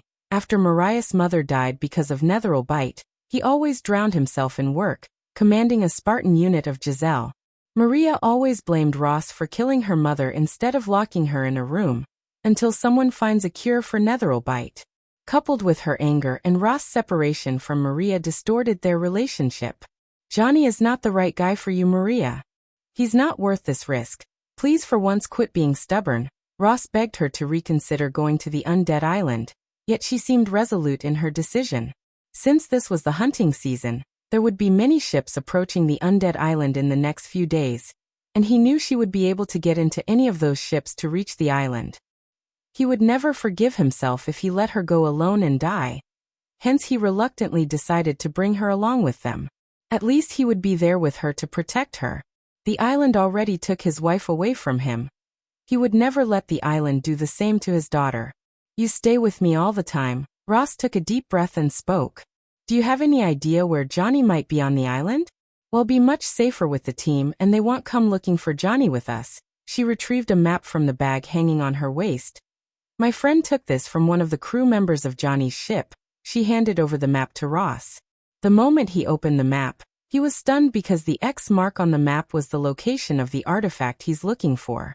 This meant that another team is looking for the same artifact as he is. He's going to the island's center. She frowned, looking at her father's serious look on his face. What does it mean? It means he's with the team that's searching for the exact thing as we are. While they were in the middle of the conversation, H came back. Ross handed over the map to him. H2 had the same look on his face as Ross when he laid his eyes on the map. Another team is hunting for the artifact H. Do you know about this? H shook his head. Thanks to your daughter we have no food to sustain for more than a day. Now this, we have to sail faster, Ross. H handed over the map back to Ross before looking at Maria. What are you gonna do about your daughter? She's coming with us. You kidding me? She's a civilian, not to mention a liability. She's already compromised the mission by throwing away the food. I won't let her jeopardize the mission further. This is my operation and my decision, H. If you don't like the way I do things, you can report me to the Senate, and we both know who they gonna support. H knew his words were nothing but the truth. Until they could find the artifact, H knew he had to rely on Ross' skills. The Senate leaders personally appointed Ross for this mission. The last thing H wanted is to piss off the Senate leaders, which would piss off his employer. This is a bad idea, H said before walking away. This is Ross said to himself. Whether he likes it or not, Ross knew H is right, but because of his daughter's stubbornness, he had no other choice. Chapter 239. While Jonah was trying to calculate the appropriate amount of ration one should consume, Michael and Logan were sitting leisurely on the ship's ledge with a fishing rod in their hand. Michael's expertise in fishing came from watching others do in the movies, while Logan had no expertise at all. Some say fishing will calm your soul. It is kinda relaxing, Logan. The full moon in the sky, the sound of the ocean, and the slowly moving sail ship made fishing relaxing regardless of Michael's inexperience in fishing. In his previous life, he never had time to enjoy such activities. Plus, he always liked to spend his little bit of free time playing video games, improving his skills as well as watching movies or TV shows. Only since he came to this world, he was able to enjoy simple things in life like fishing. Even if he couldn't catch a single fish, he was enjoying peace and calm. The little chit-chat with Logan gave him an idea about the southern continent. I heard cultivators don't sleep or eat. It's weird, but you don't have to scrounge the god's green earth just to fill your belly, huh? It's BS. It's not that cultivators don't eat or sleep. It's that we don't need to eat or sleep to sustain our body. Take me for example. I eat and sleep back there like you people here. Logan started to pour out all the questions about cultivators and cultivation, as Michael answered his questions one by one. He answered Logan's questions in a manner that would tempt Logan to try to become a cultivator. Currently, it wasn't impossible for the Southerners to become cultivators after leaving the void area, aka the southern continent, but most of them tend to have extremely slow cultivation speed, as it would be difficult for their bodies to adapt to the new environment. The time flew quickly as the sun started to rise on the horizon, painting the sky in bright orange with its golden rays. The upper deck slowly began to get filled with more and more crew members. After sleeping last night with an empty belly, They all seemed weak and exhausted. The sun wasn't the only thing Michael saw on the horizon. He could see a merchant galleon ship. Look! A ship, one crew member shouted. His voice contained joy. Even Logan began to grin widely looking at a merchant ship.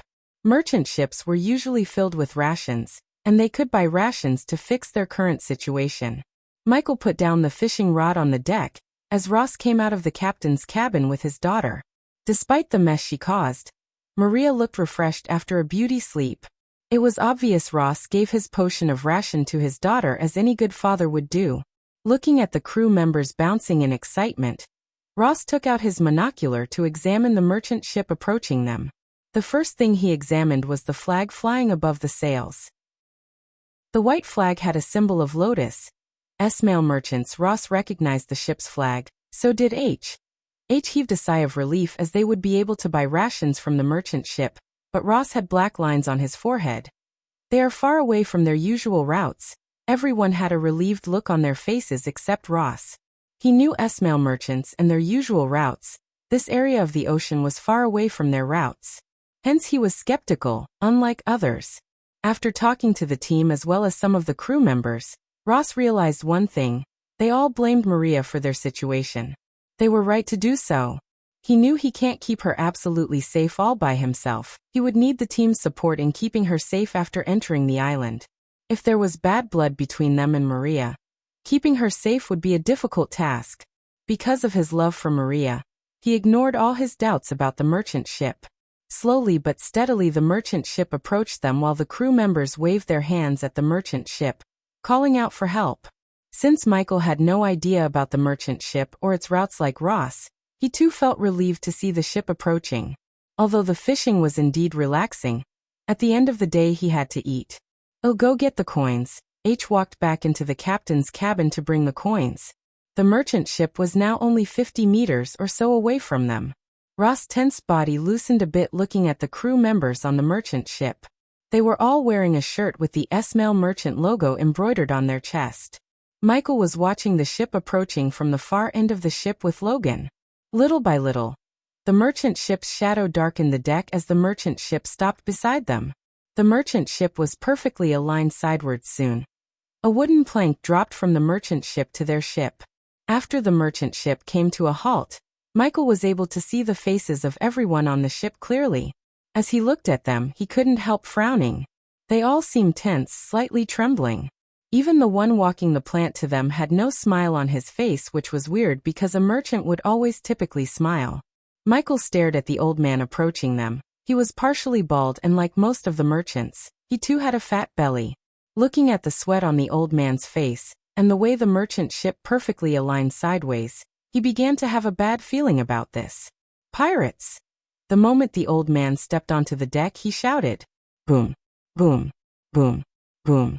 But it was too late as the merchant ship bombarded their ship with cannonballs. Logan was thrown away by the force of the impact near him, as Michael jumped away to cover himself. "Open fire." Ross leaped towards the helm to move the ship after shouting an order at the crew. The sudden attack caught the crew members completely by surprise as a few of them were blown to pieces by the cannon fire. The air reeked of gunpowder and wooden splinters flew everywhere, inflicting major and minor wounds to the crew. Logan was crawling somewhere to hide behind a cover, yet the gigantic sledgehammer on his back slowed down his movements. Boom, boom, boom.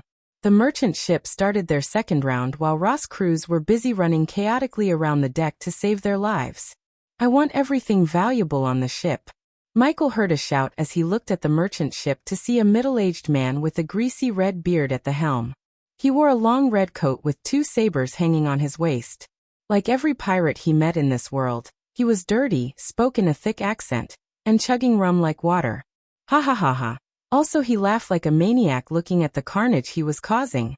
Following his mad laughter, pirates who were previously hiding in the lower decks began to swarm out of the ship to pillage Ross' ship. "Watch out!"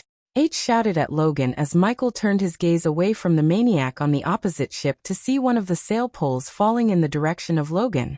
The speed of pole falling was much greater than Logan crawling away. Therefore, if one didn't stop the pole or help Logan, he would die. Right at the moment, everyone was fighting for their lives and unable to help the others like Logan. The reason for Logan's state was the first cannonball that landed just near him. The force knocked out Logan. If someone else was in Logan's place, the force would have killed them. The pirates easily jumped onto the ship and began to attack everyone they saw. Michael quickly took the Doombringer from his back, not to kill any pirates but to save Logan. He threw the Doombringer aiming at the sail pole that was about to crush Logan. The Doombringer soared through the sky. Just when Logan was about to accept his death, he saw the sail pole blasted into smithereens. Thud. He covered his eyes to prevent the wooden splinters from blinding him, but he clearly heard a loud thud noise amidst the sound of battle. When he opened his eyes, he noticed Michael's Doombringer lying on the floor. "Get your ass up, big guy." Logan saw David reaching his hand out to help him up. Logan didn't waste any time as he quickly stood up before another disaster hit him. "I owe you one," Michael just nodded. "Let's kill some pirates." He clutched the Doombringer tighter. Logan also took his huge sledgehammer from his behind with a bloodthirsty look on his face. Since they almost killed him, Logan wanted to pay them back 10 times back by crushing them with his sledgehammer. Even though there were many people on the ship, one pirate picked Michael as his target. With a curved saber on his hand, he rushed at Michael. Looking at the pirate running towards him, he swung the Doombringer as fast as he could. His speed caught the pirate off guard. The warhammer hit the pirate's ribcage before his saber could cut Michael. The pirate's ribcage caved as he was sent flying off the ship. The blood, bone, and pieces of lung splattered across the deck. His death was horrible, even surprising Michael. Until now, Michael only used Doombringer to kill Netherils. This was the first time he killed a mortal. When he attacked the pirate, it only felt as if he was crushing a bag filled with nothing but eggshells. There was no resistance as the Doombringer crushed the pirate without an effort. Chapter 240. On the other side, Logan swung his sledgehammer, crushing 2 pirates' heads. The pirates were prepared to fight light-armed people like Marcella, but not prepared to battle fighters with heavy weapons such as Michael or Logan. Although some pirates avoided running to Logan seeing his muscular build, there were still some daredevils who tried to kill Logan. Michael was an unstoppable force on the ship.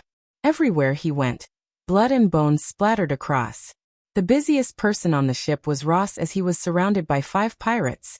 The pirates tried to kill the captain of the ship, ending the battle before they lose more of their brethren.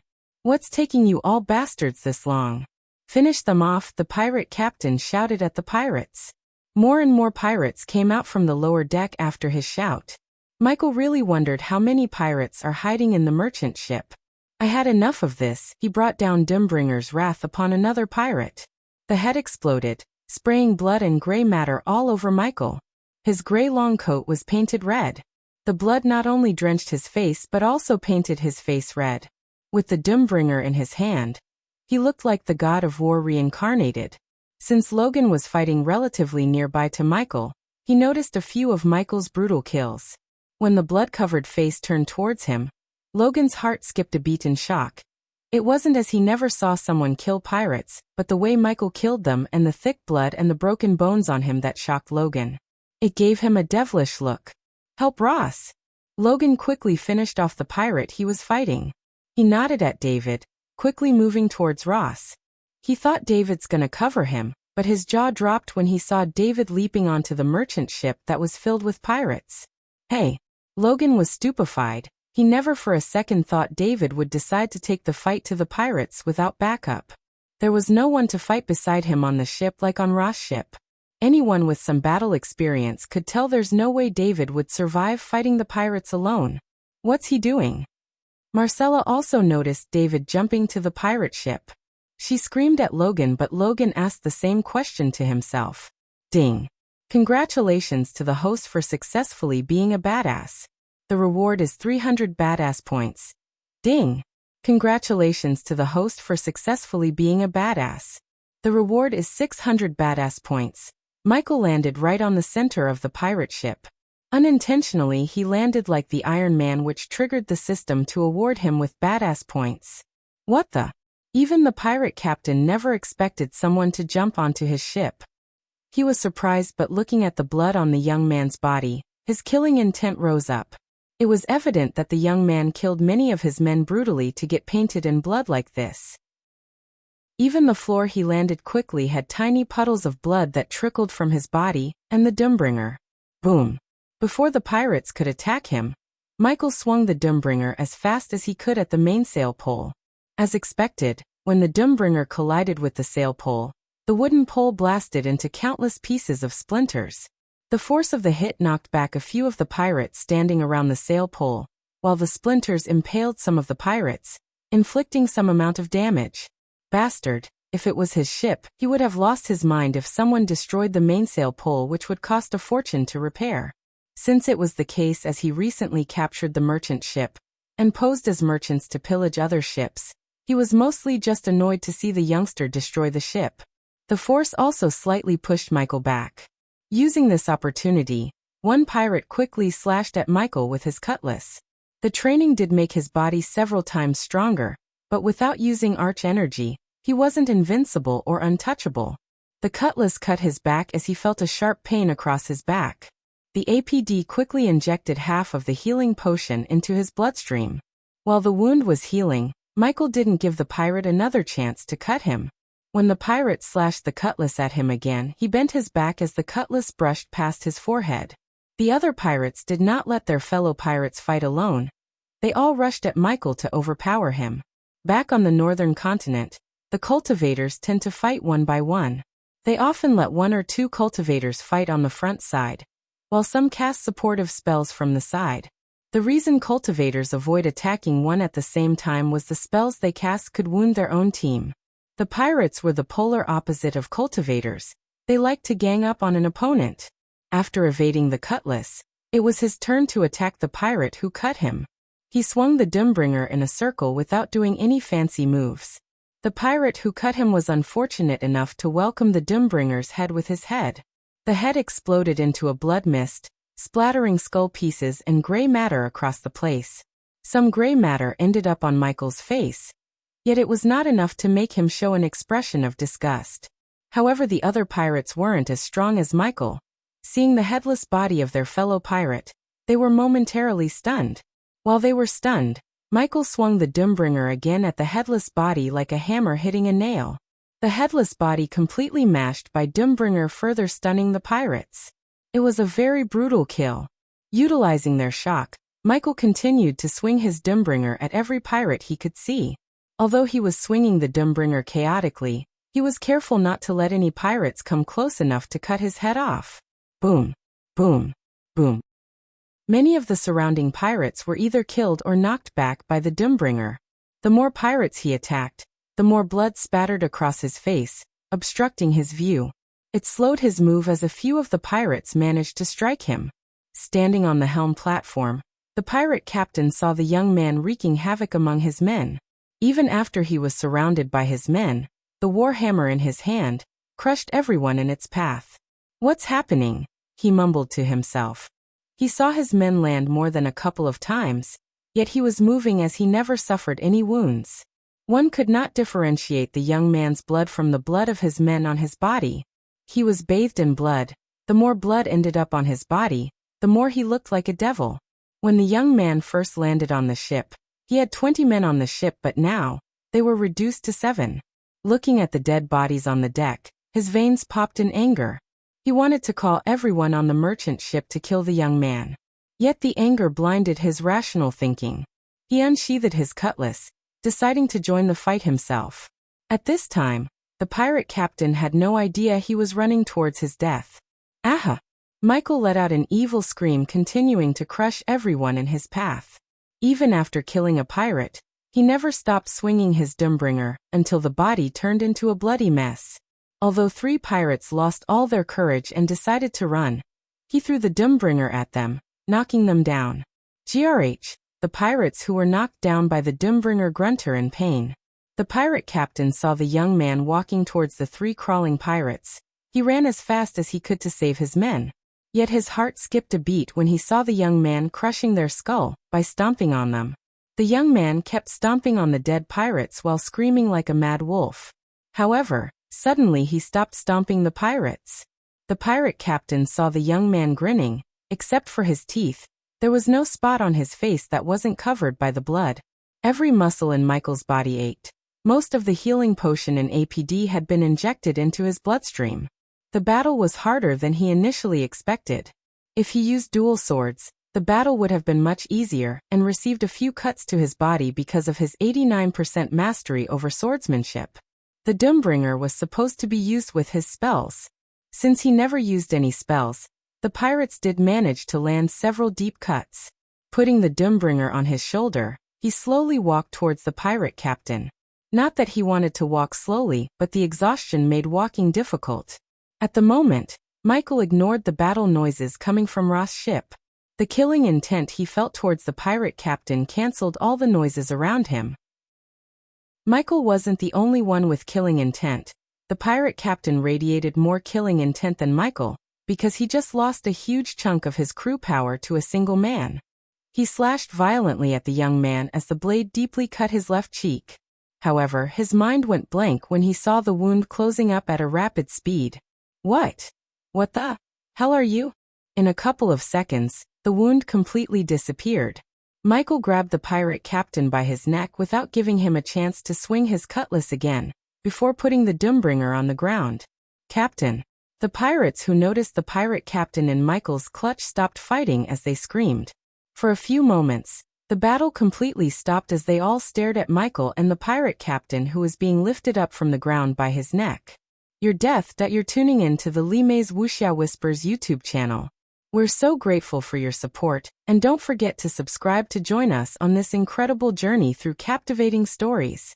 Your generosity through donations truly makes a world of difference, as it's the primary source of revenue that allows me to expand and enhance this channel for you. Thank you from the bottom of my heart for being a part of this adventure.